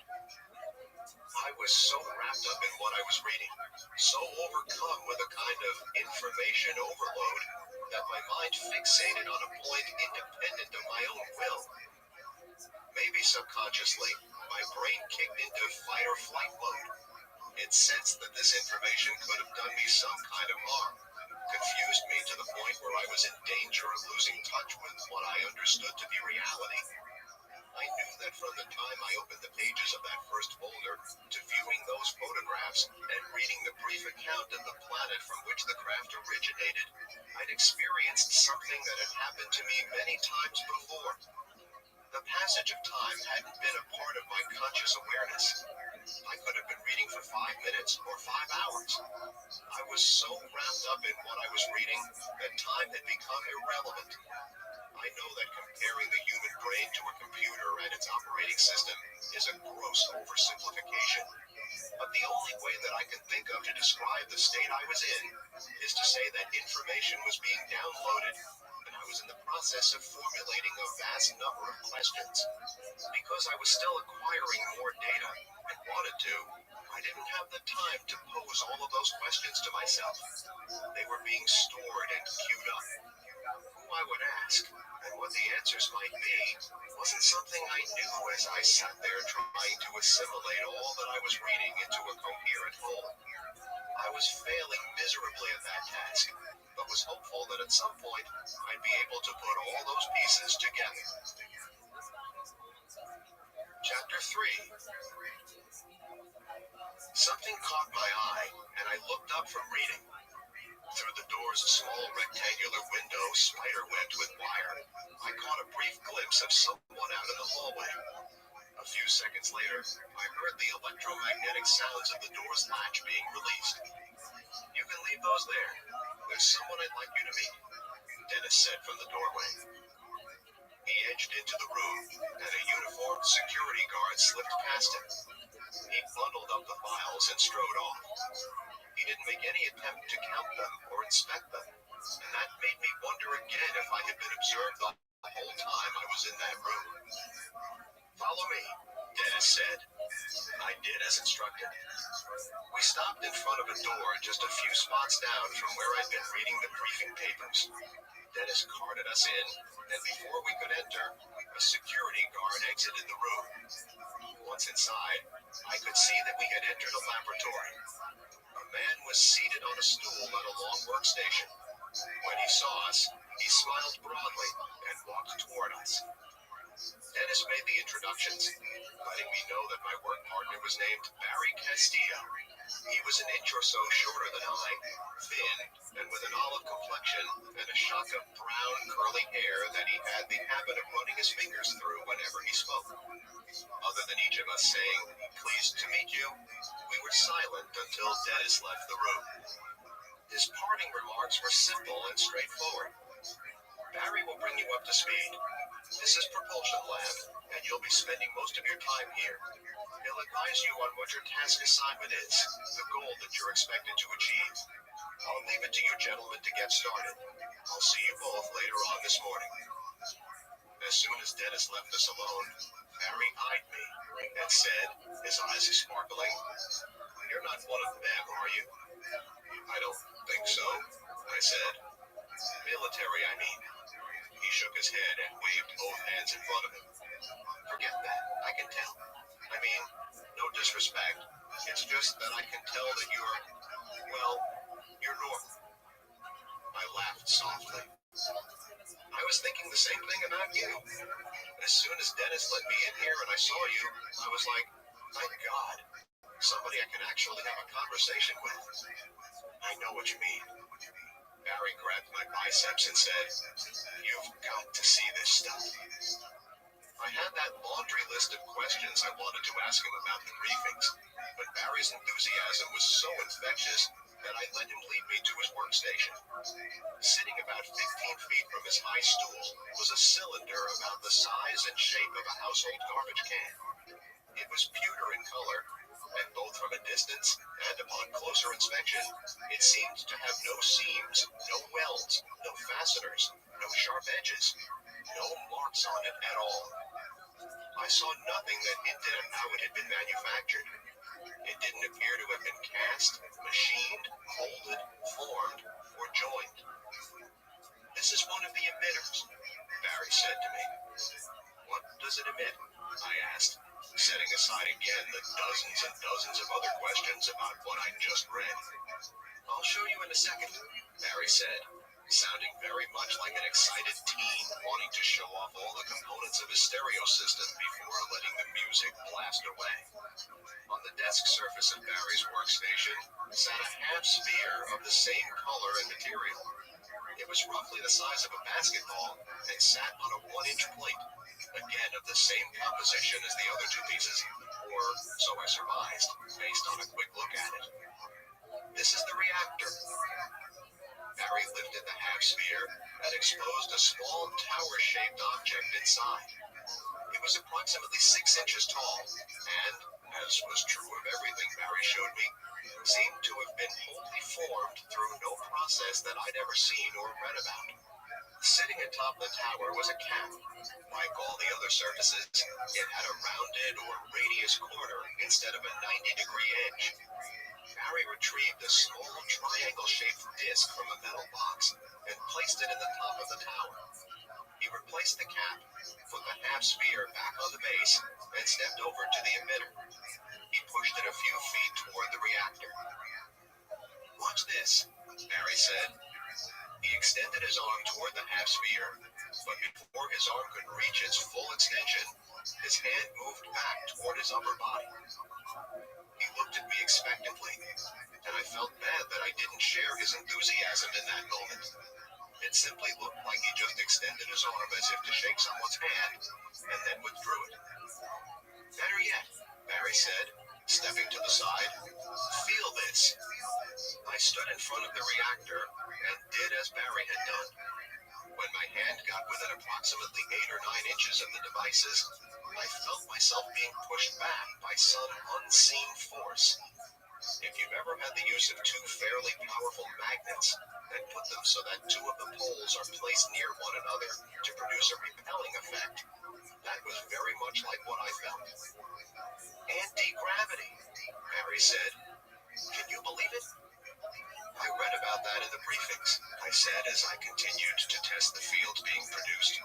I skimmed over that portion, figuring it was part of some joke or something else.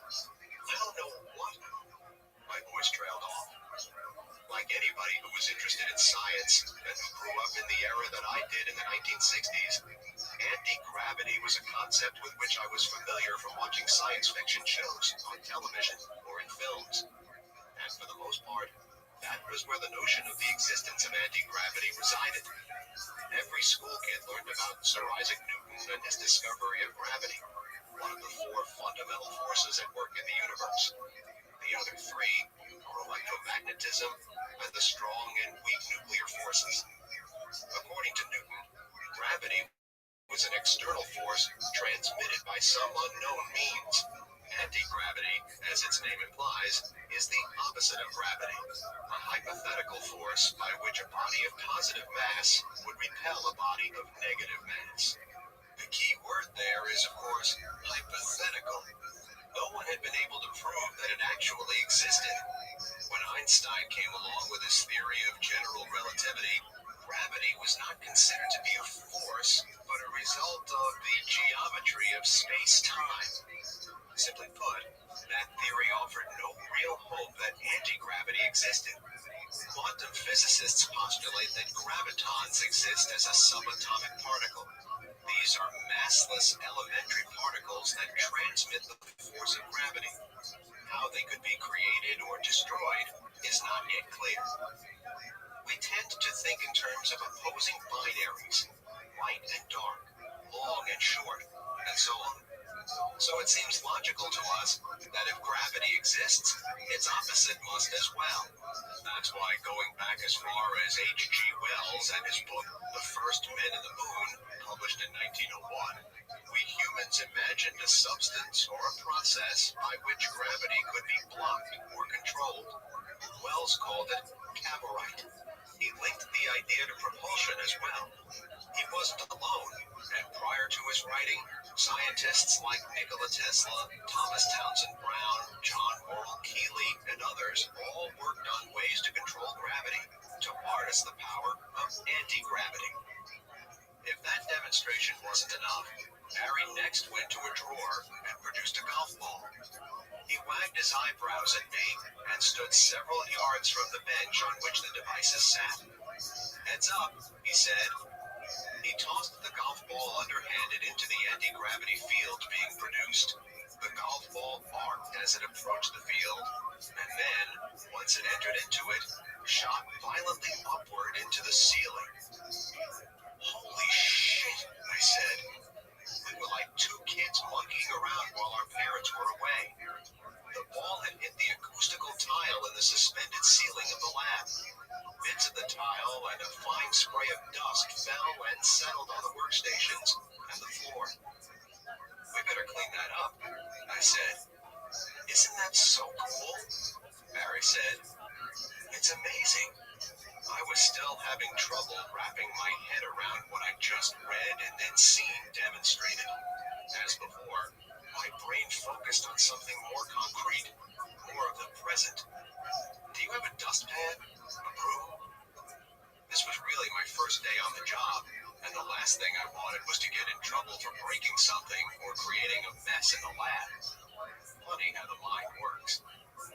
We spent the next couple of minutes with me sweeping up using a file folder as a broom and another as a dustpan. Barry took the half sphere off the plate and removed the fuel disk. It was showtime again. Barry reinstalled the fuel disk. He retrieved a candle from his desk drawer. He held it in the mouth of the emitter, and using a striker, he lit the candle. At first it burned normally. Then, as he pulled the emitter closer to the reactor, and presumably focused the gravitational waves, the candle stopped flickering, but the light remained. Bizarre, was all I could manage to say in response.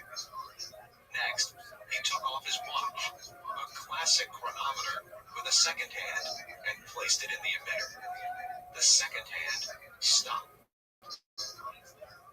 That doesn't mean that the device has slowed time or created frame dragging, I said.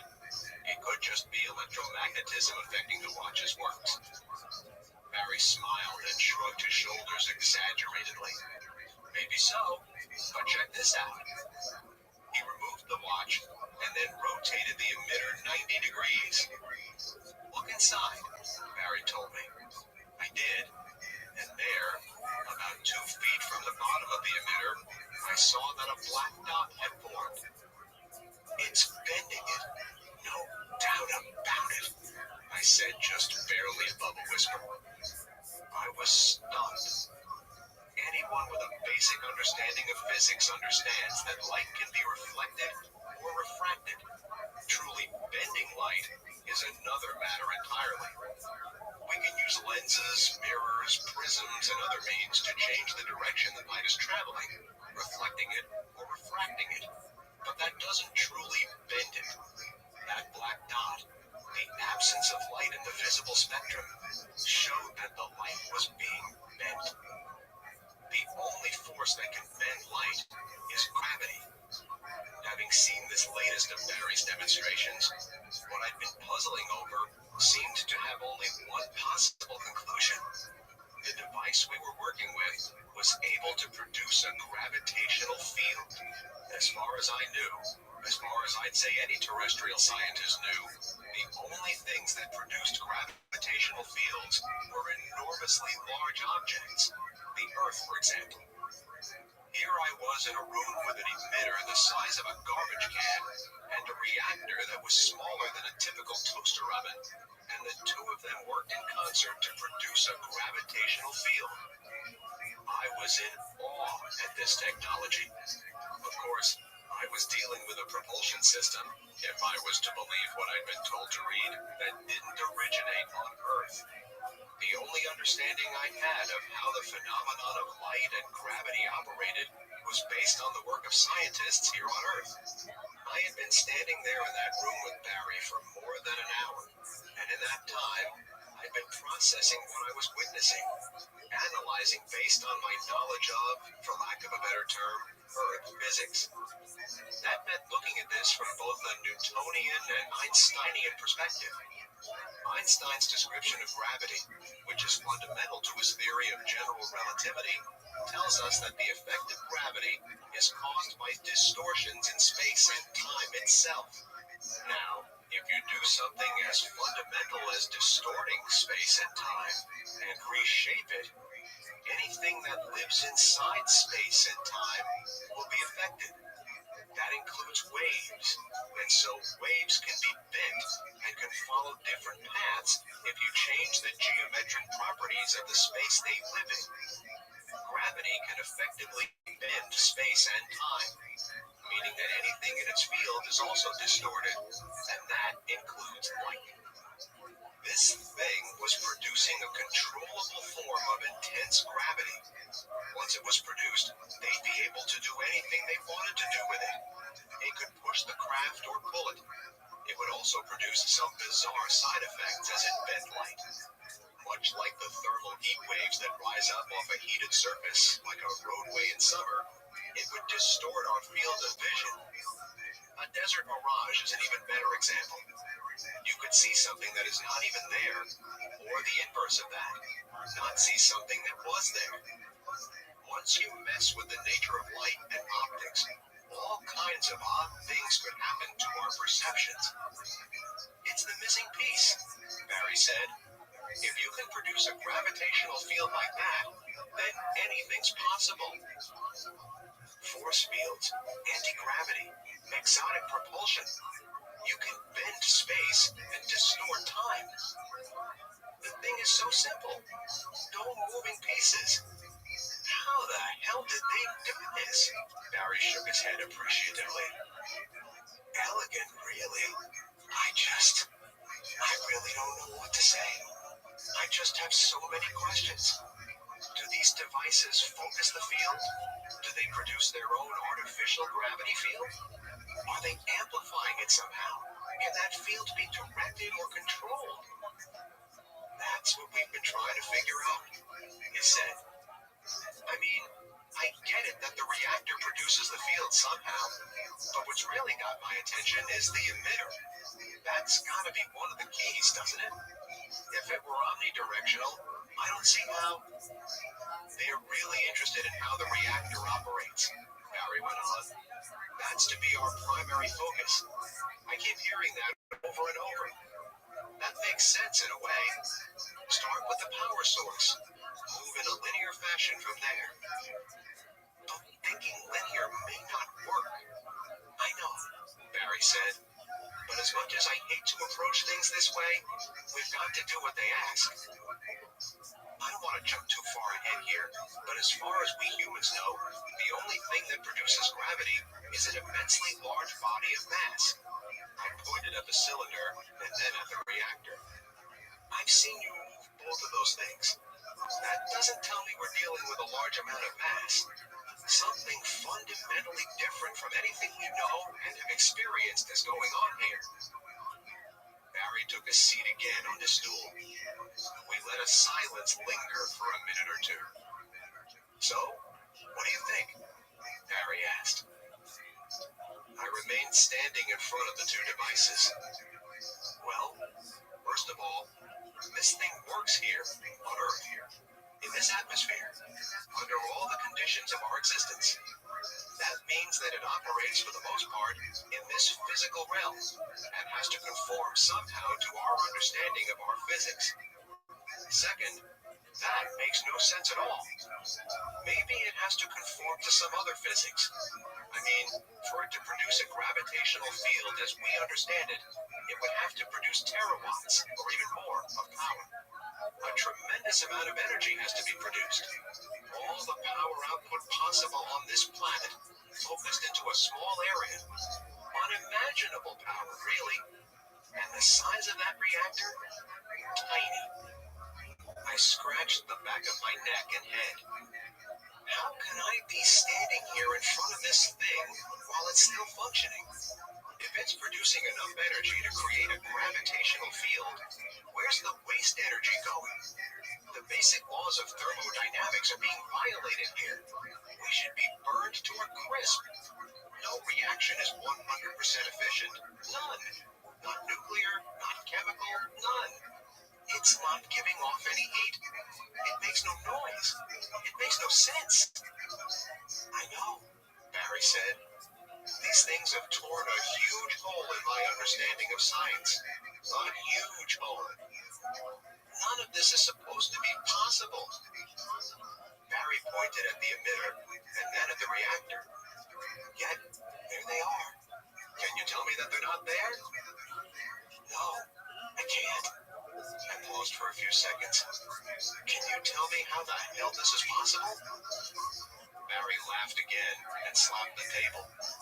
What do you mean, can I tell you? You tell me. That's why you're here, isn't it? At least that night made one thing clear. Yes, indeed. That was why I was there. I imagined that if I were a screenwriter or a Hollywood director, how I'd have been totally disappointed by what Barry had shown me. More specifically, I'd be disappointed by how little, for lack of a better term, spectacle there was to the whole demonstration that he produced. The reactor and emitter weren't that visually impressive at all. I knew that they were producing a reaction that was extraordinarily powerful, but it didn't look like much at all was happening. The room didn't shake. Eye-searing beams of light didn't flash from it. It didn't produce any kind of discernible sound. I thought of the jet engines that I used in my vehicles, the rockets we used to launch, and those that NASA used to launch spacecraft beyond the Earth's gravitational pull. Those things produced a kind of sound and fury. But what Barry and I witnessed produced nothing but a slight visual distortion. If you've ever driven down a long stretch of highway and seen thermal heat waves rising from the heated pavement, then you've seen something similar to what I saw when an object was placed between the emitter and the reactor. The visual distortion I witnessed was milder than that, but still very much like it. In the end, as much as I was always interested in powerful reactions, I was consumed by thoughts of how in the world, or in some other world, were these emitters and that reactor able to produce gravity. I now more clearly understood what our task was. This was my real aha moment. I was certain that the people in charge of this whole project had the same desire in mind that I did. We wanted to figure out how we could produce gravity in the same way this device did. That was the be-all and end-all of what we'd been assigned to do. In my mind, the whole alien origins of these objects, the whatever of their civilization, their purpose in coming to Earth, or whatever other far-flung questions about alien life forms and anything else, truly did take a distant backseat to the notion of how anyone could produce a force that was as fundamentally essential and powerful as gravity. In a way, I was like a caveman who'd seen fire for the first time. I sensed that what I was seeing was so life-altering in its possibilities that I had to do anything in my power to understand how I could produce that same phenomenon. As Barry later put it, what we were experiencing in witnessing what this device could do was having a science-gasm, the world's best. The truth was, though, that what we were experiencing was a science chasm. What that emitter and that reactor were able to do tore a gaping hole in our understanding of science. I was standing in a small room where an enormously powerful reaction was taking place. The freaking production of gravity, and no residual heat was being given off. You can't have 100% efficient energy transfer. That's just not possible. Nuclear reactions, chemical reactions, no kind of reaction in our world is 100% efficient. And yet, this one was. The entire output of power on our planet was essentially being focused in that room, and I was still standing within a few feet of it and being completely unharmed. The nuclear bombs we dropped on Hiroshima and Nagasaki were like tiny sparks compared to the power needed to produce gravity. A nuclear power plant that provides energy to a small part of our planet has a veritable river of water, millions of gallons flowing through it to keep it cool. But there I was, standing and talking with Barry in a room so quiet that I could hear the institutional-style clock on the wall click over to the next minute. In the quieter moments when Barry and I were both lost in concentration, I could hear the hum of the fluorescent lights above us. I knew that I was repeating in my mind what I'd said to Barry minutes before, but it was like my mind was back to being an old-fashioned record and the needle was stuck in the groove. The question of how this thing worked spun around and around and around again in my mind. Somewhere, I suppose, the question of how could this even be happening was faintly playing, but far too softly to matter. Chapter 4. After the fascination came the fear. I had no idea how long I was supposed to work with Barry that first night. I considered it a kind of orientation session. We weren't going to get into any of the specifics of determining how the technology worked. That seemed obvious to me, especially since I was still reeling from the effects of what I'd witnessed. We'd have that science chasm, as Barry had put it, and in the lull afterward, we sat at the workbench, each of us lost in thought. It was an awkward situation, to say the least. Barry and I knew nothing about one another, our educations, our previous work experience. We'd been thrown into a room together, and he'd proceeded to demonstrate to me how the technology worked. After that, it seemed as if there wasn't much else to talk about in terms of the devices. We had the what, or so we both believed, but now we had to turn our attention to the how. Finally, I said to Barry, "So, how long have you been working at this?" His expression darkened, and he let out a noisy breath through his nose. "I don't know if I can tell you that." He screwed up his face in disgust at what he'd just said. "What I mean, of course, I'm capable of telling you that. I know the answer to the question. I'm not stupid or brainwashed. I just don't know if I'm allowed to tell you that." We both looked around the room. We were alone, but given what we both knew, the enormity of what those devices represented, the kind of security clearance required, it made sense that we were being surveilled. In fact, that was a part of the transition I was experiencing in going from being fascinated to being fearful. That's not completely accurate. I wasn't in a kind of binary situation where I was either fascinated or afraid. I was both simultaneously, but just in different proportions. That would prove to be the case the entire time I worked there. Part of that fear was a result of realizing my ambition. I always wanted to work with large and powerful forces. That was what I loved about jet cars and explosives and incendiary displays like fireworks. I knew enough about them that I felt I could control them. What I'd seen on the workbench with the emitter and reactor wasn't something that I felt I could control. I understood that it was turned on by placing the two objects in proximity to one another. That kind of powering up wasn't that unusual, by the way. A Tesla coil and some radio transmitters have a similar functionality. Beyond that, I had no understanding of how it produced a gravitational field and controlled that field. That lack of understanding was absolutely frightening.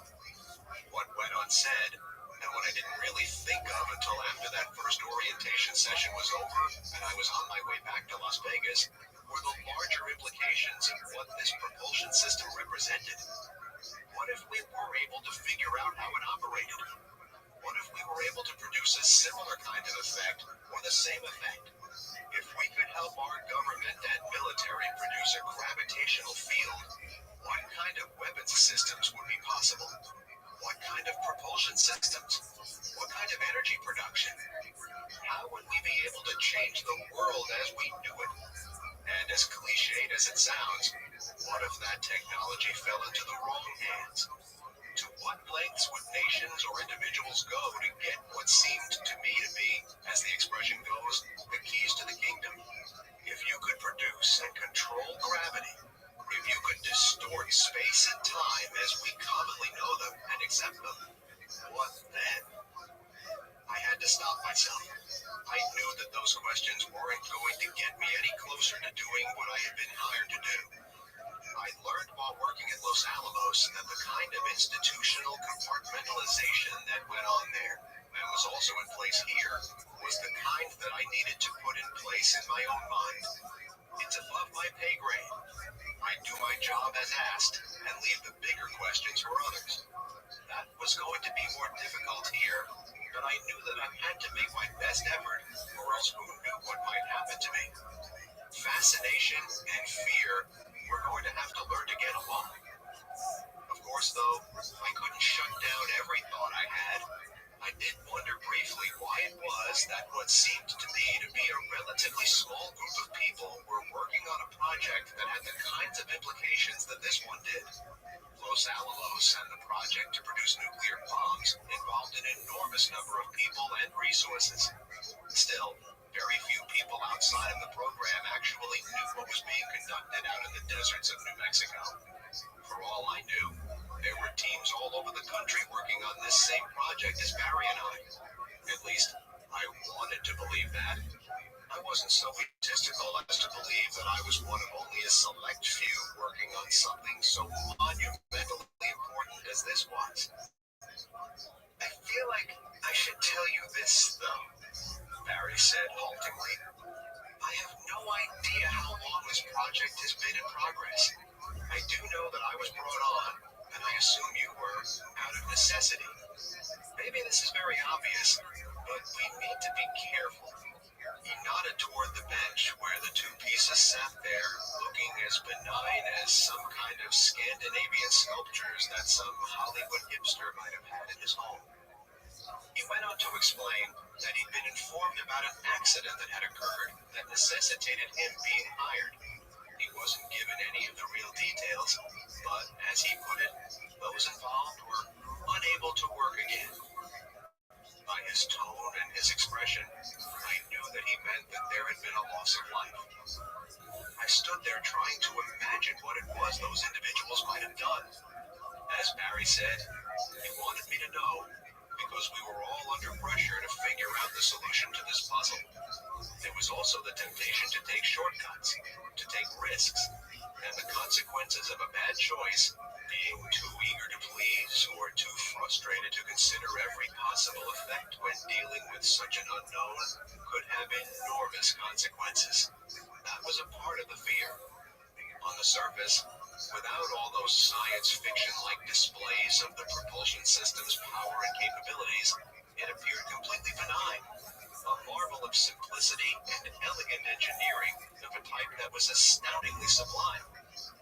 Beneath that benign veneer was something more powerful than anything I had previously imagined. Yes, it was fascinating to consider. It had an allure that drew me in. But just as magnets have poles that attract and repel, I sensed in those first few hours in the lab that I was also going to feel respect for the intelligence behind its creation and a kind of nervous anxiety that I'd never experienced before in my personal or professional life. A whole lot was at stake here, and to be incautious in any way seemed to be the least desirable approach to take. A last resort that I hoped I would never even have to contemplate. At some point, well into the early hours of the morning, Dennis came in to let me know that I was done for the night. He escorted me out of the room and sat with me briefly in a small office off the main corridor waiting area. This will be your routine for the foreseeable future, he told me. Once you have your final clearance, you'll be housed on site. Barry? I asked. A flash of annoyance flickered across Dennis's face, but he answered, "Still working." A faint ringing sounded in my ears. It was as if I'd been concentrating so hard for so long that the tension in every nerve and tendon in my body was as taut as a piano wire and was still vibrating long after the key had been depressed. "You'll be partners," Dennis said. "You'll discuss your work with them solely here and with no one else." Understood. I was about to say that I understood that the first time that he'd mentioned that protocol to me, but thought better of it. Above my pay grade to remind Dennis Mariani of anything. We spent a few minutes going over my proposed schedule.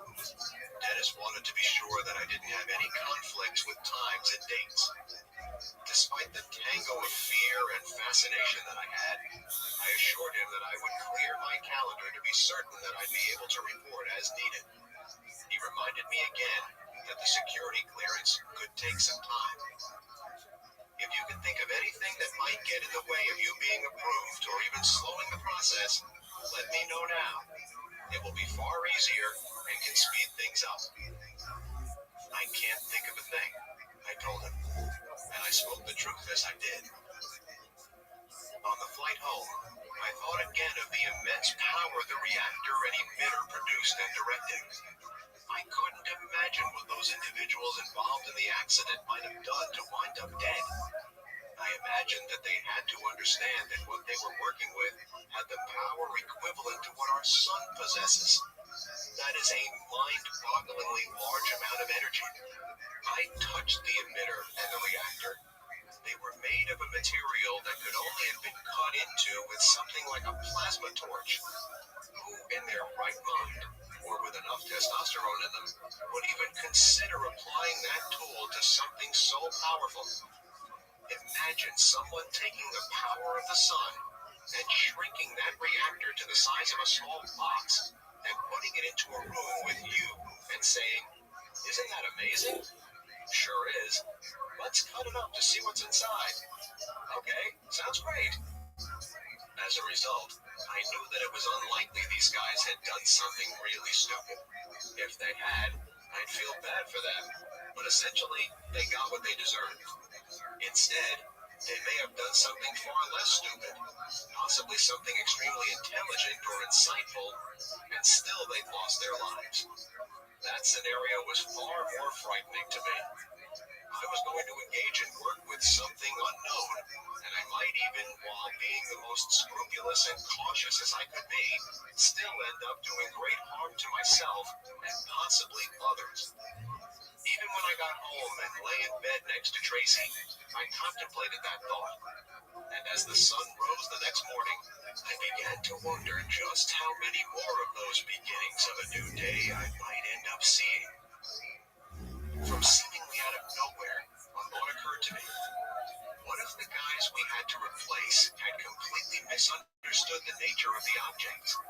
What if they couldn't get their minds wrapped around the idea that something so small could be producing that kind of energy? Maybe they thought that it was retransmitting energy being produced elsewhere. That had to be it. It made sense then that since there were no outward signs, heat, noise, etc., that it was producing power, it made sense to them to dig beneath that surface to see how it functioned. The same with the emitter. It was essentially empty space, a kind of shell without any obvious other components as we understood them, attached to its surface. The housing seemed inert because it was only when the fuel, the triangular bit that Barry introduced to the tower, was in place that the system functioned. Maybe those guys weren't doing something stupid, but only in hindsight could we see the error of their way. Before I could go on any further, I felt Tracy stirring beside me. "Good morning," I said. When she didn't respond, I repeated my greeting slightly louder. Still getting nothing in return, I slid out of bed and went to my desk. I had more pickups and deliveries to make, and despite only what seemed to be a few minutes of sleep, I knew that I had to get the day going. If I got the call, I was going to have to be ready. By noon, bleary-eyed and better able to identify the cause of the ringing in my ears as sleeplessness, I decided that even after just a couple of trips out to Groom Lake, this schedule was unsustainable. I thought it was going to be just a question of a short period of time before I was on staff full-time at the lab. I'd been living there, and I wouldn't be able to keep the photo business operation on my own. Tracy was familiar with the routine and could handle the workload on days I was called in or the mornings after. I'd have to show her how to use the machines. I knew she had the aptitude for it, since she'd shown some interest in the rocket car and other things mechanical. Besides, she was taking flying lessons, and the pre-flight checks and other routines associated with that were more complex than a photo processor. The one difficulty was that she was working at a local airport doing administrative duties for the airport manager. She liked the work and had a great relationship with everyone there. I hoped that we could leverage that last fact to our advantage. I wasn't asking her to take on the whole photo business. She'd just have to fill in on an as-needed basis. The problem with that is that we never got enough advance warning for her to ask ahead of time if she could be out for a few hours or a whole day. Maybe I was naive, but it seemed to me that her job wasn't so essential that some accommodation couldn't be made. And with that hope in mind, I returned home and we began the transition to a different way of life. Since I'd worked at Los Alamos before, and because Tracy's father had, I assumed that the secretive nature of the enterprise I was engaged in wasn't going to present any problems. Tracy knew that I couldn't talk about the exact nature of the work I was doing, and so I didn't really broach that part of the subject with her. I did address the fact that my schedule would be, for a while at least, irregular at best. I told her that I didn't like it, but if I wanted to do the kind of meaningful work that made me happy and provided a better living for us, then that was the price to pay. She agreed. As she put it, "I'm not jumping for joy about it, but I get it. You have to do what you have to do." So with that assurance in mind, I brought her up to speed as best I could on what her new role would be. Her employers proved to be flexible, and so on those occasions when I wasn't able to be working in the photo processing lab or needed a few hours of extra sleep, Tracy would cover for me. As it turned out, things didn't prove to run as smoothly as I'd hoped, and I was still being run ragged most days. adding to what would eventually be a heap of stress. It was far easier for me to do that than it had been for Barry to do so for me, and I have to admit that I was frequently distracted while at home.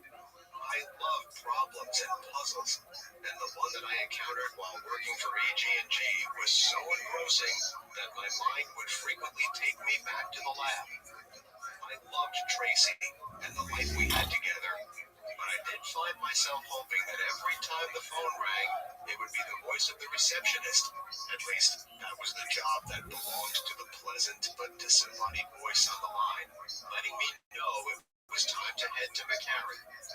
I could never predict when the call would come, but when it did, I bid Tracy a quick goodbye and I gotta go.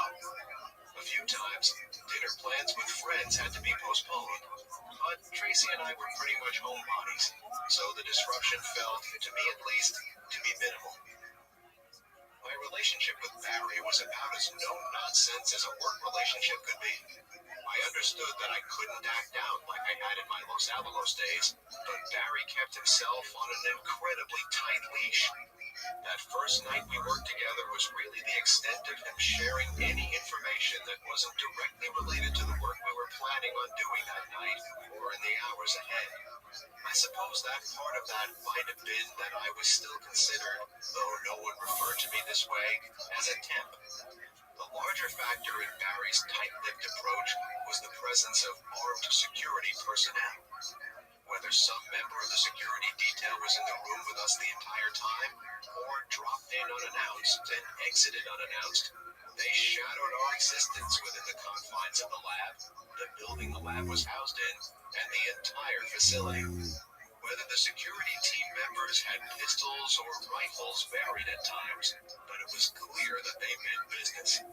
Whether they were there to protect us or to keep us in line was never something I could decide firmly, but came to believe that it was likely both. Whenever we left the lab to go to the restroom or the cafeteria, we were always escorted not just to those rooms, but inside them. The second night I worked there, I received a reminder of just how tightly monitored I was going to be. As was true the first time, and as it turned out every time I was on the ground at Groom Lake, Dennis picked me up at the airfield. Unlike the first time, though, when we entered through a side door into the administration and laboratory section of the facility, we pulled around to the front of the building. This time, the door to one of the hangars was open. Dennis indicated that I should go inside through the large open door and into the bay. Inside sat a cylindrical craft, typical of the flying saucers that I'd seen depicted in blurry photos and in TV shows and the movies. As I got nearer, I saw an American flag emblazoned on one of its flanks. The flag was printed in reverse, so that if you were looking in a mirror, the image would be correct. I thought that I understood better at this point. This was an experimental terrestrial aircraft. The story I'd been told in those reports was a kind of cover designed to keep me somewhat in the dark about the operational nature of the facility, etc. As we walked past the craft, I did what I think anyone would do when walking past this type of vehicle. I ran my hand along the surface. Immediately, one of the guards walking along with us snapped at me, "Hands off." His menacing voice was so loud, I was startled. The sound of it echoed in the space, and I wondered if it was my imagination, or did I really hear the sound of weapon being cocked? In either case, the message was clear. They had a very stringent set of protocols, and I was being kept on a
Okay, ladies and gentlemen, the camera is rolling. I'm sorry I started a couple minutes late, so I will speak faster to make up for it as usual.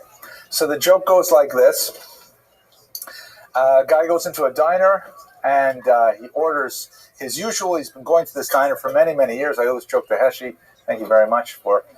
Oh, wait a minute. I went off camera for that. Sorry. Back on camera. Thank you. I just got a cup of tea. So anyways, thank you for the joke. It goes like this. Guy goes into a diner. He's been going there for years, and he always orders exactly the same thing. So he orders the chicken soup with matzo balls. And the waiter comes and brings it to him, and then the waiter goes away. A few minutes later, the waiter's walking by. He sees, Heshi, or the customer is indicating he should come over. So he comes over, and the waiter says, "Is something wrong?" He says, "I want you should taste the soup." Stephen, you know this joke, right? And the waiter says, "Is something wrong with the soup? You've had the same soup every day. You come here all the time." He says, "I want you should taste the soup." And he says, "Look, I'll bring you another one." He says, "I want you should taste the soup." So he says, "Okay, all right, I'll taste the soup. Where's the spoon?" He says, "Aha." Okay. All right, everybody. So many people know that one, but it's a good one to forget and then remember to again. Okay. That's a big hand to Heshi for giving me that joke. Thank you very much. Okay, so tonight's topic is actually one that's very close to my heart that I'm glad that we're finally going to have the opportunity to discuss. We're going to look at one of the most influential rabbis of the late 19th and early 20th century, Israel Meir Kahan, known better by his first work, the Chafetz Chaim, which is transliterated a number of ways. If you're looking for him on the web, you may have to spell it with an H instead of a CH, and you might have to change the vowels, the O to the A. This is perhaps the most popular transliteration of the name of his book by which he is known. He's significant in many ways. First of all, his life spanned almost a century, from 1938 to 1936. But on a more significant way, he is one of the last of the great scholar leaders of the Jewish people. Very rarely do we have such individuals who stand out far above the crowd as the pious kind of eyes of the nation, with a vision that stretches backwards millennia, encompassing the entire arc of Jewish history and thought since its origins, and looking deeply into the future and anticipating the kind of challenges that the Jewish world would face. All of these things he was quite prescient in, although he never held like an official formal office. In fact, one of my favorite stories, he did not even become a rabbi until his 70s, and he only did that because he had to fill out a passport form, and they needed an occupation. And he was simply a teacher. He was a Rosh Yeshiva. He had a school, but he didn't really have like a designated profession other than people liked to study Talmud with him. So he called up his student, one of the most famous rabbis of the day as well, Rabbi Grodzinski, and he said, "Would you please come and ordain me, give me smicha, so I can write something down on the Polish government document." This is the kind of person he was, even though he was widely recognized as the Gadol Hador, the great one of the generation, that unique individual who really, able to span so many different worlds within the otherwise fractious, very fractious Jewish community. Although it's also true to say fractious, very Jewish community. I think those two terms go together very well. And there's a lot to say about his life and leadership. So let's start with, first of all, his days. Now, this picture is iconic. If you have ever seen an image of the Chafetz Chaim, you will probably have seen this one. This one's a little bit more airbrushed and so on. And it does kind of have a glowing face of piety and so on. It's widely reputed not to be a likeness of the Chafetz Chaim, but rather apparently of a butcher in the town of Radin, who just had that kind of shame upon him that people really liked. So whether or not this is true, I don't actually know. There is an Israeli website that is dedicated to debunking images of rabbis that circulate as icons, like the one with the Maimonides with the turban and things like that. We have no idea what Maimonides actually look like, but this is kind of like the trademark image of the Chafetz Chaim. There are only a handful of photographs that exist of the Chafetz Chaim himself. He was very, very, something, you see a beard, right? head covering, right? Like most people. Well, anyways, people sometimes, when I call them up and they don't recognize my voice on the phone, I like to say, Hillel Abramson, beard, glasses, funny looking. They say, oh yeah, right. Yeah, that covers just about all Jews of my generation, male, whatever. Most, anyways. So here's an actual known photograph of him. He was hesitant to be photographed, and this goes along with his general personality trait of actually being quite receding and running away from honor whenever possible, even though he was widely acclaimed throughout the Jewish world, really, as one of the greatest scholars of his era. And I think by the end of tonight's lecture, hopefully you'll appreciate a little bit more of the unique nature of his genius, which was not only intellectual, but was moral and spiritual on a very profound level that crosses, all denominations, Jewish, non-Jewish, and so on. He nevertheless receded from all honors and accolades whenever possible. There are a lot of beautiful stories about his life, but I'll get into the life story itself, and then those stories will reveal themselves in due course. So his family background is an illustration of a very important principle that my own Rabbi used to teach very often. Rabbi Uziel Malevsky, one of the Margale B'Pume, they would say in the Talmud, the pearls in his mouth that he would regularly teach over and over again, was that you should never look askance at anyone's family. Never look askance at anyone's yichus.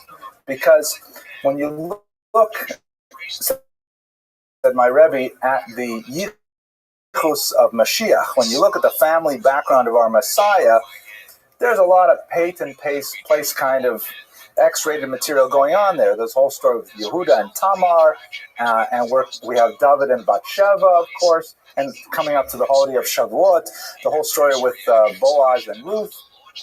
There are a lot of people who said that Ruth should not be converted to Judaism. Whenever you look at the lineage of Mashiach, because these are all his forebears, there are always some, kind of untoward elements, distasteful elements, and nevertheless that is the Messiah of the Jewish people, comes from such family. Before I tell you the family background of the Chofetz Chaim, I'll tell you quickly that my son Boaz, some of you met him, he was here doing his bar mitzvah lessons a few minutes ago. So I found that here in South Florida, African-American women really know their Bible. When you talk with African-American women of a certain generation, they really know their Bible. So I happened to be in the post office, and I was friendly with one of the clerks there, and I had Boaz with me, and I introduced them, and the clerk looks at Boaz and says, "So Boaz, let me ask you a question. Why was Boaz so angry?" And Boaz says, "I don't know." And she says, "'Cause he was ruthless." Yeah, she said it better than I do. Anyways, so here's the Chofetz Chaim's family background is interesting. His father, unfortunately, passed away when the Chofetz Chaim was 10. No, sorry, got to go back before that. His father married his aunt, who unfortunately died after having several children. And so the Chofetz Chaim's father married his aunt's younger sister. So, and the Chofetz Chaim's mother was the sister of his father's first wife. So the Chofetz Chaim was actually his own uncle. And that in itself, okay, that's a little weird, but it happens.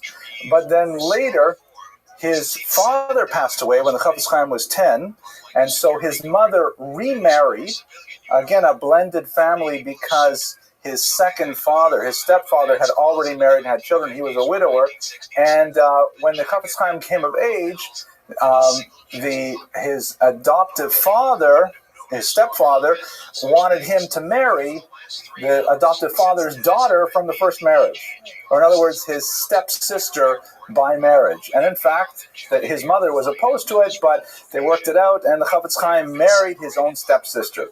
So when you think about Mashiach, it's the same kind of family story. It's an illustration of Rabbi Uziel Malevsky's teachings on, family background. He came from the small shtetl of Zeto in Belarus, and he made his fame largely in another very small shtetl called Radin, or in modern Lithuanian Radom, which is an entirely unremarkable place, which ironically became really the center of Jewish scholarship for the entire world during the Chofetz Chaim's lifetime. The area surrounding it includes places that are famous in the Jewish geographical imagination, cities like Mir, or towns like Mir, Slobodka, Kovno, places like that have huge yeshivas. He was recognized from his youth as having two characteristics which were highly valued. One was an incomparable genius. He had a phenomenal memory and phenomenal patience in study, which is uniquely captured by the Yiddish word Sitzfleisch. I'm sure most of you have heard this term Sitzfleisch, but it captures a unique thing. It means literally sitting flesh. You have to have a little bit of a cushion to be able to sit and study the Talmud for many periods, many hours of the day. So he had phenomenal Sitzfleisch. He was a masmid, a perpetual student, and this is later expressed in his life. He was also known, and this is something that was perhaps one of his greatest reputations for the rest of his life. I'll focus on it a little bit later as well, for his tzidkus, which is a Hebrew word, or tzidkut, meaning piety. He had an unusually well-refined sense of morality, and he applied it courageously and with humility whenever possible. Some of the famous stories about his childhood, for example, include the fact that, probably lowest on the social scale in the shtetl was der Wasserträger, the water carrier. There's no running water in the shtetls, and somebody has to have the job of going to the river, filling up the buckets, bringing them back to the homes. That's menial labor, very low pay, and so on. So it was really low on the status symbol chart of the shtetl. So the young boys in shtetl used to like to play a trick on the Wasserträger. In the winter, what he would do is he would bring his buckets at the end of the day, and he would leave them by the river, and then he would go home to sleep. And the next morning, he would go walk down. Why carry the buckets all the way back down? He'd fill up the buckets and start his rounds. And so what the boys used to like to do is they would go at night, fill up his buckets with water, and leave them to freeze overnight. So the Wasserträger, the poor guy, would have to get up in the morning and laboriously chip out the ice to be able to do his job. And they got a kick out of this. But when the Chofetz Chaim, young Yisrael Meir, heard of this, he would go out secretly later than the other boys and pour out the water, so the Wasserträger, without even knowing, until, of course, he was eventually caught, without even knowing that boys who were playing this terrible trick. And in fact, there's so many of these stories of his phenomenal piety. Some of them have a kind of a humorous tone to them. It's hard to believe. The famous story, again, it may be very apocryphal, but apparently a burglar once broke into his house and stole his silver candlesticks. And as the burglar was leaving, he woke up the Chofetz Chaim, so the Chofetz Chaim ran out of the house after him, saying, I forgive you, you can keep the candlesticks. He didn't want to even have any sense of an obligation for another thief. He figured if he was stealing it for a reason, he must need it, and he didn't want this other person to be liable for the terrible crime of theft. They put that scene in Les Mis. Oh, they put it in Les Mis? Really? With the Chofetz Chaim? I didn't even know that. You were probably stolen from your No. So I'll tell you the story that goes with that. Apparently, he was once called to be some kind of expert witness, and the lawyer who presented him said, listen, Your Honor, the Chofetz Chaim, Israel Meir Cohen, is going to present now. I want to tell you a few stories about him. And apparently the judge, as the story goes, who knows how true it is, but the judge says, those are all very nice stories, but I find them very hard to believe. And the lawyer apparently said, well, they may not entirely be true, but one thing's for sure, they don't say them about me and you. They say them about the Chofetz Chaim. So there must be an element of credibility to it if there's so many of these kinds of stories. Hopefully I'll tell you a couple more that are more verified. At any rate, what I'd like to focus on, there are 3 areas in which his reputation was made. His piety, his scholarship, and his leadership. And so these are the areas that I like to focus on for the rest of our time, basically. The piety, I've already mentioned a couple of stories from his youth, but in many ways his piety made him a great failure. He was an incredibly, what's the right word, obtuse businessman. And in fact, his efforts in business, while well-meaning, ironically failed him on several levels. And until he finally found his métier as a Rosh Yeshiva, with a small group of young men studying under him, he really was not succeeding in business. And this is ironically because of his piety. For example, one of the areas that he really insisted on from his youth, and he began with very meager means. He was supposed to get a dowry of 300 rubles when he married his stepsister, but things didn't work out. He only got a fraction of that. But with the small money that he got, they opened up a small food store, like a fruit stand in the center. But he was extremely meticulous about every possible aspect of the business to make sure that no theft whatsoever would occur. So, for example, he was famous for measuring his scales every single day. The Torah, requires that all scales, weights, and measurements be accurate, and he would check them every day. So things would happen, like, for example, it once happened that they sold some salt, and when the Chofetz Chaim checked the scales, there was a little bit of salt that was kind of stuck to some moisture or something on the bottom of the pan, a tiny little amount, and he felt terrible because someone had been shortchanged. Someone did not get the proper amount of salt, and he could not figure out which person it was. It was market day. People, all kinds of peasants come in from the countryside to buy in the market. So he gave out the next market day, small packets of salt to every customer, hoping that he would be able to return it to the person who had actually lost from him. And another occasion, they once shortchanged a non-Jewish customer from a faraway village a herring. And so, in the same kind of thing, he brought a herring to every single person in that village to try and return the herring to them. They received a small inheritance from an uncle of his wife's that passed away to buy a cow, and they thought they'd live off the... before I tell you the cow story, their business nevertheless flourished because, people respected his honesty and his diligence. I mean, the prices were really low, and he was very, very particular about honesty and so on. So he began to worry that he was driving his competitors out of business. So he started, shortening the hours of his business to try to just make enough money to keep his family alive and to let the other people have some business. And then when that didn't work, because people would say word of mouth and make sure they shop by him, he would close the front entrance, and you had to go in the back entrance. It was the only way that it was open. You would notice if you went around to the back alley. None of these things worked, and so finally they just closed that business when they got the milk cow. The milk cow was another tire situation. You can imagine that in a kind of a funny way, the Chofetz Chaim being so fascinated because all of a sudden now he has all of the laws regarding animal husbandry to deal with. It took him a long time to buy a cow because he wanted to find one with the smallest, most blunt horns possible, just in case it should get angry and should gore someone. He wanted to make sure that it wouldn't harm them.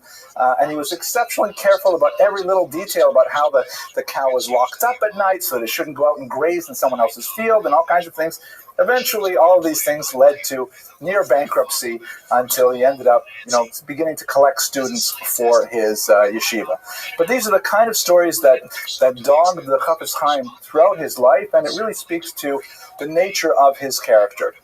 This in itself, however, would not grant him more than regional fame at most. What really cemented his reputation was his incomparable scholarship.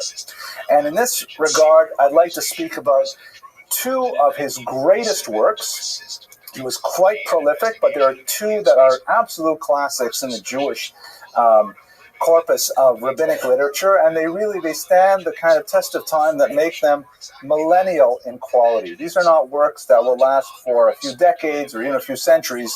These are works that tower as achievements of spirituality and thought that, in many ways, I don't think there are any comparable works in other traditions as far as I'm aware. The first one is the work by which he got his name. He wrote it in his early 30s. It's called Sefer Chafetz Chaim. This is the title page of that work, published in 1873. The title is taken from a verse in Psalms that says, who is he who desires life? Mi haish hachafetz chaim. And then after it, the psalmist asks that question, he answers it by saying, one who guards his tongue from speaking evil, lashon hara. And so this is a highly creative, innovative work that points to an area of Jewish thought that, until he really uncovered as being central to Judaism, was simply thought as being a kind of a secondary element, but really it is a vein that runs deep and true throughout all of Jewish morality. Specifically, it is a book on the laws of appropriate speech and the prohibition of, for lack of a better translation, gossip. Gossip is not understood in Jewish law. Well, let me just back up for a second. There, you know how they say that Eskimos have 27 words for snow because snow is such an important part of their reality? Well, we have about 8 different words for gossip in the Jewish tradition. And that says something about us. We're very big into speech. And in fact, you don't have to look very far. If you look, for example, at the Vidui, the confession that we read on Yom Kippur about all the sins, good proportion of them, maybe half, have to do with speech, how we speak to each other, how we speak about each other, and so on. So there are 3 terms in particular that stand out. One, which is often used as a collective term, is lashon hara, which means literally evil speech or evil tongue. Lashon is tongue, and ra is evil. And that refers to the communication of correct derogatory information. So it's not exactly gossip, because gossip in English tends to imply that there's something false about what people are talking about. Lashon hara speaks about things which are true. If Reuven did something reprehensible and Shimon tells Levi about it, that is lashon hara, and it is strictly prohibited in Judaism. One may not relate negative information about another person, period. Yes, of course, there are exceptions. I'll get to those in a second, but that's the basic rule. And this book, it took millennia before someone could come out and say it outright and produce a book which was totally dedicated to it. The other 2 terms, which we'll just touch on right now, one is motzi shemra, which is literally the dissemination of a false word, and that refers to gossip, which is untrue. Well, I guess we would call that libel, perhaps, in legal terms today. If that's correct. I don't know, is that correct, Judith? Libel or slander? Something like that. Okay, good. So they both qualify under that. 2 words in the English language. And the third one is rechilut, which is, it's kind of like lashon hara, but it has to do with relating information on the third hand. I won't go into the details for now. But anyway, what this essentially is, it's a guidebook for how to speak like a Jew, how a Jew should speak. And it's a phenomenal work of towering genius. The first part of it is rather amazing. He spends the first, say, 20 pages convincing people that it really is forbidden in Judaism to gossip. And he is convincing people who are highly learned. It's a very, very erudite treatise, answering all kinds of objections that Talmudists would have, saying, oh, it doesn't mean that, these are the exceptions, people already know it, it's public knowledge. And he goes very methodically through the whole thing, and by the time you get through, let's say, the first 20 pages, it's absolutely terrifying. Because you say, oh my gosh, I can't say anything. That's it for dinner conversation. You know, if you think of the New York Times, all the news that's fit to print, it would be like a little advertising circular. There'd be nothing in there because so much of it is forbidden. Nevertheless, the Chofetz Chaim, through the next 180 odd pages, he explains the parameters under which speech is permitted.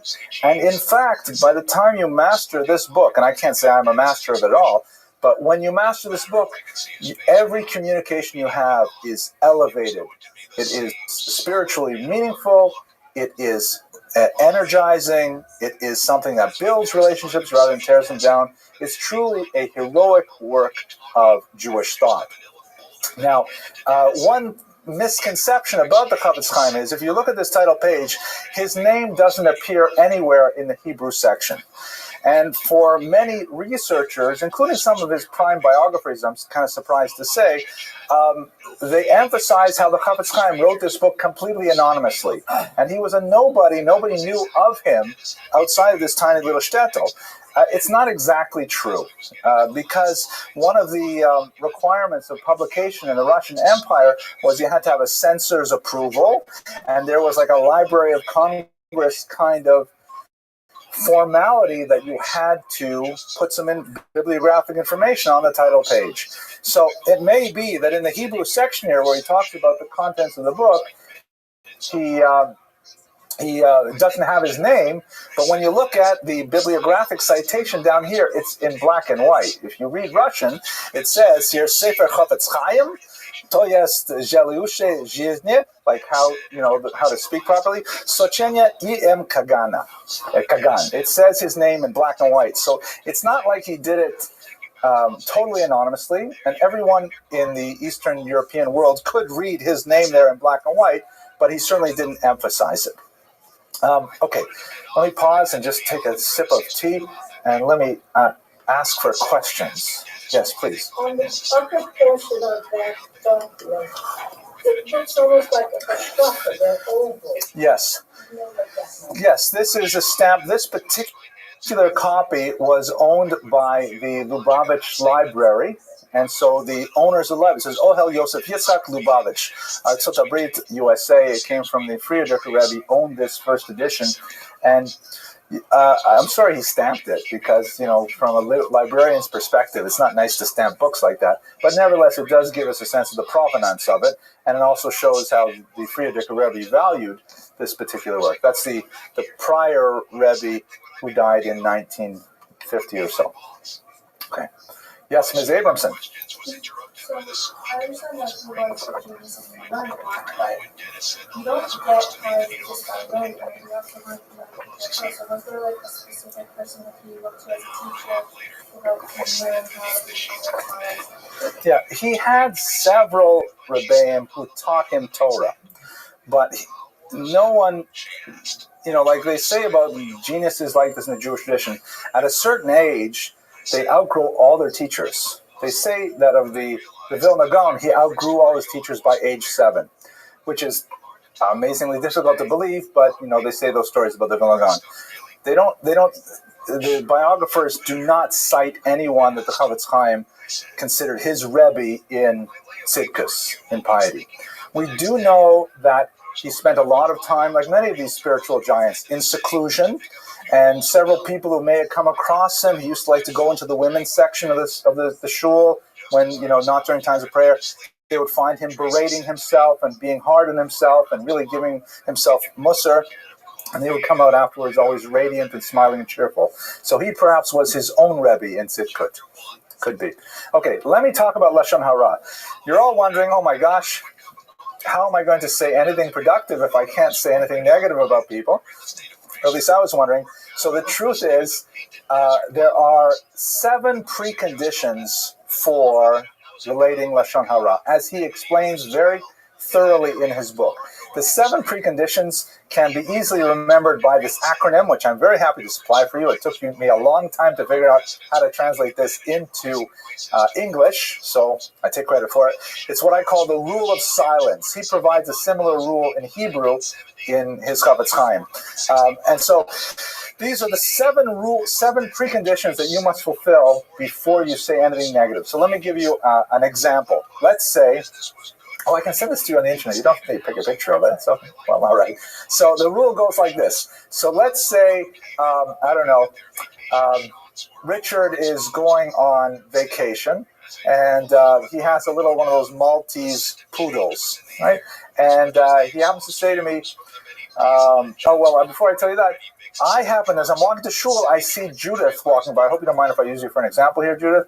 I see Judith on the street, and she's walking over here, and she sees a little tiny dog, and I see Judith across the street give that dog a vicious kick.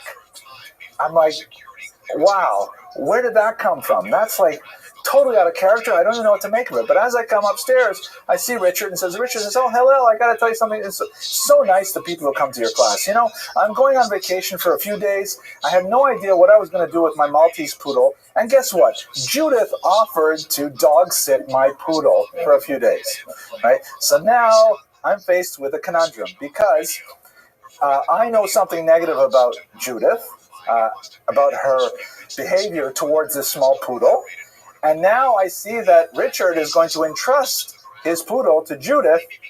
What should I do? So the ROTHSCHILD says, if I can follow these 7 rules, then I can tell Richard about Judith's dog-hating behavior. So these are the 7 rules. First of all, S, search for alternatives to Lashon Hara. The ROTHSCHILD says that rather than say anything bad about Judith, what I should say to Richard is I should say, find another person for him to have dog sit. I should say, you know, Richard, why are you bothering Judith? She's so busy. She has so much going on. Like, my daughter Elisa would gladly do it for you, right? And if I could avoid the whole problem of saying Lashon Hara without saying anything bad about her, then that's great. But let's say I can't. Judith is the only licensed dog sitter in South Florida, so I lost that one. Second, I have to intend a positive, practical result. This is really the first one. If I had a choice, if I could think of an acronym, I would make this one the first one. It's really most important. Is there an actual benefit to my telling Richard? Will the world be better if I tell Richard? It depends on how you like Maltese poodles, right? But, you know, right. So if there is a to'eles, is the Hebrew word, to'elet, something positive, then I am allowed to say it. But just for entertainment value, absolutely not. There has to be some real good reason why I should relate this information. Thirdly, I have to look for exonerating factors, like perhaps maybe Judith slipped. Maybe I didn't interpret what I saw properly. Maybe that dog was rabid and was about to attack her and she was just defending herself. Maybe I can find some way that maybe her behavior was acceptable. So let's say I can't do any of those things, so I'm running out of things. E, when I do tell Richard, exaggeration is forbidden. I have to say exactly what I saw, no more, no less. I can't add, and then she smiled. And then she said, take that. I can't add anything. It has to be exactly what I saw. And I can't, presume to know more. And no hearsay is permitted. Also a very big one. I can only tell Richard this if I saw it myself. I cannot tell him that someone else, even someone I really trust, told me that. I can go to the person who told me that and say, listen, you better talk to Richard about Judith's behavior. But I can't say it because it's hearsay for me. Did I spell that right? I did, right? E-R, right. C, this is a big one, actually. Consequences should be proportionate. This is something that comes up all the time. Let's say I do tell Richard, what will be the impact on Judith? Maybe, but if she's her parnasa and I would cause her a huge loss, maybe she shouldn't be in that parnasa, but maybe let's say, for example, she's, after a lifetime of work, she's being nominated as the Woman of the Year by the SPCA, right? And now one moment of temporary insanity is going to ruin all of that. And a tremendous shame for herself, her family, who knows, should I do it? I don't know. To be contemporary for a minute, and I'm not, by the way, stating my own opinion about this because I don't follow news and sports very much, but to get a lifetime ban for a private conversation, that was egregious and awful by anyone who listened to it. It calls to question this thing here. Are the consequences proportionate? Because people do make mistakes. There's a lifetime ban, right? Not exerting a value judgment here. One could also look to, for example, the whole Clinton-Monica Lewinsky episode was the, dragging the entire nation through the mud in the eyes of the world over a despicable incident. Was that a consequence or proportionate? I don't know. Can you put that on pause for a second? Yeah. Sorry, we had some technical difficulties there for a second. Okay, all right. So consequences should be proportionate. It has to be that the whatever harm she would suffer of my relating to Lashon Hara, it may be that I should just swallow it, and because otherwise it will be too much of a punishment for her. And finally, let's say the Chafetz Chaim says you go through all these 6 things and you can't get satisfactory answers. So then before I tell Richard, I have to engage the subject first. I have to go to Judith and I have to say to her, listen, I saw what you did to the puppy. I heard what you're doing for Richard's dog. Why is this so? And give her a chance to make amends on her own. And these are all very humane, rational, and morally heroic laws that really, if they're applied well, they regulate one's speech and transform one's character. So when this book came out, it had phenomenal tectonic shifts took place as a result of the impact of this work. Because people have been studying, there's scattered passages in the Talmud, in the Maimonides, and different places, and people had seen, Lashon Hara, but no one really sat down and said, Lashon Hara,